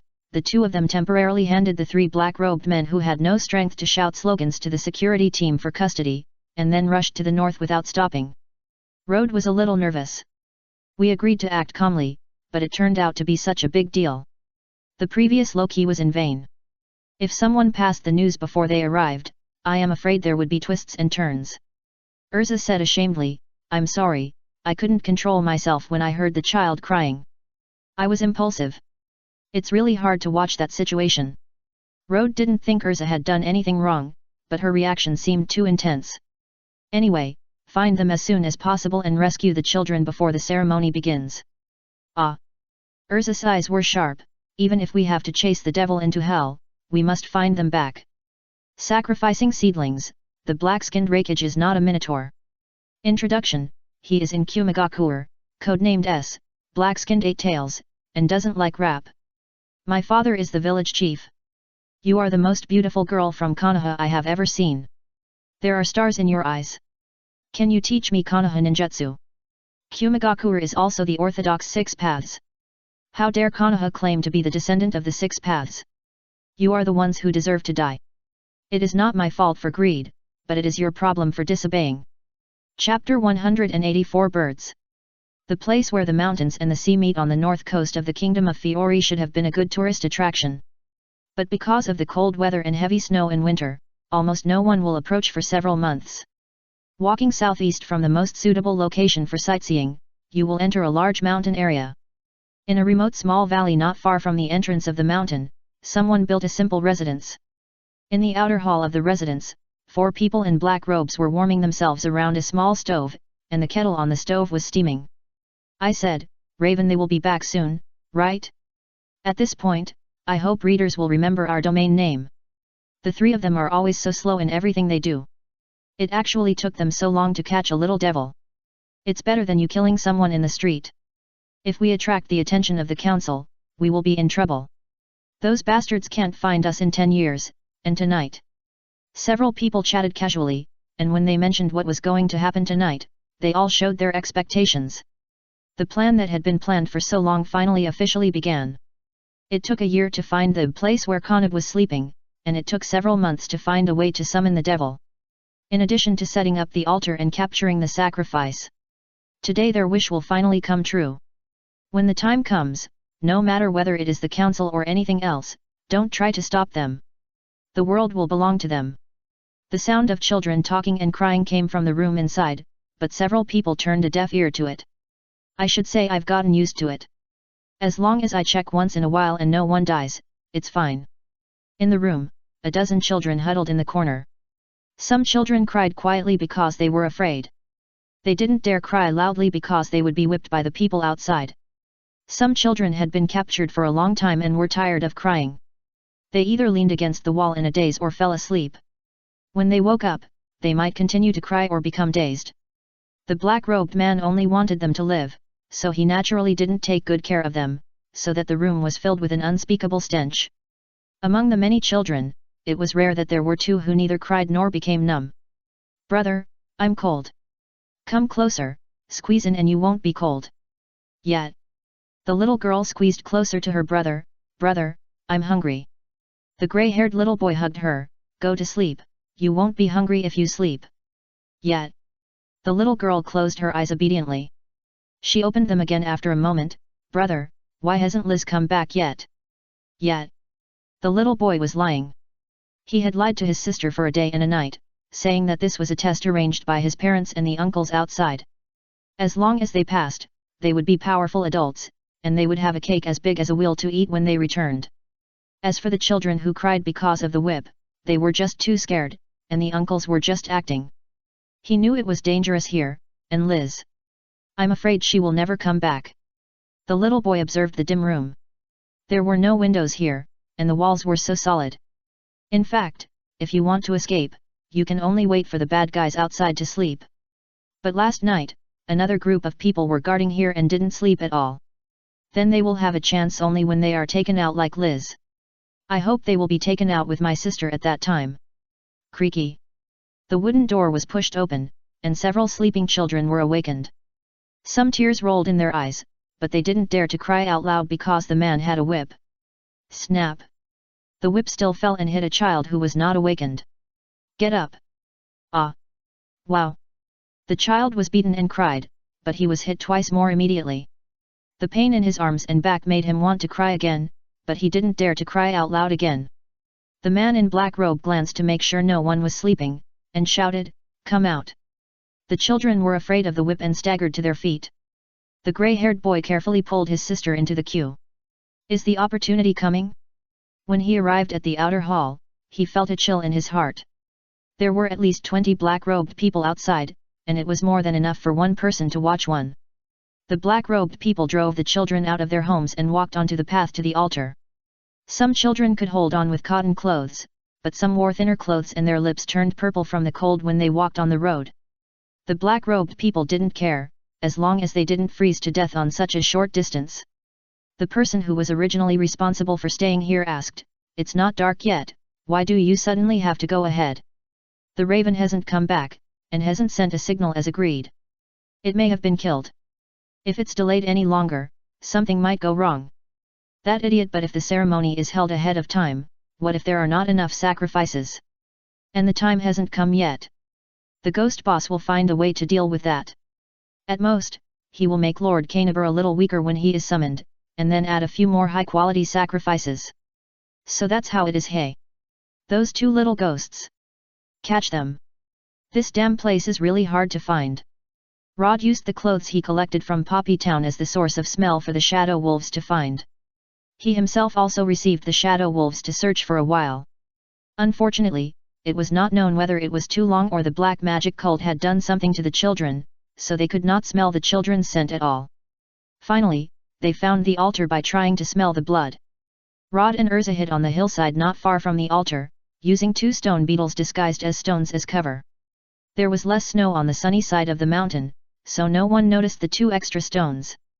From their perspective, there was a high platform built with stones and wood in the valley, with a dark red magic circle painted on it. With Urza's eyesight, she could see at a glance that was drawn with blood, as for whose blood it was. Iluza wanted to go down and chop those bastards right now. It's useless to kill them now. We have to confirm the situation of other children first. Rode pressed her shoulders. Don't be impulsive at this time. I know. Urza whispered, any clues? Why not?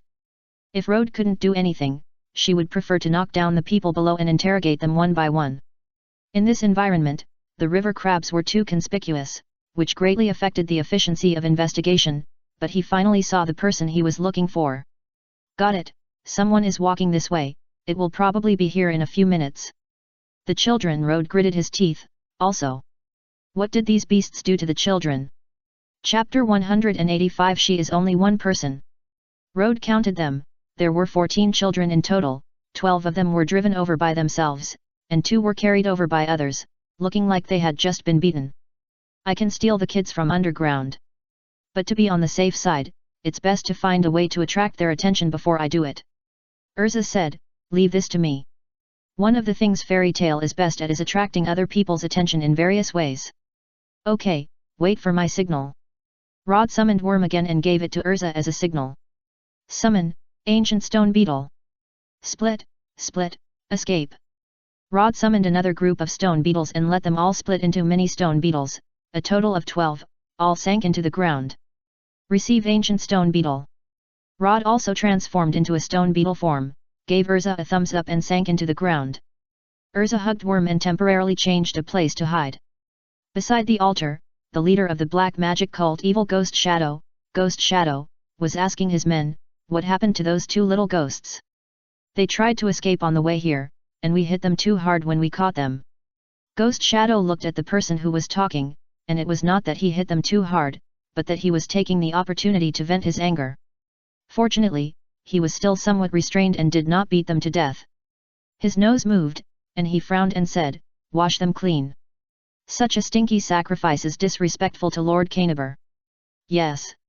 It was impossible to boil hot water on purpose, so the black-robed people just fetched some cold water to help the children bathe.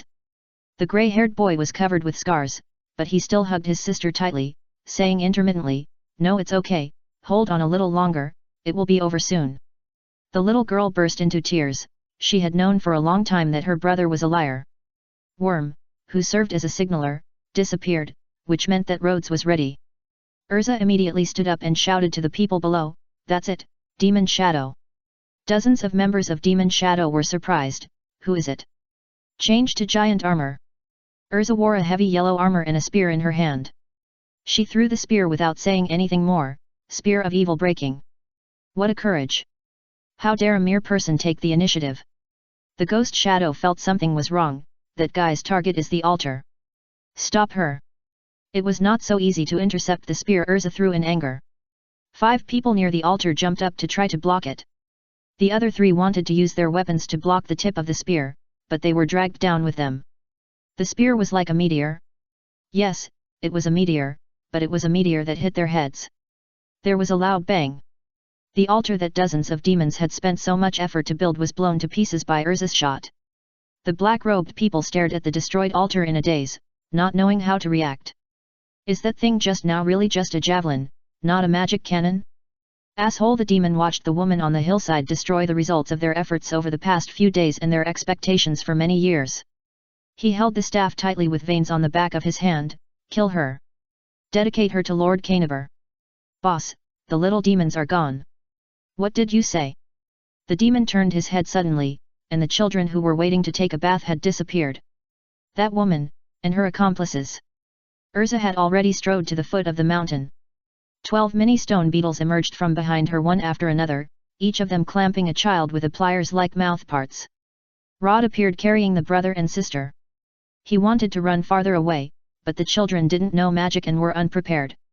If they stayed underground for too long, they might suffocate, so he had to come out early. Ah! Wow! The children screamed and gasped. Don't be afraid, we are wizards who come to save you. Don't worry, we will take you home soon. Rod cancelled his transformation and tried to calm the children. Go home? You can't go anywhere.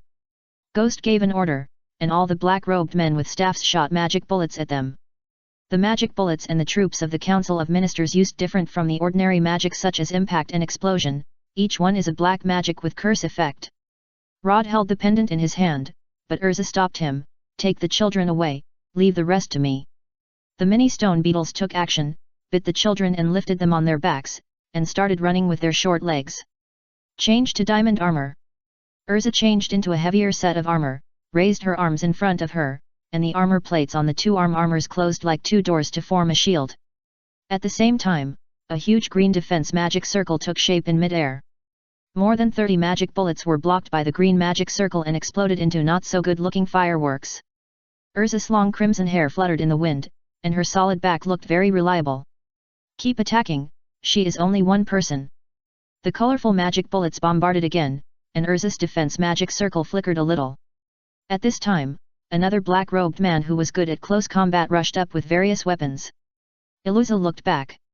Rod, the expert in retreat, had replaced the stone beetle carrying the children with a razor-beak bird, flapping its wings and half flying and half running, at an extremely fast speed. It seemed that he was about to take the children to the back of the mountain, and 12 mini stone beetles burrowed into the ground, and 6 shadow wolves ran down the mountain. 2 magic swamp frogs also surrounded them from the side. To deal with these enemies, Rod had no psychological burden to use poison. Iluza smiled, and it turned out to be a very reliable partner. When she turned around and blocked another round of attacks, her expression had become very serious, even murderous, changed to the armor of the sky wheel. Iluza held 2 swords, and steel wings grew behind her and floated in the air. 16 swords of the sky wheel flew out at the black wizards who rushed towards her. This group of black magicians seemed to be no ordinary fry. The heavenly wheel sword only knocked down 6 or 7 black-robed men who rushed up. However, this iconic image and move also made them recognize who their enemy was. The special dressing magic that changes even the armor, the long crimson hair, and this armor she is the fairy queen Arisa Scarlet. So that person just now is also a wizard of fairy tale. The first guild in Fiore, the ghost clenched the staff, and this was a big trouble.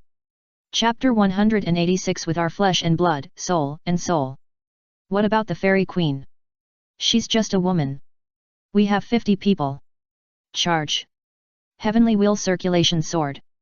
16 swords appeared behind Urza again, rotating with her as the center. The white sword light formed a light wheel, and under her control, it formed a circular slash, flying around without dead ends. Wow! Whether the black-robed people were rushing forward or trying to attack from the side, they all screamed and were blown away. Heavenly wheel 3 swords. Arisa swung the 2 swords in her hands, and the triangular slash passed through. The few lucky ones who were close to her fell down with blood bursting out of their chests. This is the fairy queen. Don't be stunned, attack now. The black-robed people in the back raised their staffs, but more than a dozen of them felt pain in their legs and half of their bodies sank into the ground. What is that? Be careful underground, there are earth wizards. Wow! There are wolves. Why would the wolves attack us, beasts? A few people wanted to attack the shadow wolves, but suddenly their faces were covered with purple venom, and they knelt on the ground in pain with their hands covering their faces. What is this? Wow! Poison, poisonous! Asshole! The ghost was furious as he watched Urza rush into the crowd and kill people, and a group of wild beasts attacked their team. Dissolve the flesh and crush the bone marrow, this is the wish of the black magic believers. Boncourage! A black smoke-like ominous light flew from the ghost's staff to Urza and hit a shadow wolf that pounced on Urza. Awoo! The shadow wolf howled, and its flesh and bones seemed to melt. The whole wolf fell to the ground like a deflated ball. The first order the monsters on the battlefield received was to help Urza guard against sneak attacks. You're in the way, bonkerish shit! This time, too many stone beetles bit the ghost's calf, causing his magic to deflect to his own people. Urza chopped down 2 more people on the left and right, and suddenly 3 blue light patterns appeared around her. At the same time, a small giant 4 or 5 meters tall rumbled down the mountain. It was a blue carved golem. Is this the crown of insight that Rode mentioned? Urza felt the magic power in her body recovering quickly, in this case finish them off in one go. Coupled with Urza's murderous expression, it was as if one person could defeat 1,000,000 soldiers. Even Rode's shadow wolf was a little scared of this scene, wondering whether he should withdraw from the battlefield. The weapons adjusted their directions according to Urza's wishes, and the black-robed people who could still stand could get at least 3 weapons on average. The black-robed people were so happy that they opened their mouths and couldn't even hold their own weapons. Swoosh, swoosh, swoosh. All kinds of weapons flew down with the sound of breaking through the air. Even if someone could avoid the first attack, they couldn't avoid the second and third ones that followed. Urza's strength lies in that even with nearly 100 weapons, she can accurately control the landing point of each one. The weapons fell like raindrops, rumbling on the ground with the power of artillery bombardment, nailing the black-robed men to the ground or flying away. But the shadow wolves and stone beetles interspersed among them were not hurt at all. As the leader, the ghost shadow was more impressive. He was assigned 6 swords of the sky wheel, 4 of which were nailed to his limbs and 2 crossed by his neck. The golem that Rhodes specifically called out for help rumbled to Urza's side, but found that the battle was over. It raised its thick arms and scratched its head, not knowing what to do next. Urza looked at it and thought this big guy was cute. Is it your magic? It's a great help. Ha ha, ha ha ha. You can't stop it, you can't stop Lord Canabur from coming. The ghost suddenly laughed, with a very ferocious expression on his face, with our flesh and blood, soul, too. Bang! A fist as big as a sandbag was printed on the ghost's body, smashing him into the ground, and cracks appeared on the ground around him. The skywheel sword that was originally inserted into his body was knocked down and was taken back by Urza in time. Of course, it was the golem that took action, because Rode had warned, if the person lying on the ground has strange behavior or says strange words, don't hesitate to punch him first. But after the ghost was silent, another black-robed man immediately spoke, with our flesh and blood, soul. Boom. With our. Boom. The golems rushed back and forth, embedding every bad-mouthed person into the ground. The valley finally quieted down, and the golems disappeared. How are you? Are you injured? I'm fine. Urza returned to her normal attire. Where are the children? They are taking shelter behind the mountain. I left WOM and the Razorbacks to keep them warm. Rhodes said, but we have to go back quickly. The children have been cold and hungry these days, and they may have a fever if they go back. These scumbags. Iluza cursed, and dealt with the aftermath with Rhodes. The leader called Ghost Shadow must be taken back. The others will have their hands and feet tied up and their mouths blocked first, and then dragged to a place farther away from the altar and put them there, waiting for the council to receive them.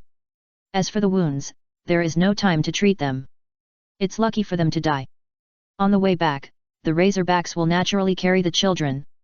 They can spread their wings and cover the children to help keep them warm. Rhodes and Urza can only be a little more difficult and take Ghost Shadow on the river crab. Can your magic last? Urza remembered that golems consumed a lot of magic. Not bad. I got one from the Crown of Insight before. I should be able to hold on until the town. Compared to the S-rank exam last month, Rhodes had made some insignificant progress. The most obvious thing was that he didn't send the golem back quickly after summoning it, but dared to keep it fighting for a while longer. If he gritted his teeth and pulled the tree monster out to let it go, it wouldn't be impossible. The previous consideration of giving Urza a red and blue buff at the same time was not a fantasy, but a means to keep it in the bottom of the box. I believe that it won't be long before these two highly practical wild monsters can become regular combat forces. By then, we can start studying the next target. It stands to reason that the next one should be the Rift Herald, but the figure Rhodes saw through the fog looked a bit like a bug. This made him not dare to act rashly for the time being. Chapter 187. Rod sent the children directly to the hospital in Manjusaka town. Iluza asked Ghost to contact the people in the council branch. Google searched Kan. The doctor prepared some suitable food for the children, examined their bodies, and bandaged their wounds. 8 of the 14 children showed some fever symptoms. 2 of them, the brother and sister who wanted to escape but were caught, had a high fever, and the other 4 were not seriously ill. After a busy period, it was already dark. However, the children's parents still rushed over after hearing the news. Even the parents of those who lost their children in Poppy Town came over with oil lamps and stepped on the snow to claim their children after hearing the news. Rod hid when the first batch of parents came, squatting in the corner outside the hospital alone. He was a little scared. He learned from the children on the way that a girl named Liz had never returned after being taken away by the black-robed man. When I think of the magic circle drawn with blood on the altar. Rod was afraid to see Liz's parents. He thought it was not his fault, but he did not want to see that sad look. Rod had seen enough of the sad expressions after losing their loved ones. Why are you squatting here? After finishing her business, Urza changed into a purple down jacket with her hands in her pockets, which was in line with the winter atmosphere. But she was wearing long boots and bare legs, which looked a bit strange. What's going on with the council? The ghost and the 3 people we caught earlier, they have been imprisoned. The council will send people to capture those people in the mountains overnight. What about our heavy hand this time? It doesn't matter. What the black magic cult did was too dangerous, and the council cannot tolerate what happened to children. So we won't be held accountable if we are heavy-handed. At most, we will send someone to ask about the situation afterwards. That's good. Rhodes looked up at the dark night sky. At least we don't have to worry about the president being scolded. Iluza squatted down beside Rhodes, leaning against the wall and hugging her knees. The weather is not very good tonight. You can't see a single star. Urza exhaled a breath of white air, which was very conspicuous in the dim light. Rhodes answered smoothly, yes. Are you thinking about Liz? Or the person who was killed yesterday? Rhodes said, both. I wonder if we can save them if we come earlier. It's a pity that there is no if. Earlier, we didn't even know the situation here. I know this very well, but I can't help but feel regretful and have random thoughts. This should be called kindness. I will feel sad for the disappearance of life and feel sorry for the misfortune of others. Urza said.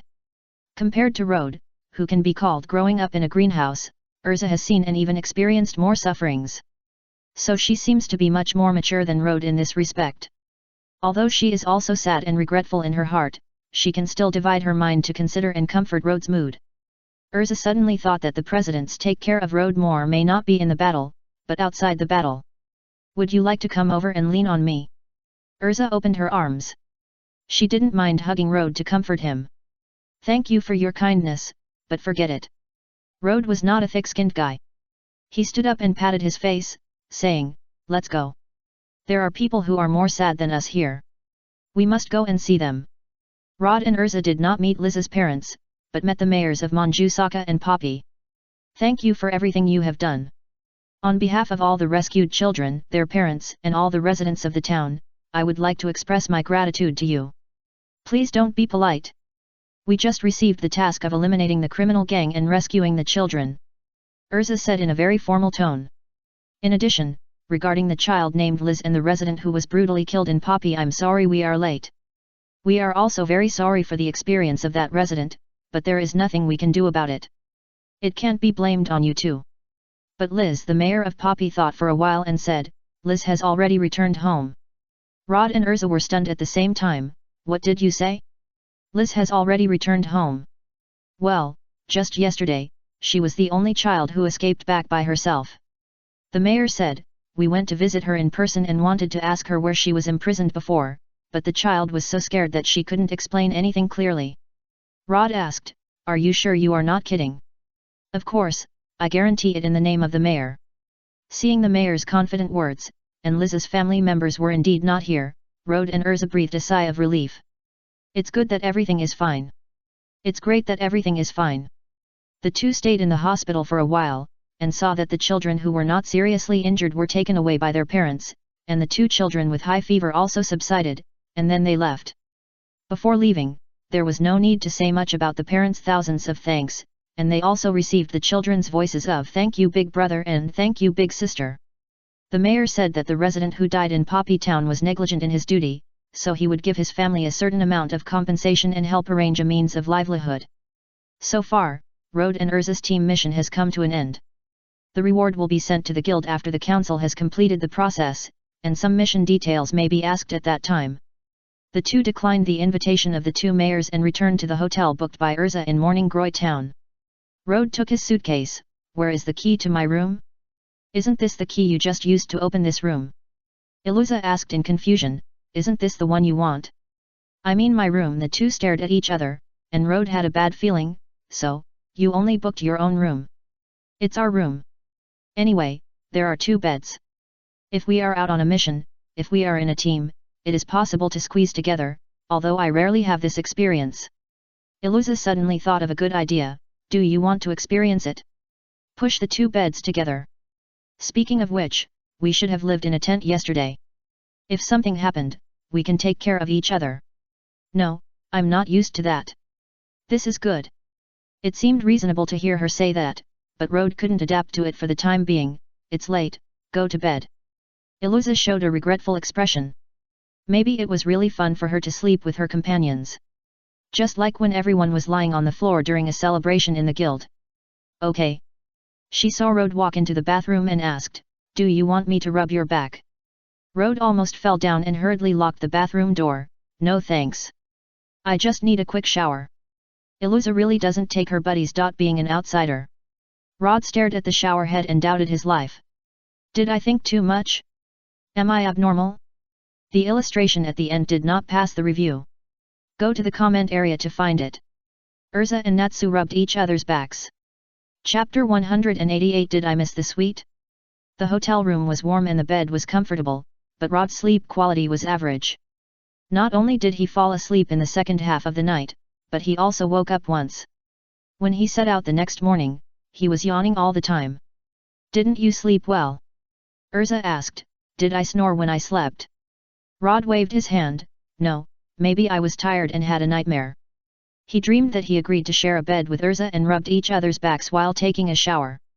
Then Urza suddenly turned into Myra, slapped him and flew to the altar of the black magic cult, and then the black-robed people chanted a spell to summon the devil. When the demon was about to eat him, Myra came down from the sky and slapped the demon into a devil sauce. Pulled Rod's collar and said that this was the fate of daring to flirt with other women. Then the black-robed people turned into the children Rod had saved, jumping and clapping while shouting, "Big sister, beat him." Rod was so angry that he wanted to scold them for being heartless, but then he woke up. Dreaming is the opposite of reality. How could our Myra be so fierce? Rod comforted himself and waited for Urza to rent a carriage, then dozed off in the carriage. The carriage stopped in a daze, and Rod woke up by the smell. Urza was no longer in the carriage. When he went out, he found that she had cooked a pot of rice, soup, and stew, and warmly invited the two drivers to eat together. Rod was of course not polite at all, and took the initiative to get off the car and go over to eat. "Where did you get the rice and so many ingredients?" "I bought them when I rented a carriage." Urza pointed to her suitcases and said seriously, "I have reflected on it. I must bring enough food when I go out next time, so that the same thing that happened here will not happen again." Rod didn't know how to comment. This should be considered a good thing, right? It's better to be prepared. On the return trip, he was not as anxious as when he set out. He took the route recommended by the two drivers. He found a hotel to stay when he encountered a town before dusk. In this way, the return trip took nearly 2 days in total. It was not until the evening of the 8th that the two returned to the guild. Urza pushed open the door of the guild with a smile, and a plate of warm noodles was placed on her face. Rod was stunned.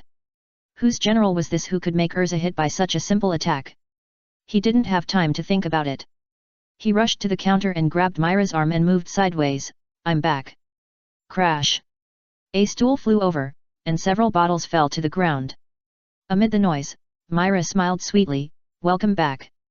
I haven't seen her for a few days, and I always feel that she seems to be more beautiful." Rod wanted to watch her for a while, but it's also nice to have fun with her. The murderer who shot Urza didn't need to be interrogated at all, because he confessed himself. This idiom is called kikai, and Rod understands it. "Urza." Natsu's terrified voice made the whole guild quiet down quickly. The smarter people have returned to their seats like good students, only Natsu is like an old-fashioned machine that has not been oiled for many years. His movements are jerky and stiff. Urza's expression became fierce. "Natsu. Love." Natsu made a harpy sound. Urza walked over step by step, punched Natsu's chin, and knocked him out. "Don't waste food. Love." Natsu dragged out the sound and knocked open the wall on the second floor, flying into the lake behind the guild. Tono, who had just joined the guild a few days ago, whispered, "Is the point about wasting food?" Myra smiled and advised, "Urza, don't destroy the guild." Tono always felt something was wrong. It seems that Miss Myra Jane is a little off the track. Levy laughed dryly and said, "They are just like this, you'll get used to it." Natsu Happy flew out of the cave and chased after Natsu. "Sorry, I didn't control my strength well." Iluza said this to Myra seriously, and then began to rectify the discipline. Rod happily watched the troublemakers being scolded with Myra, and bet on whether their next relapse would be 2 days or 3 days later. After Urza finished her main job, she went to the back to wash up, and then came back to discuss the mission with Myra. Rod was reading the sample magazine Myra gave him. Since it was just the beginning of January, the main promotion of the heart-shaped cross was still new winter clothes. Myra on the cover was wearing a grey shearling coat, a white knitted vest inside, an A-line skirt on the lower body, and a pair of marten boots on her feet. She made a sideways look back, which made people feel excited. Iluza's eyes lit up. "Oh? This vest looks good." "Really? Urza, it seems more suitable for short belly exposing clothes." Myra irresponsibly mentioned suggestion. Rod thought for a moment. Wasn't the belly-bearing outfit what Myra often wore when she was a child? Is she trying to stir up trouble again? Rod felt that it was a waste of effort. Urza was always wearing armor wherever she went. He even suspected that Urza was wearing armor or something under the down jacket she wore that day. After a while, Urza finally remembered to talk about business. "Where is the president?" Myra said, "He has gone home. It seems that Laxus is coming back. The president said he wants to have a good talk with Laxus." Laxus. Urza also found his personality difficult. She hoped that the president could persuade him slowly. "The president already knows about the mission. The council branch said you did a great job." Myra said with a smile, "But the reward will be delivered in a few days." Rod suddenly asked, "How much is the mission reward?" 2.7 million J. 2. 2. Are you sure you didn't see an extra zero? Myra said, no, didn't the president mention the reward before we set off? Maybe he did, but I was focused on the black magic cult kidnapping the children, so I didn't notice it. Rod, who had never seen the world, asked, is this the income standard for S-level missions? Iluza denied, no, the minimum reward for S-level missions is more than 5 million J. Although 2.7 million is rare, it is not uncommon, and it is far from the S-level standard. That's not a small amount. Rod calculated that 2.7 million J, divided equally between two people, would be 1.35 million. He could finally pay off his debt to the president in one go. God, since he came here, Rod has never been so rich. Even if he pays off his debts, he can still have more than a year's rent left. After calculating this, his happiness suddenly dropped. It's too bad to pay rent every month. It feels like working for the landlord. Should I consider buying a house of my own? Rod thought that he had the ability to stand on his own feet in this world, and it was about time to consider settling down. Magnolia is a good city, and it would be great to get a house here. It's best to be closer to the guild for easy commuting. But it can't be too close, because it's easy to be demolished when everyone makes trouble. He glanced at Myra quietly, and he really had to think about saving money to buy a house. It will be useful sooner or later. Chapter 189 Thinking of Peach. Natsu and Happy returned to the guild. In fact, the lake has begun to freeze at this season, and Natsu broke through the thin ice and fell into the cold water. When he returned to the guild, he was still wet. Rod asked out of sympathy, do you want to take a shower and change into dry clothes? Ah! Natsu showed a puzzled expression, and then flames burst out of his body like a super saiyan, and his clothes and hair were completely dried in just a few seconds. This fire dragon slayer magic is really convenient. It is not afraid of heat in summer and cold in winter. Rod waved his hand, just ignore what I said. I hope readers will remember our domain name Taiwan Novel Network, TWKAN.com. Natsu is too much. Happy complained, he obviously fell into the water, but he didn't help me catch fish. Rod was speechless. I thought you chased him because you were worried about him, but it turned out that you wanted him to catch fish by the way. I didn't want to go into the water myself. Urza, that guy. Natsu was angry, but he immediately started to feel guilty. Although it was not intentional, he was the first to start. He looked at Rod with admiration, you can team up with Urza. Myra finished her work and asked curiously, yes, how does it feel to team up with Urza? Rod remembered the scene in his dream where he was slapped away by Myra, and he always felt that the smile on her face now was a smile of death. By the way, wasn't Natsu's experience just now exactly the same as the scene in his dream? What Urza can do, maybe Myra can do it too. No, it's impossible. Rod thought about it and said, in general, they are very reliable partners, especially in fights. Natsu agreed. If Urza stood on his side in a fight, she would be super reliable. Rod recalled the scene at that time, both offense and defense are very strong. I feel that the battle is over before I even participate. Hey? Isn't that super bad? Natsu was shocked. He couldn't even fight with Urza when he teamed up with her?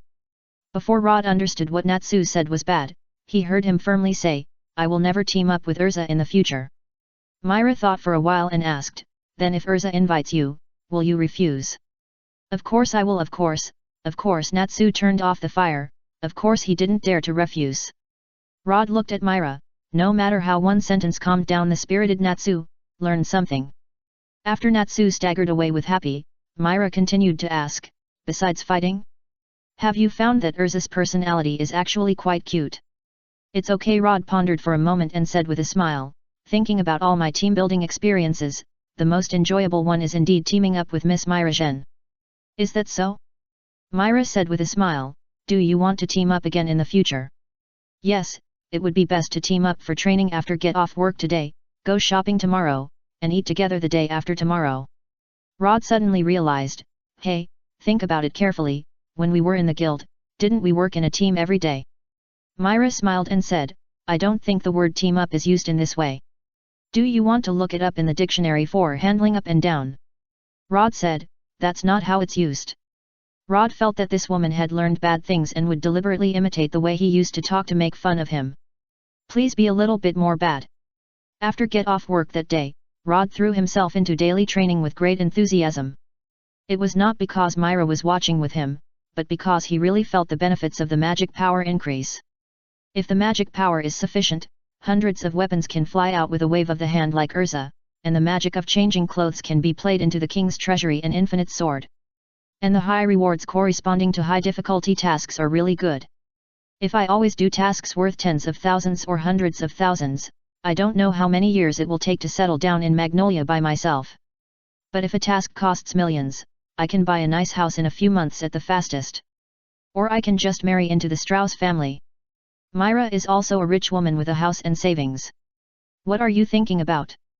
Thinking about peaches, not thinking about the next stage of training goals. Is it because you have learned more about Urza's strength that you feel more pressured? Myra asked, I feel that you are training harder today than before. Well, maybe it's because you saw some cruel things. Rod recalled the townsman who was killed. I suddenly realized that this world is not what I imagined, so I need to become stronger. At first, Rod felt that everywhere was dangerous. If you leave the town, you will be easily trampled to death by wild animals, so don't go out easily. Later, he learned magic and became much stronger. Occasionally, he would go out to take a mission. In addition, the joyful atmosphere in the guild and the peaceful and prosperous life in Magnolia made him feel that the outside world was not that dangerous. It's said to be a happy ending. Life here seems to be much calmer than the pirates and Naruto he is familiar with. But this time's black magic cult mission, the last mission to subdue bandits, and the last mission to arrest the Dark Guild made Rod realize that Magnolia is so prosperous and stable, probably because of the fairy tale. And those remote villages and towns without the existence of the Magic Earth Guild may not have a good life. There are also many dangerous elements who always they were doing some small tricks in secret, even sacrificing human lives to summon demons. Rod didn't have the great ambition to change the world, that was something the king should consider. He just needed to become stronger and protect the people he wanted to protect. There were about 100 people that Rod wanted to protect before, and he knew that these people had been protecting him. Early the next morning, Rod came to the guild to work on time. Myra felt that he didn't seem to be in a good mood. What happened? She asked while cleaning a cup. Rod said uncomfortably, my son is dying. Crack. Myra squeezed the wooden beer cup and cracked it. She put the cup down without changing her expression, son. Well, I have 3 pots of green plants on the balcony. I usually take care of them like my sons, and occasionally talk to them. Rod said with a heartache, but I couldn't take care of them these few days when I was away. I found that they were all gone when I went back last night. Myra let out a sigh of relief. It turned out that he was raising plants as his sons. Rod actually had such a strange hobby. Raising plants is not strange, but calling plants his sons. But there are indeed people who take care of flowers and plants like children, so it shouldn't be considered strange, right? Myra thought about it and suggested, should we ask Troy for help? Yes, he likes to play with plants the most. I'll go back. Rod ran out of the guild. Myra wrinkled her nose and took out the attendance sheet. He actually made it sound so scary to say that plants were sick. Humph, record him as absent from work. A few seconds later, Myra crossed out the record again. He was just out for a while, not as serious as absent from work. And didn't he say hello to me before he went out? Well, let him go. Chapter 190 LS Little Thoughts. The Lane Engine team happened to be in the guild. Jet was just discharged from the hospital 2 days ago. Since his leg was injured, he will probably need to rest for a while before he can go back to work. After being discharged from the hospital, Jet no longer cared about the embarrassing things. Who hasn't made a fool of themselves? Just try harder next time. When Rod came back with the flower pots, the 3 of them were eating and drinking together. Although it was not good to drink before the injury healed, the wizard didn't care about that. In fact, it was mainly because Libby and Troy couldn't persuade him. At most, he would recover a few days later. Let him be. Troy, can you help me take a look at these potted plants? Rod put the potted plants on the table, 2 orchids and 1 succulent. Potted plants? It looks like things are not going well. Troy put down his glass and observed carefully. Libby asked, does Rod like to grow flowers too? It's not a hobby. These are what the landlord left behind. He said he gave them to me. Rod said, I have been growing them for half a year. I didn't pay attention to them when I went out to work these days, and they became like this. Plus.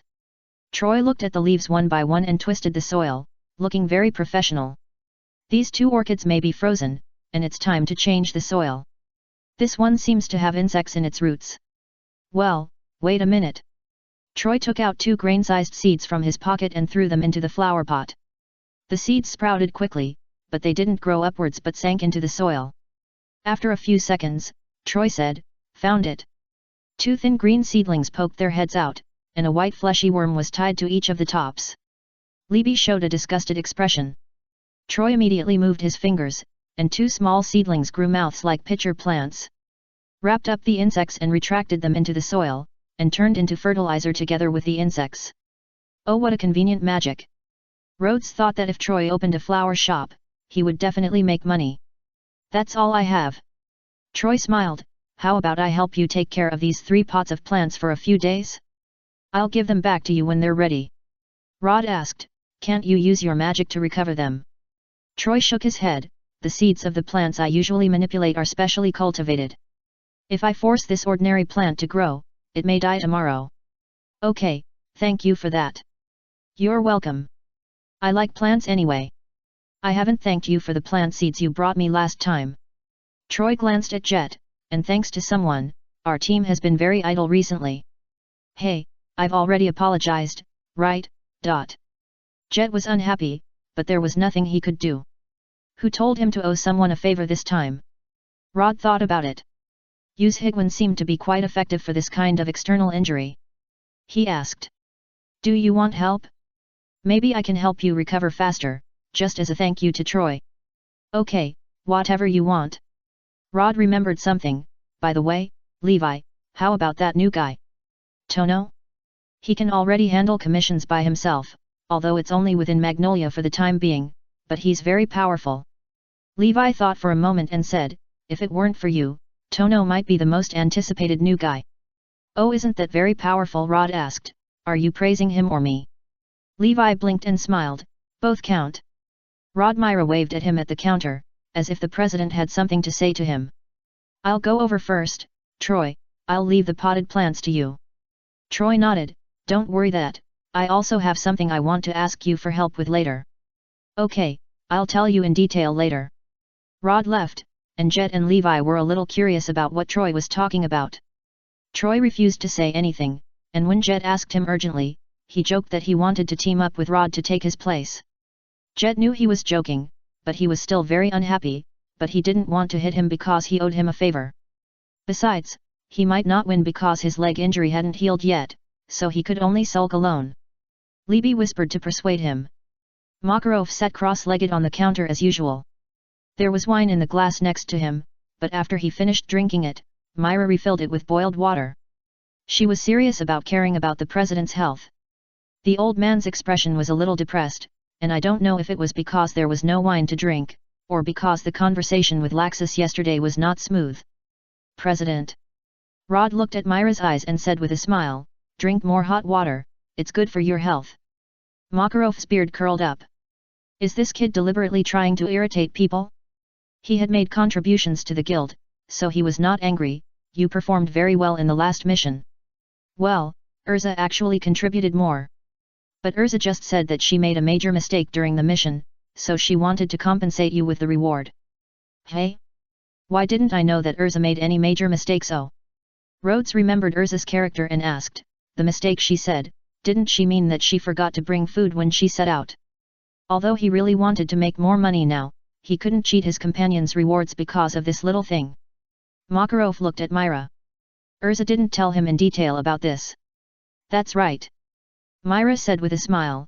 Iluza made a deep self-examination in private, and said that she would use at least half of the suitcase to store food in the future. "It's actually this kind of thing." Makarov was helpless, "but this is indeed like Urza's character, then the reward distribution will not be changed. In short, the news from the council branch is that you have done a great job." Speaking of this, Makarov is not depressed. Thanks to Urza and Rhodes, he should be scolded less recently. "By the way, our local guild alliance will hold a regular meeting next week. Will you go with me?" 1. "Me? Go to be your bodyguard. Rhodes himself thought it was impossible. Of course not. Makarov said, I just want to take you to meet some old friends and get to know more about other guilds. The president of the guild is also good. Rod expressed his confusion. What level is he at? Why did he get to know the president? Myra leaned close to Rod's ear, put one hand beside her mouth, and whispered. Actually, the president wants to show off the outstanding newcomers in the guild. He used to take Urza and me to show off. Oh, Rod understood after hearing this. Why don't you take Urza with you? The regular meetings last for 3 to 5 days, which doesn't make money, and I can't practice well, and Myra doesn't go with me. Going to meetings is not as comfortable as staying in the guild. Chapter 191, You Want Me Again? Makarov said with some distress, I don't know when Urza started to dislike going to regular meetings with me.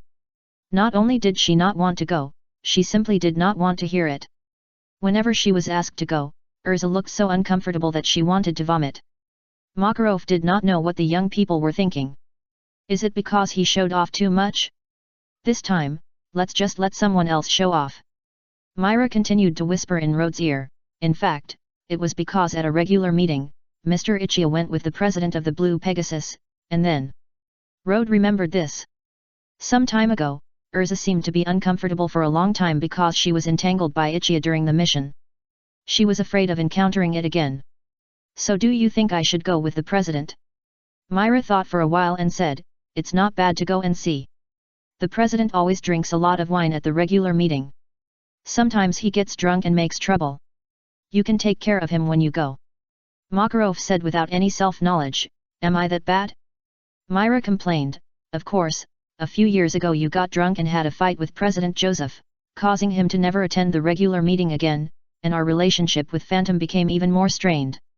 Anyway, the relationship was not good to begin with. Who told him to say that the ruler of Phantom was stronger than Fairy Tale? Makarov said confidently, and I won. Rod didn't know what expression to make. He was so proud of winning the fight. That President Joseph seemed to be one of the 10 holy wizards, and he was in his prime. The old man could beat the opponent even after drinking too much. His fighting power was quite strong. He deserves to be our president. But this is called the top beam is not straight, the bottom beam is crooked. The president should take 90% of the responsibility for the guild becoming so noisy now. In fact, it can be said to be 100%. The few who are most likely to make trouble were all picked up by him. He wrote this self-criticism letter without any injustice. Is this a matter of winning or losing, President? Myra puffed her lips. But when I heard about this incident, you were obviously cheering for me, little Xiaomila. The president was a little aggrieved. What did you say at that time? I remember it was quite vulgar. Let me think about it. Don't think about it. Myra actually blushed a little. That's because I was young and ignorant at that time. Makarov played rogue. Then I was also very young at that time. Myra said, yes, you were only 82 years old at that time. Rod realized the age of the president and suddenly became indignant, that Joseph actually hit an 82-year-old man. Isn't he a piece of shit? Although Joseph was the one who was beaten. Myra angrily corrected, it's an 82-year-old young man. Oh, young man. Rod said with a smile, that's why you, the president, are too outrageous. How can young people be so impulsive? You. Too. Makarov was full of black lines, and this one singing the same tune was too irritating. Rod and Myra laughed. Makarov jumped off the counter and decided to go to the second floor to think about how to show off to his old friends. Okay. Rod decided to go out with the president to see the world. However, he still had a question, what did Myra say at that time? He practiced in his spare time in the morning and worked normally at noon. In the afternoon, Rod was dragged out by the sneaky Troy. This was the second time Rod had awkward coffee with a man face to face. This scene reminded him of Alzuk. Sure enough, Troy hesitated for a while, clasped his hands together and begged, please Rod, teach me how to pursue Levi. One Rod was silent. Why did you look for me again? I am single now. Although it can be said that one foot has almost stepped over the threshold of being single. Don't you really consider asking Loki about this matter? Troy said, if Loki had a way, Jet would have succeeded long ago. So I asked before. Rod said, then it's useless to ask me. You and Rebbe grew up together. You should know better than me what kind of boys she likes, right? Troy said in embarrassment, this we did ask a long time ago, but Rebbe herself couldn't explain it clearly. Oh, this, Rod didn't understand. Childhood sweethearts started the game with a great hand, how did he and Jet play the cards like this today? Please, you can even deal with someone as shy as Alzak, just help me analyze what to do. The recent status of Arzak and Bisksa should be described as hot. These two people go out to work together every now and then, and basically have formed a fixed team. Although they always say to the outside world that they are just teaming up together, everyone can understand what is going on except for idiots like Urza. Jet and Troy expressed envy and jealousy. But they and Levi had an embarrassing incident a few months ago, and they finally reconciled. How can they act rashly again? After questioning Arzak, Troy finally made up his mind to ask Rod for help. Taking advantage of Rod's opportunity to ask him to help take care of the potted plants. Rod wanted to say that this was not at all the same difficulty level. Arzak and Biska already have a crush on each other, and it's just one of them who needs to take the first step. Rod just helped to create an opportunity. But Troy and Levi have already formed a fixed team, and they spend almost every day together, but there is no progress.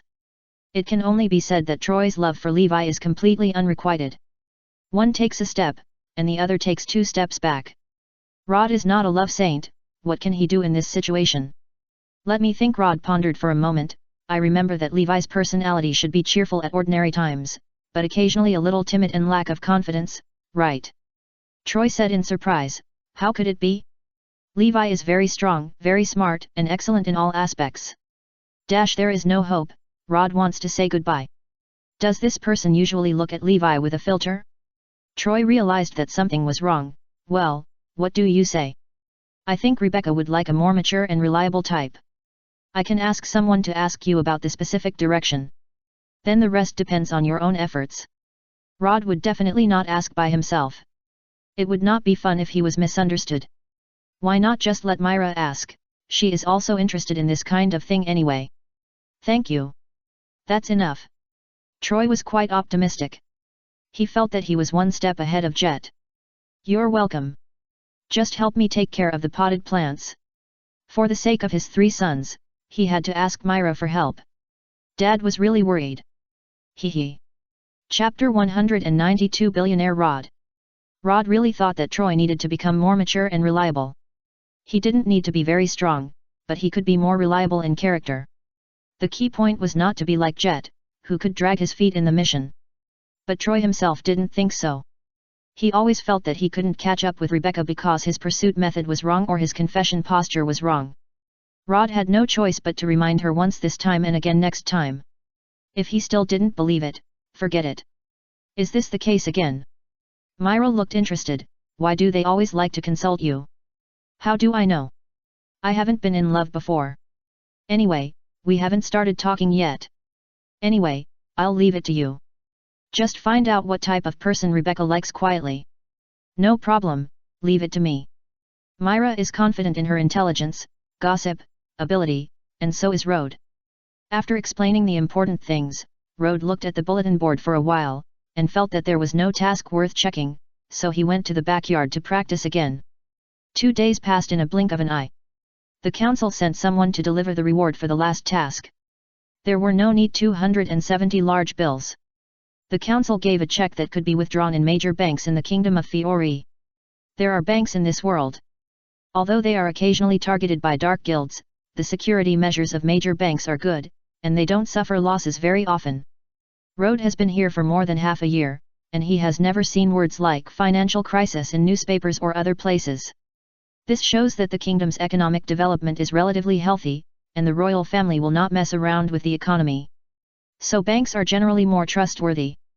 Myra is responsible for checking checks and registering. Urza and Rode need to go back. Answer some questions from the investigators who came specially this time.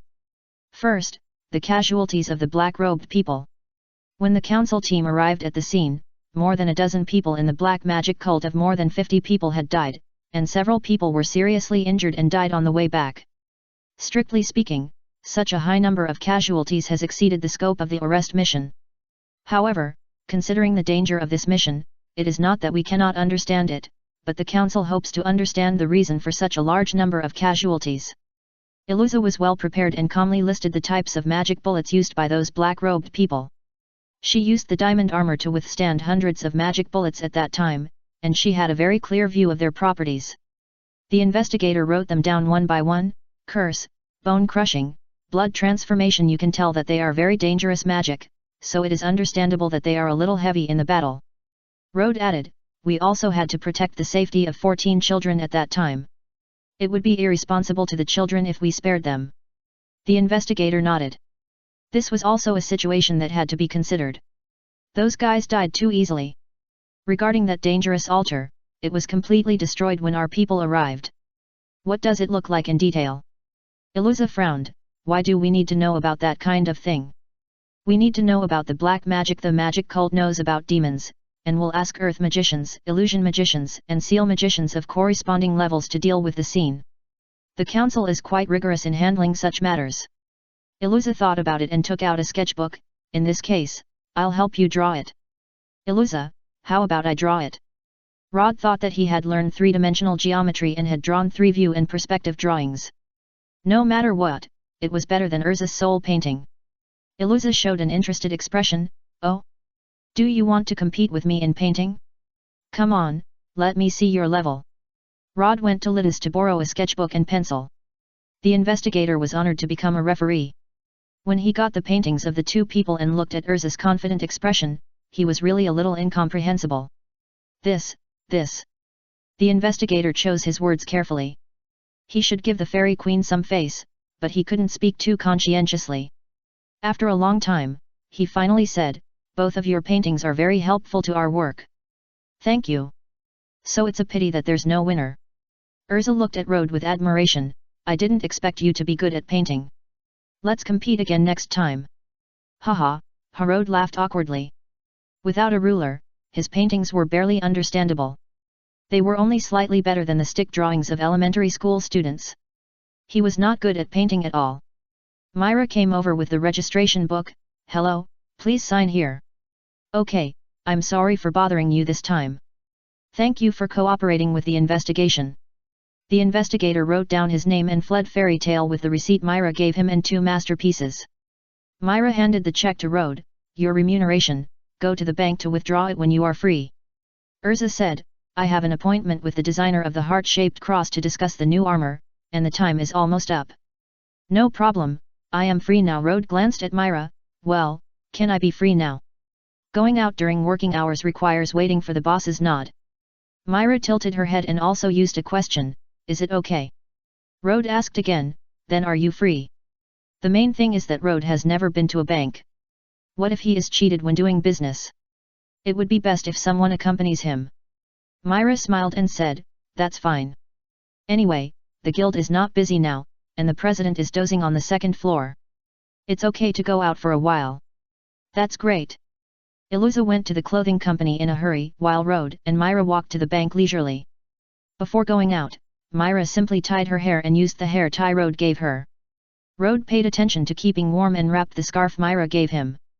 The sky is blue, the bridge is arched, the canal water is not frozen, the winter sun is warm, and the people around him want to stay together for a lifetime. The banks here are still in the paper office stage, and the business efficiency is average. Rode opened his own account here and deposited the money withdrawn from the check into 1 million J, leaving 350,000 J in cash for debt repayment and pocket money. The other 1.35 million J was directly transferred to Urza's account. The identity verification of wizards can be done by face recognition or crest recognition, and banks have special magic crystals that can be used to verify these things. When Rhodes left the bank with a stack of banknotes and a small passbook, he still felt unreal. Is he a millionaire now? Although the unit is J, the long string of zeros really makes people happy. Rhodes said in a nouveau-riche tone, let's go, I'll treat you today, order whatever you want. Okay. Myra felt Rod's joy and was also happy. In fact, she has been earning a lot recently. Should she use this reason to treat him once? Chapter 193. Today is also an unusual day. Myra did not rip Rod off just because he said he was rich. She just chose an ordinary dessert shop. The two sat for a while and exchanged information about Levi and asked Rod to report to Troy. Don't you want to team up with them this time? Myra was looking forward to the story of Rod and the driveway engine team. No, it feels bad to interfere too much. Rod said, and Troy is quite confident. That's true. Myra was ready to see Troy's performance. The two chatted for a while. Myra ate half of her cake, pinched her waist habitually, worried about her figure. Rod reached out for her plate naturally. Myra felt something was wrong. When did she start to develop this tacit understanding with him? She pulled the plate back before Rod started eating, scooped a large piece with a fork and stuffed it into her mouth, staring at Rod while eating. Rod. Did I say something I shouldn't say? After leaving the dessert shop, Myra returned to her normal state, and seemed to be in a good mood. Rod was a little confused. Why did she glare at me just now? Seeing him like this, Myra felt better and said that she would treat Rod to something different next time. Rod agreed in a daze. Girls' thoughts are sometimes it's so hard to understand. The two returned to the guild together, and Rhodes was dragged away by Gray as soon as he entered the door. Finally back, Rhodes, I have something to ask you. Rhodes subconsciously said, no way, you are here too. Gray asked in confusion, also? Is there anyone else who cares about this? Rhodes felt that he might have misunderstood. Wait a minute, tell me what you want to ask first. About the mission you and Urza teamed up on last time. Rhodes was confused. This kid likes Urza? No, his focus is on the mission. Not Urza. Influenced by Troy's affairs these 2 days, his thoughts have gone astray. What do you want to ask? Please explain in advance, I'm not sure how much I can say about the mission of the council. As a wizard, there are some rules that must be followed. There are some things that even companions cannot say unless the matter itself affects the other party. Gray's expression is serious. Devil's matter. Rhodes looked at him. Where did you hear it from? The day before yesterday, while I was working, I heard someone say that the wizards of fairy tale defeated the devil. One was a red-haired female knight and the other was a powerful beast tamer. I thought it was you. What the hell is a beast tamer? Rod's face turned black. What a crappy nickname. Come with me. Rod pulled Gray to find Myra, repeated Gray's words, and asked her if there would be any problems. Gray added some details, which was also a report on his mission. What the hell is a beast tamer? Rod's face turned black. Myra thought for a moment and said, I don't think it's necessarily because of the leak of the council. The demons they told Gray about should refer to the people of the black magic cult. What those people did can be called demons, right? Rod nodded, that's possible, so Gray misunderstood. Wait a minute. Gray discovered the misunderstanding. What you mean by that is, there are real demons besides them. Rod said in annoyance, oh no, the news was leaked by me. It doesn't matter, the demon didn't appear. To put it more flexibly, it didn't officially happen in the mission, it's okay to tell Gray. Myra said with a smile, and the title of Tamer is great. Let's not mention it. Rod was helpless. Nicknames are called out by others, not by himself, and there is no way to change them. He sorted out his thoughts and simply summarized, it's a black magic cult that wants to summon the cannibal demon Canibur in the Book of Zeref. Then Urza and I stopped them before the summoning ceremony began, not only dismantling their altar but also arresting all the members. Didn't summon them? Gray turned away with a sigh of relief, thank you. Hey, Rod didn't understand why he thanked him without a reason, so he could only ask Myra. I don't know the specific situation. I heard that about 10 years ago, Gray's hometown was destroyed by a demon. Myra whispered, he may have lost his relatives at that time. Gray's habit of taking off clothes probably developed at that time. Another child with a sad past, Rod didn't know what to do except sympathize. Is the strange habit related to the sad experience in the past? Will Urza's habit of wearing armor also hide some secrets? Speaking of which, she also had some special performance during the mission. But when Rod asked, even Myra didn't know. Someone asked Urza about her past, but she refused to say anything. It's as if her entire life started from joining the guild. Maybe it was an experience so painful that she didn't even want to mention it. Myra saw that Rod cared about Gray and Urza, and comforted them. It's okay, no matter what the past was, didn't everyone stick to it until now? As long as the guild is here, we can keep going. Harad yawned and suddenly felt a little sleepy. Is it Mr. Gang again? She staggered and fell down. Rhodes struggled for a while and tried to help Myra. The two of them fell asleep with their backs against the counter. Naturally, the other people in the guild had already fallen asleep in a pile. President Chara looked at his eyes and urged from the second floor to hurry up. Mist Gang greeted the president, and after choosing the task, he dispelled the magic and disappeared. Everyone in the tavern woke up one after another, and there was inevitably a burst of complaints and curses. Rode opened his eyes, felt the weight on his shoulders, and decided to close them for a while. After a few seconds, the weight on his shoulders disappeared, and then he suddenly felt a little pain in his waist. Hiss, it hurts. Myra retracted her hand, her face slightly red. I told you to wake up, but you still pretended to sleep. Rode rubbed the place where he was pinched and wondered, how do you know I'm not really still awake? Intuition. Myra turned her head away. Humph, pretending to sleep with such a fast heartbeat, who can she hide from? Women's intuition? Are you Zhan Hongling? Rod thought she was talking nonsense. But today was not a loss, it was almost time to go to training. Rod looked up and saw Makarov on the second floor. President, are you free now? Chapter 194 Empty Nest. The new wild monsters are 3 ugly purple bugs, occupying the position of the dragon pit. Rod originally thought that the Rift Herald should appear in that position, but today he finally confirmed that it was a monster he didn't recognize. He suspected that the game might have secretly updated the version while he was away. However, judging from their colors, these guys might have something to do with Void. Rod only hoped that they would not involve too many mysterious settings in the background like other monsters. So far, all monsters have obeyed Rod's orders and never made any trouble. Logically, there should be no problem this time. However, out of caution, Rod still planned to go to the suburbs for the first summon. In the woods outside Magnolia, Makarov took Rod to a relatively spacious place. It's been so long, you can always be so careful.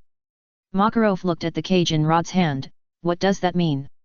Rod said, I originally wanted a little white mouse, but there is none, so I will use a little white rabbit instead.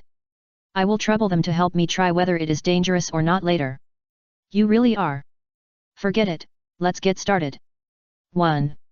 Okay, how about you prepare a defensive magic first? Rod still wanted to prepare for the wild monsters to get out of control. Makarov raised his hand, and a fist-sized golden ball of light emerged from his index finger. Then 2 golden magic circles stood in front of the 2 people like shields, like this. Let's have something stronger, such as the fairy ball. Makarov was surprised. How did you know about the fairy ball? I saw it by chance in the library.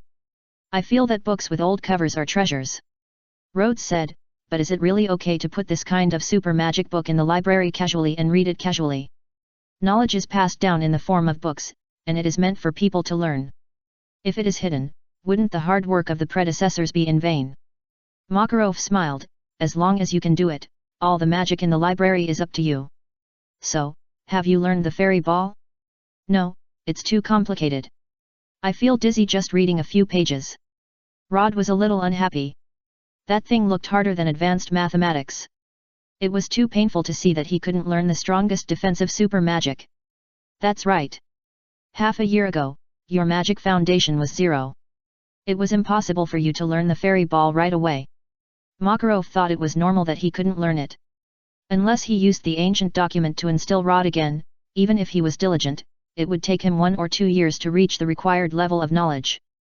Rod said helplessly, so you should come. Just use the fairy ball to ensure the safety of both of us. Makarov said unhappily, you also know that it is super magic. Even I can't use it casually. However, unable to resist Rod's persuasion, Makarov showed him his skills, the biggest defensive magic circle, 3 pillars of God. The golden magic circle unfolded from the president's feet, and 3 towering stone pillars rose from the ground and stood at the edge of the magic circle. Wow, wow! This is so domineering. Rod was finally satisfied. He walked to the edge of the magic circle, held the pendant, and recited the original chant used when he didn't know the name of the summoned beast. Looking closely, there seemed to be small shadows in those eggs. Rod will give a fair evaluation. This bug is a bit ugly and looks a bit scary. The ugliest of the wild monsters before was the magic frog, but it was obviously not on the same route as them. Makarov rarely understood Rod's feelings. No wonder he had to go to great lengths to persuade him to prepare a defensive magic circle. This time, the summoned beast always looked evil. Back off, stop, shake your head, open your mouth, close your mouth. Rode tested some simple commands, which were no different from the past. Then he opened the cage and released a little white rabbit. Catch it, but don't bite it to death. The little white rabbit had never seen such a terrible monster before, and it fell to the ground and ran away. The 3 bugs tried to chase for a few steps, and the purple-red eggs on their backs suddenly exploded. 12 blue larvae the size of basketballs jumped out of the eggs, and when they stood up, they were taller than a person's knee. They chased the rabbit in groups, swarming up, biting the ears, biting the legs, and those who couldn't squeeze in just turned around. When I looked at the 3 mother insects again, the broken eggs on their backs slowly recovered, and it took about 10 seconds to recover exactly the same as before. The mother insects roared softly, and the larvae pushed and rubbed the rabbit back. The larvae that didn't bite the rabbit were still turning around, as if they wanted to squeeze their compatriots away. It seems that the mother insects have a certain degree of autonomous action ability like other wild monsters, and can be commanded normally, but the larvae have limited IQ. Rod squatted at the edge of the magic circle and watched for a while, confirming that the poor little rabbit had no signs of infection or mutation, and then he got close to the mother insects. They are called void nesters, their attacking ability is ordinary, their defense is mediocre, their speed is also average, and their mana consumption is similar to that of red and blue. Rode introduced the basic information about void nesters that he had just obtained to the president. Makalov asked, "Just ordinary summoned beasts? What about those little bugs?" "The little bugs are called void worms. Void nesters seem to be able to produce these void worms continuously. Each void nester can produce 4 void worms every 12 seconds. Each one produces 4 every 12 seconds. 3 of them means 12 every 12 seconds, 60 per minute. If it is non-stop for 24 hours, it can produce more than 80,000 every day." Makarov was shocked by this number. Wouldn't more than 80,000 worms taller than harpies be able to cover the entire forest? This, in an ideal state, one person is an army? Although the combat effectiveness of each of these bugs does not seem strong, the number is scary enough.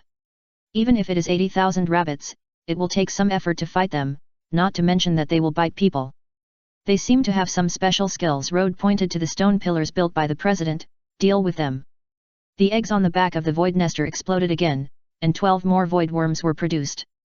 24 worms jumped and pounced on the stone pillars, and bit randomly wherever they found a place. For a while, the rustling sound of gnawing filled the ears. The 3 void nesters did not go up and bite directly, but stood 2 meters away and spit out fist-sized dark purple magic bullets. Each magic bullet that hit the stone pillar could corrode a hole. After 12 seconds, the eggs on the backs of the nesters exploded again, and another 12 worms climbed up the stone pillars and began to bite. Makarov watched his 3 pillars of magic being bitten into pieces, and finally collapsed and shattered with a rumble. This is not right. Defensive magic is not impossible to crack, but it should not be cracked like this. Makarov asked, "What are their specialties you mentioned?" "They are good at breaking defensive magic and can even eat magic circles." Rod said, "They are good at demolishing buildings, especially some special buildings." Makarov pondered for a moment and said firmly, "Absolutely not allowed to summon them in the guild." Chapter 195. The ability of the void nester to produce offspring has a great advantage, that is, Rode does not need to bear extra mana consumption. All the actions of the void worms after breaking out of their shells consume their own energy. They will fight until they are killed or exhausted before disappearing. As for how long each void worm can last, Rode saw that they had gnawed down 3 stone pillars that high, and they did not look tired at all. It's a pity that Rode can't think of a scenario for this ability for the time being. He can't really tear down the guild when he's bored, right? As for the swarm tactics, he doesn't fight, and there is no war in the entire kingdom of Fiori. In short, let's explore it slowly first, at least there will be more substitutes when the wild monsters are killed. Faced with the president's request, Rode immediately stated that he would never mess around in the guild, and he really didn't like to tear down the guild. Makarov nodding with satisfaction, Rode was trustworthy in this regard. So far, his biggest achievement was to create a gap in the backyard wall. Compared with others, it can be said that he was quite worry-free. Time passed in Rode's regular work, practice, and life, and soon it was the day before he had to accompany the president to the meeting. Troy had taken good care of Rode's 3 sons. The leaves of the succulents were full and bright in color. The 2 orchids not only changed the soil, but also changed the pots that were more suitable for them. It should be said that he took good care of them. When returning them, Troy also told Rode about the things he needed to pay attention to in order to avoid any problems. It was a pity that there was still no progress in his relationship. Rode had told Troy about the possible ideal type of Rebbe that Myra had investigated. But Troy was very confident that this is me, and then he was jealous of Jet as always. Rode had no idea what to do. If he didn't tell me, he would ask again. If he told me, he wouldn't listen. Let him. I have my own things to do. What should I prepare for that routine meeting? Of course, I should ask the senior wizard Miss Myra Zhen. Myra said, you don't need to make any special preparations.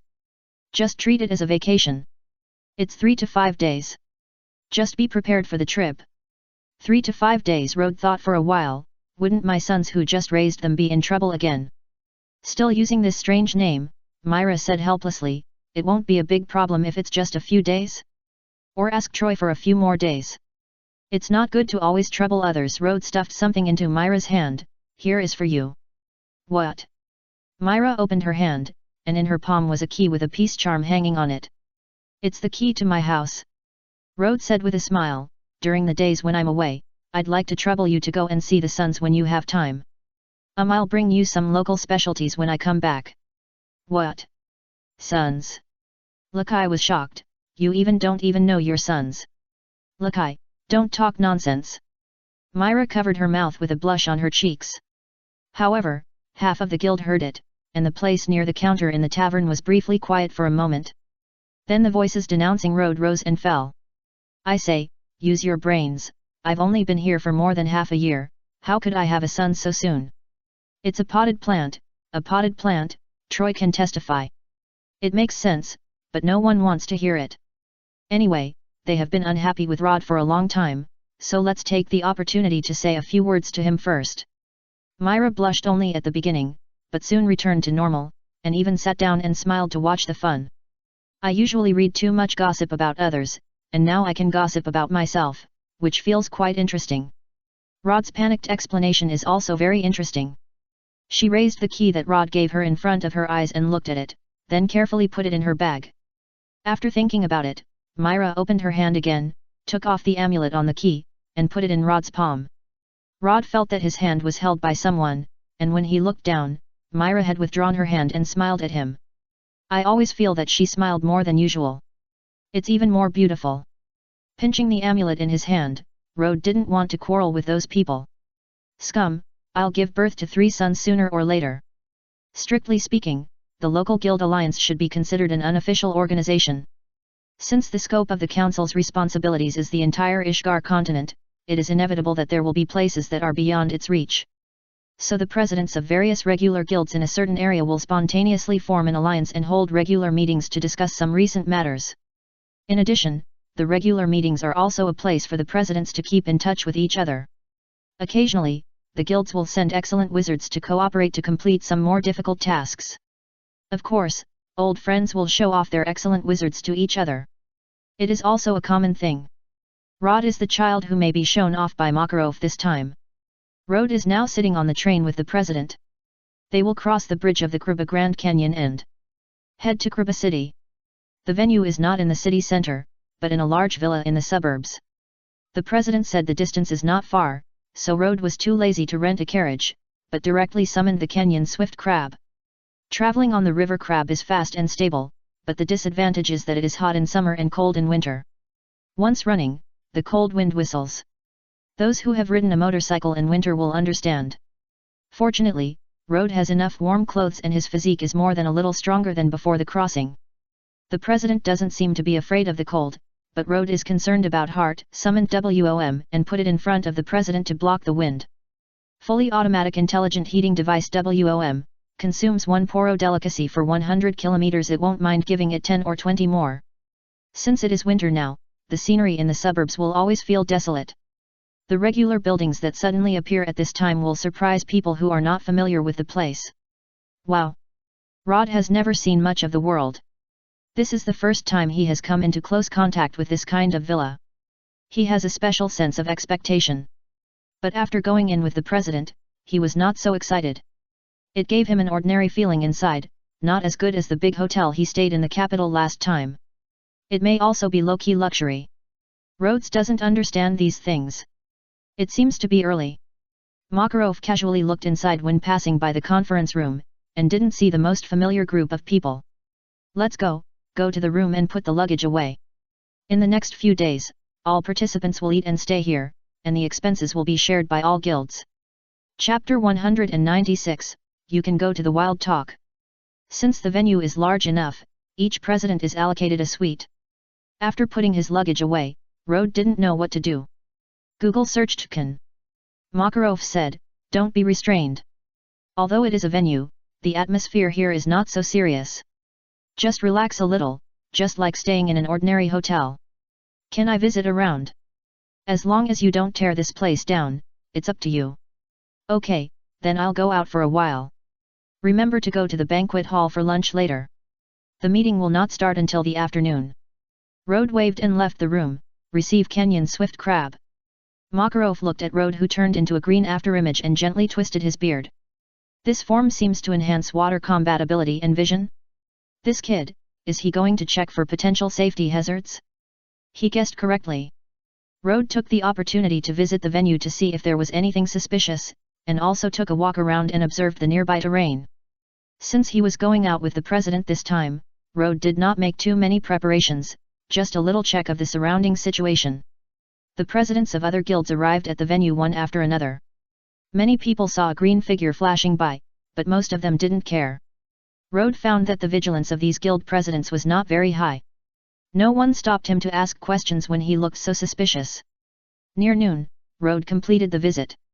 In fact, if you think about it carefully, there are so many guild presidents gathered here, and there are a lot of capable people. There shouldn't be anyone so blind as to come here to attack, right? When Rode found the banquet hall, more than 40 people had gathered inside, sitting at separate tables. Before coming, the president told him that there were usually only about 30 people attending the meeting, and occasionally there would be people who didn't have time to attend. As for the extra ones, they were probably brought out by their respective guild leaders to see the world like him. There are about 500 regular wizard guilds in the entire Ishgar continent, and there are more than 100 in Fiori alone. It is not a big deal for a local guild alliance to have more than 30 guilds. Small organization. Makarov waved at Rhodes, finally back. Rhodes, come here quickly. President.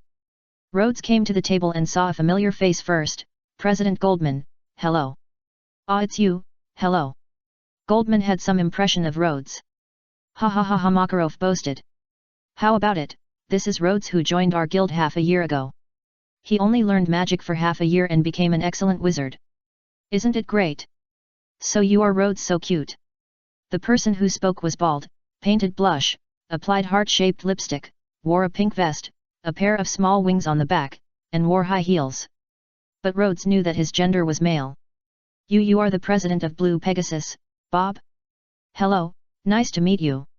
Well, for the previous matter, I have to thank Mr. Hibiki of your guild for his help. Rod tried to maintain his smile. The people at this table should be the president's friends, so he couldn't be rude. To some extent, Blue Pegasus is really a terrible guild. Not only is Mr. Ichia, who Urza is not good at dealing with, but also President Bob, who Rod is not good at dealing with. Makarov was so happy that he drank several more glasses and boasted about how well Rod did when completing the task. And even helped him earn a praise. After he said this, the presidents at this table understood that this kid could do such a difficult thing. The future is limitless. Oh, I seem to have heard some rumors, a versatile beast tamer or something. I have an impression too. Several presidents remembered some rumors about Rod. Haha. Makarov was even happier. I said that the children of our guild are excellent. Beast trainer and versatile. Rode felt more and more uncomfortable the more he listened. Now he understood the feelings of those children whose parents boasted about their dark history.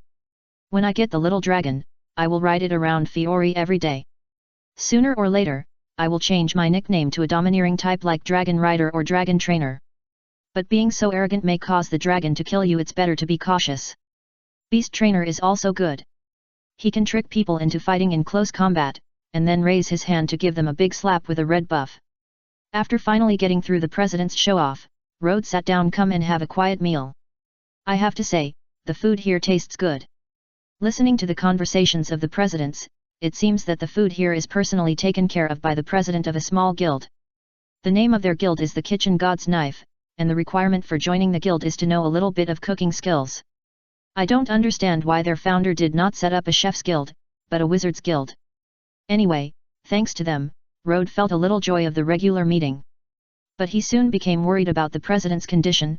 President, you drank so much, can you still have a meeting in the afternoon?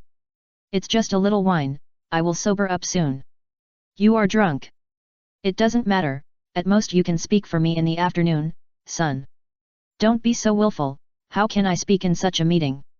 I've said it's not so serious here, don't be so long-winded, how can you be like Myra? Okay, write it down. At 12:30 noon on January 15th, the president said Myra was long-winded. President Bob said sympathetically, oh, my Rod is also very hard. Rod laughed, haha, it's okay, it's okay. The first meeting of the regular meeting was held at 2 o'clock in the afternoon. 30 presidents gathered in the conference hall and sat down. Although Makarov always said that it was not so serious, everyone still changed into different clothes from lunch. It may not be the common formal clothes, but they must wear the logo of their own guild. Rod looked around, and he could recognize the logos of familiar large guilds such as Four Hounds and Blue Pegasus, as well as the less famous guilds such as Giant's Nose, Headless Knight Earth Head, and Earth Spirit Wheel. Of course, there are some logos that really don't have any impression. He took a special look and found that President Robinlu of the Cat and Where Wendy and Xiaolulu were was not present. I don't know if he didn't have time to come, or if he belonged to another local guild alliance. Makarov's clothes were more special than those of other guild leaders. He wore a coat with the guild logo inside and a coat with the logo of the 10 holy mages outside. In addition to Rhodes, there were 10 other mages standing behind their own guild leaders. It seemed that people other than the guild leaders were not prohibited from attending the meeting. There was no particular arrangement for the seats of the guild leaders. They basically sat together with acquaintances. However, the guild leader of the Four Hounds, Goodman, did not sit next to Makarov this time, but sat in the main seat. Everyone is here, so the first regular meeting of X784 will begin now. It seemed that it was his turn to preside over this meeting. The first topic of this meeting is about the attitude of the Kingdom of Fiori towards mages. As we all know, we mages once went through a very dark era. Fortunately, the emergence of the guild united us and gradually changed this. Nowadays, most countries have a more friendly attitude towards mages, and the royal family of our Kingdom of Fiori is quite fond of magic. But even so, the kingdom's policy is still worthy of our attention. It concerns the future of our wizards. I heard that at the New Year celebration in the capital this year, His Majesty the King mentioned in his speech that he hopes to organize a wizard event next year or the year after. Although the specific form and rules have not yet been determined, it is necessary for us to explore the impact of this matter on us. If necessary, we can even jointly advise the king or help formulate rules and so on. President Goldman started with a very serious speech. Rhodes did not expect that President Goldman, who liked to bicker with his own old man and act childishly, would be so reliable when presiding over such a meeting. Chapter 197 Let's go together. The presidents attending the meeting spoke freely and expressed their opinions one after another. Some thought that they should be taken seriously. Some thought that it was just a casual remark by the king and should not be taken seriously. As for President Makarov, whom Rhodes respected, he was drowsy like a chicken pecking at rice. After Rhodes reminded him twice, he found that it was useless, so he had to take out a small notebook to write down a few key points for the old man. After discussing the topic of the Wizard Festival, President Goldman summarized a few words and expressed the hope that everyone would pay more attention to the news in this regard after returning. Perhaps this will be an opportunity to further enhance the influence of wizards. If it is not grasped well, it may affect the reputation of their own guild. Then, let's move on to the next topic, about the tax issue that was slightly revised at the end of last year. Rhodes recalled that he had never paid taxes since he came here, and he had never thought about such issues before this month. The first time he realized that he needed to pay taxes was when he helped Myra do the annual reconciliation at the beginning of the month. The country's tax policy for regular guild wizards is quite loose, and it is generally paid by the guild. The tax rate is so low that it does not need to be deducted from the wizard's task remuneration, but is directly paid from the deposit submitted by the client. When the client posts a task, he usually needs to pay a small deposit. According to Rhodes' analysis, it should include taxes, service fees, and GG fees. Ordinary tasks are generally around 1%, which is not worth mentioning relative to the task reward. Fairy Tale has its own regulations that when the reward exceeds 1 million, it will be calculated as 1 million, and the amount will not be increased.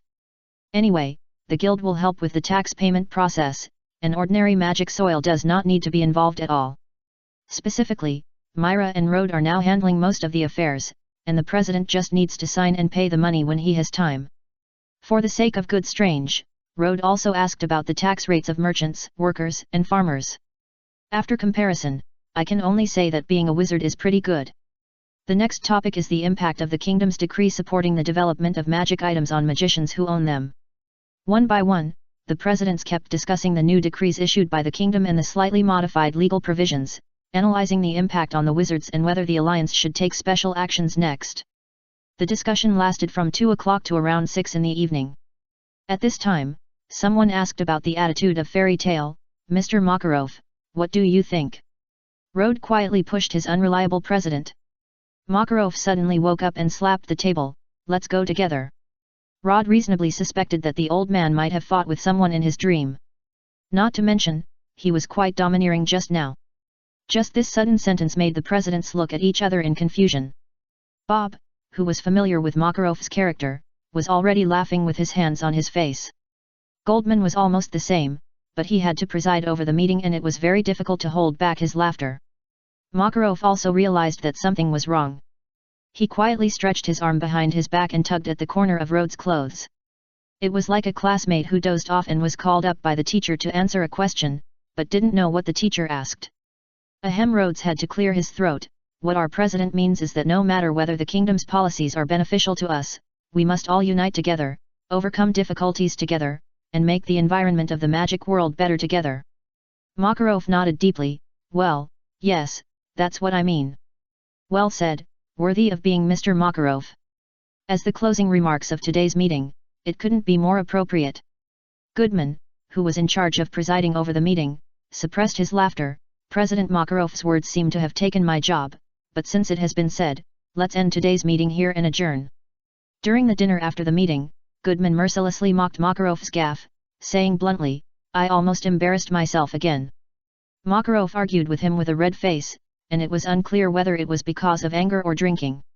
No wonder you brought Rod here, what a good boy. President Bob's voice was a little low, but it sounded unexpectedly gentle. Rod found that he was almost getting used to it. Just in case, he decided to look through more photos of Myra later. That's right. Inspired by Bob, Makarov thought of a good way to put it. Rod is like my child. What's the difference between what he said and what I said? Shameless. Goodman said, Polyasika must be disgusted with you for not going to the guild. What does this have to do with her? Makarov didn't intend to follow Goodman's rules. After leaving, he put on a smug expression. I said, are you jealous because we have such an excellent young man in our guild? Speaking of this, Goldman can't admit defeat. The children in our guild will not be bad either. Is that so? This child will become an S-class wizard in no time. What's so great about S-class? Our guild also has S-class wizards of similar age. So what? Do you dare to compete? Why not? The two of them refused to give in. Rode asked, President Bob, if the two of them get drunk and fight, do you have any way to mediate? Oh, their relationship has always been so good. Bob didn't answer Rhodes' question, but asked, who is responsible for mediating when you fight? Most people just want the fight to be more lively, so there is no one to mediate. Only Urza would intervene on the first day she returned to the guild, or when she couldn't bear it anymore. Otherwise, it will develop to the point of destroying the family, and we will have to wait for the president to intervene. Should we go and ask the president of the president to mediate? President Bob said, let them go. We are all old and now prefer to decide the winner by other means other than fighting. Other ways? What are they? No, do we have to decide the winner after a quarrel after drinking? Rod asked, let's solve it by finger guessing. Their personalities are mostly to compare the next generation of the guild. President Bob said. Maybe Rod will represent Fairy Tale to compete with the young people of the Four Hounds. Rod thought of the young S-class wizard that President Goldman just mentioned, and said uncomfortably, forgive me, I can't afford to offend an S-class wizard now. Bob, you encouraged, young people should be a little more confident, you are Fairy Tale. Why do I feel that you know Fairy Tale better than me?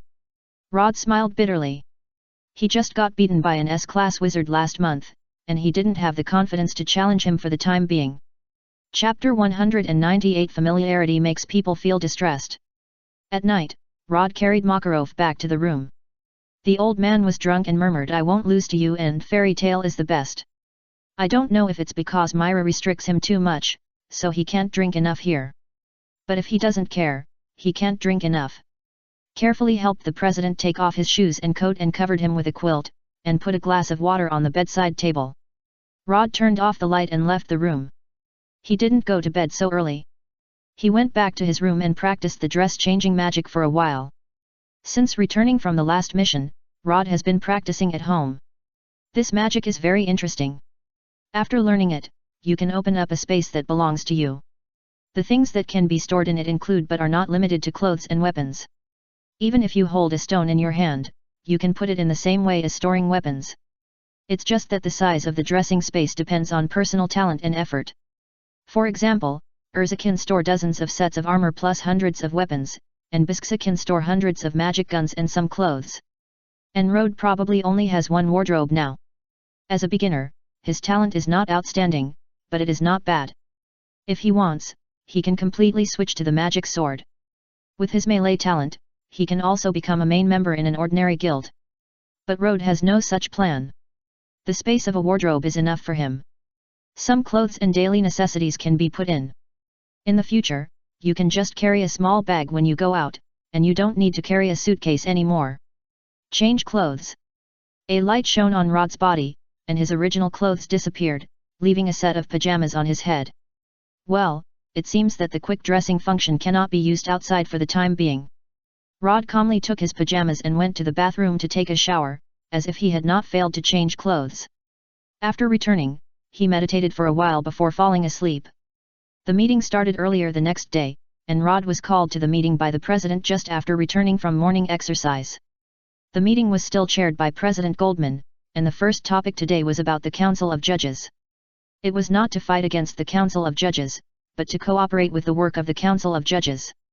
Although in fairy tale, many wizards regard the Council of Judges as a tiger, in the eyes of ordinary wizards, the Council of Judges is not a tiger, but a tiger.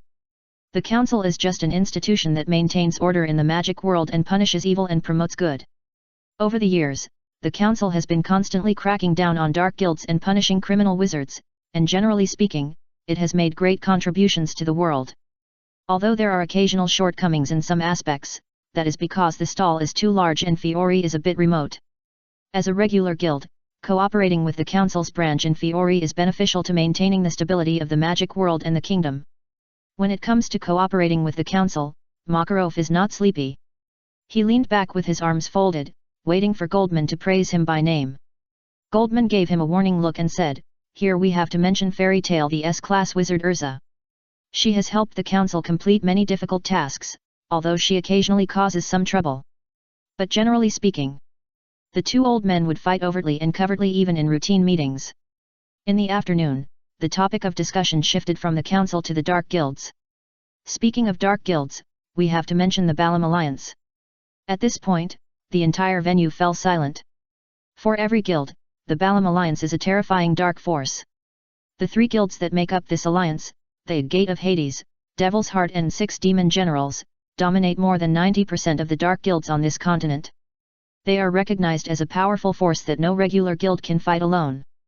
Among the three major dark guilds, the Gate of Hades is as mysterious as ever, and no one knows where it hides. The Demon Heart occasionally reveals its whereabouts, but it is difficult to find a pattern. Only the 6 Demon Generals have become more and more active in recent years. Rod remembered the Naked Bandage Men guild that he and Grey had beaten together, and they seemed to be under the 6 Demon Generals. Goodman said seriously, "Not only the 6 Demon Generals' headquarters, but also the dark guilds under them have been active recently. I suspect they may have some ulterior motives, so please pay close attention." President Bob said, "So, recently, Liane from our guild met members of the Iron Forest when she went out to work. They seemed to be looking for something, but unfortunately they escaped." Several other presidents added some information, and the names of the dark guilds such as Corpse Soul and Red Turban were mentioned one after another. Makarov fell into deep thought. In the past, these dark guilds secretly took on illegal tasks such as kidnapping, extortion, and assassination. When they are short of money, they may do some things like theft, and try to keep a low profile. But recently they seem to be acting like it is indeed unusually active. The presidents of some small guilds at the meeting expressed uneasiness. They are relatively small, and some guilds have no more than 20 members. In terms of strength, many magicians are dedicated to helping ordinary people solve the troubles in life, so they are not good at fighting. It is no exaggeration to say that these small guilds are basically at the level that Rhodes can play alone. In extreme cases, even if they come to Fairy Tale, they may not be qualified to participate in the S-level exam. In some games, if the members of Fairy Tale are mainly combat players, they should be considered life players. However, within the local guild alliance, there is no distinction between large and small guilds. Unless there is a personal grudge, they are willing to help each other. The big guilds such as Makarov, Bob, and Goldman, the presidents said that they could ask for help at any time if they needed it. One president marked all the places where the dark guilds had appeared on the map, and then used magic to make dozens of copies of the map and distributed them to other presidents. Rod sighed that the magic in this world was so strange that there were even human-shaped printers. The first 2 days of the meeting went smoothly, but some quarrels occurred on the third day. Because the theme of the third day was to mediate the conflicts between the guilds, the conflicts accumulated in the past period were brought out and discussed for everyone to judge. Although the use of force in fighting between wizard guilds is prohibited, some minor frictions in private are inevitable. It's just that it's not a big conflict of principle, and I don't want to hand it over to the council for handling, so let's talk about it all here. This kind of situation is often Makarov's home court. Rode originally thought that he already knew how much trouble his companions could cause, but he didn't expect that he still didn't know enough. At least half of the 30 presidents have expressed opinions about Fairy Tale. Most of them complained that things were damaged by the battle of Fairy Tale wizards. A few complained that Fairy Tale wizards seduced the girls in their guild and had multiple relationships at the same time.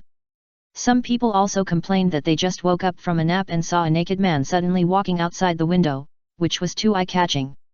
As the president of Fairy Tale, Mr. Makarov, one of the 10 most outstanding wizards on the continent of Ishgar, did not have any temper when facing everyone's criticism, and he did not look like he was going to use his power to suppress others. His attitude of apology was very sincere and very skilled. So skilled that Rode felt sorry for him.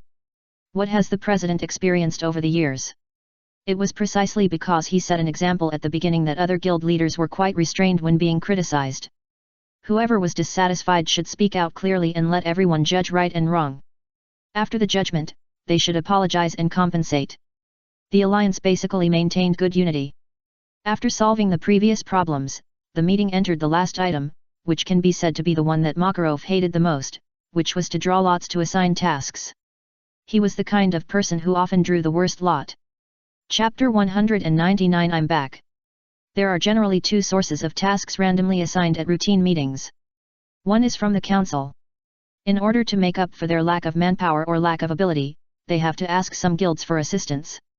Rhodes has experienced this kind of task. It is generally troublesome and the remuneration is average, but the advantage is that it can gain the favor of the council. It is a little useful for Fairy Tale. At least it can make Mr. Yajima more confident when speaking for Fairy Tale in the council. The other is from some small guilds. Small guilds occasionally receive commissions beyond their capabilities. Some they will directly refuse and suggest or help the client to contact the big guild. Some will decide to hand over to the big guild after trying and determining that they cannot do it. The regular meeting is a good occasion to hand over the commission. AK 10 plus sale day 1, 1.1 Heath / Long. Blue Pegasus and Four Hounds are among such big guilds.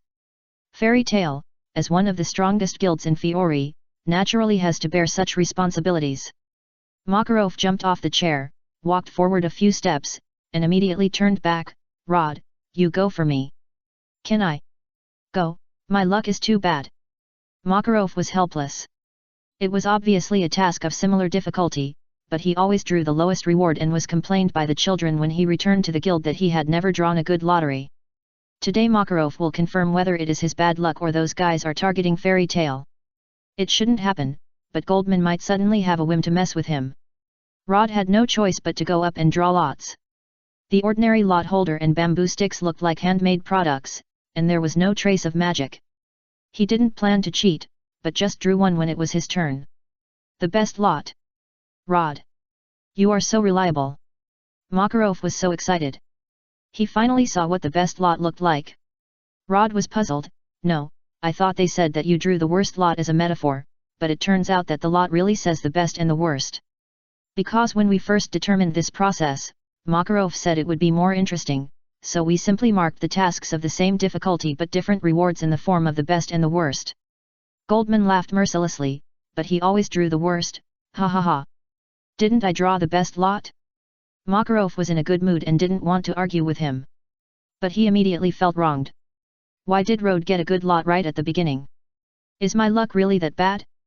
As the process of drawing lots was completed, this regular meeting ended successfully. 2 plus or minus stand in 1/mouth and M. L71 LNF. But since the president said so, Rode had to walk around the banquet hall. After 3 days in the conference hall, there were always a few familiar faces. It wouldn't hurt to get to know them. One of the presidents brought a beautiful wizard. She said Myra was her admired senior and wanted Rode to help her get an autograph. Rode thought about it carefully and seemed to have seen her in a certain issue of Wizard Weekly, but he didn't have a deep impression.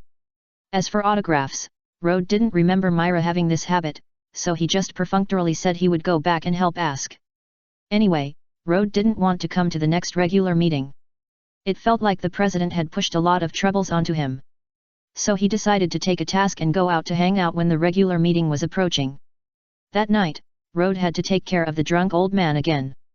The next morning, the presidents left. Rode naturally left with Makarov on the train. Mountain Plus. Gongdi Anti-Fa. The official 10 Saints coat suddenly turned into a comfortable ordinary winter coat. With the enviable speed and accuracy of changing clothes, Rode said, "President, I want to learn this." Although the president may not be as good as Urza in changing clothes magic, the things she explained are more suitable for Rode. It can only be said that those who use it well may not be good at teaching. "Welcome back, President, Rode, you've worked hard out." Myra greeted the two with a smile. If we ignore the shabby tavern and the group of people lying on the ground, this scene can be more heartwarming. Makarov sighed, "You are the one. You have worked hard to stay behind. Isn't Urza here?" Seeing that the president had something to say, Rode didn't rush to interrupt. He stood behind the president and blinked at Myra. Myra smiled at him but didn't respond. Instead, she answered the president's question. Urza went to the heart-shaped cross again. She said she wanted to adjust the design of several sets of armor. She will probably be back later. These few days forget it, wait for Urza to come back and bring her and Rode to see me. Makarov wanted to ask if anyone had caused trouble again in the past few days, but he had apologized enough yesterday and didn't want to ask today. "No, President, why is there anything about me? I just came back." "Because you drew the lot," Makarov said as a matter of course, "and if you go with Urza, we will definitely beat that guy Goldman. Isn't that just a quarrel after drinking too much? Why do you take it seriously?" Makarov didn't want Rod to mention his drinking in front of Myra. "I only drank a little bit of wine, how could I be drunk? That was a decision made when I was completely sober. I must let him see how good the wizards in our guild are. Our fairy tale is the best guild. 1/++++. Enter slash. 77 open 10 yuan day time 0 day 7 jin slash. What's going on? What about the competition?" Makarov's forehead was sweating, and he ran away. "Go up to the second floor, you ask Rod, we'll tell you the details when Urza comes." Rod had no choice but to throw the trouble to. He glanced at Myra. "Oh, this doesn't seem to be a trouble." Myra asked in confusion, "What happened?" "Two old kids are fighting, and they have to compare whose child is better." Rod told Myra the cause of the matter, and also talked about what happened in the past few days, and accused the president of unreliable behavior. Myra smiled when she heard the president talking in his sleep during the meeting and asked Rod to smooth things over. "Oh, by the way." Rod looked at her, "I'm back." "Welcome back," Myra responded subconsciously, and then asked, "Didn't I say it once?" Rod smiled without saying anything, and silently found the snacks he brought back for her from his bag. Myra thought about it and suddenly hit him lightly on the arm. Chapter 200. Come on. That's how it is, so I hope you and Rode will go together for this mission. No problem, President. We won't embarrass the guild. Iluza's answer was expected, because it involved the face of the guild. In fact, Rode felt that it was mainly to determine whether the president could speak to Goldman arrogantly at the next meeting. As a person who was willing to share the worries of the president and win glory for the guild, Rode naturally did not refuse. In fact, there was another insignificant reason. When he drew lots, he saw the mission reward, 2 million J, and a 2-person team would get 1 million J per person. Teaming up with S-level magic soil to solve a mission that did not reach S-level, you can get a reward of Magnolia Residence Fragment +1, which is worth going. The two discussed and decided to set off tomorrow morning. Urza was going to urge her armor to be modified if it was finished, and to take it back in advance if it was not finished. Rode was going to check some information. The location of this mission is at the border of the Kingdom of Fiori, the Kingdom of Bosco and the Kingdom of Seven. He felt that the situation would be a little complicated, and he would not be able to do it without understanding it in advance. After flipping through books in the library for more than an hour, Myra came over and called him to have lunch. Rod pinched his eyebrows. Now that he had more money, he had to find time to buy a pair of Feng Yang's glasses. He couldn't always borrow from Libby. Myra asked, "Is that a headache, that mission?" "It's okay. I don't think the danger is high. It's more of a test of intelligence ability.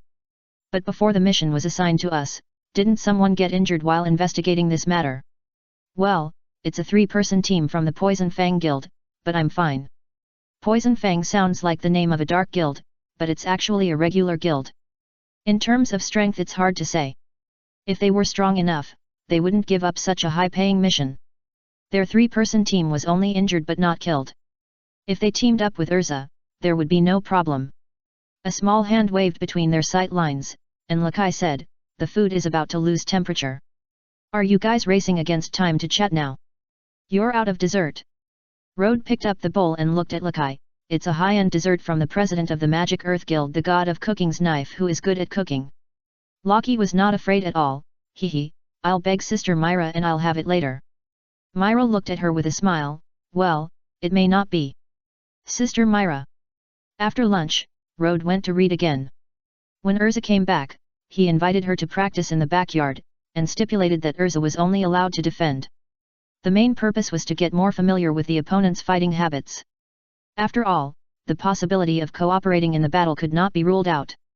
Rode found that he hadn't fought with anyone for a while, and it was quite refreshing to fight like this. Maybe it was because Urza didn't fight back. When Rode placed a book on the table in the library, Myra came to him and said, "This is for you." A very delicate little box. "Why did you suddenly give me a gift?" Rode was a little surprised. "This is Feng Yang's glasses. I saw it on the way to order wine, so I bought it. I think you just need it. You can go to the magic shop on the way to order wine. I seem to have stopped by in the capital. Why didn't you ask me when you went out to purchase?" This question was naturally held back by Rode. "Thank you." Rode's mood should be described as overjoyed. At this time, he should hug her. It's a pity that Myra left with satisfaction when she saw his happy look. "Come on, I'm going to work too." After getting the magic item Feng Yang's glasses, his reading speed increased exponentially. The glasses were given by Myra, and his mood improved greatly. In the afternoon, Rod's work efficiency increased a lot. At night, Rod continued to practice with Myra Elfman, but in order to preserve his condition. He did not do extreme training. And Myra also advised him to go back and rest early. "Here's the key." "No, I have a spare one." "Do you have to put the spare key here with me? Anyway, I'm going to be kicked out of work by the president soon, and I don't know how many days I'll be gone." Rod was shameless. "I'll continue to ask you for help at home." "Well, be careful this time." Myra felt that even if she refused, he would have other bad ideas, so it would be better to let him concentrate on the task. "Man! Elfman!" touched his fists.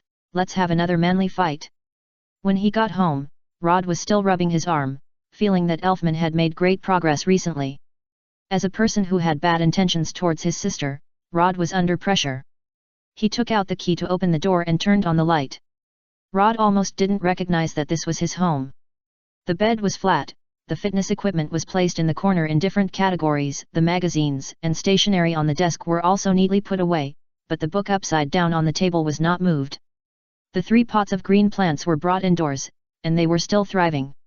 Although his house was not dirty at ordinary times, it was a little messy, and he had never put things away so carefully. It was easy to guess who did these things. Rod stood at the door and looked for a long time, silently cheering himself up, "Come on." The next morning, Rode went to the guild to meet Urza and said goodbye to Myra. Suddenly, I felt more and more reluctant to go out.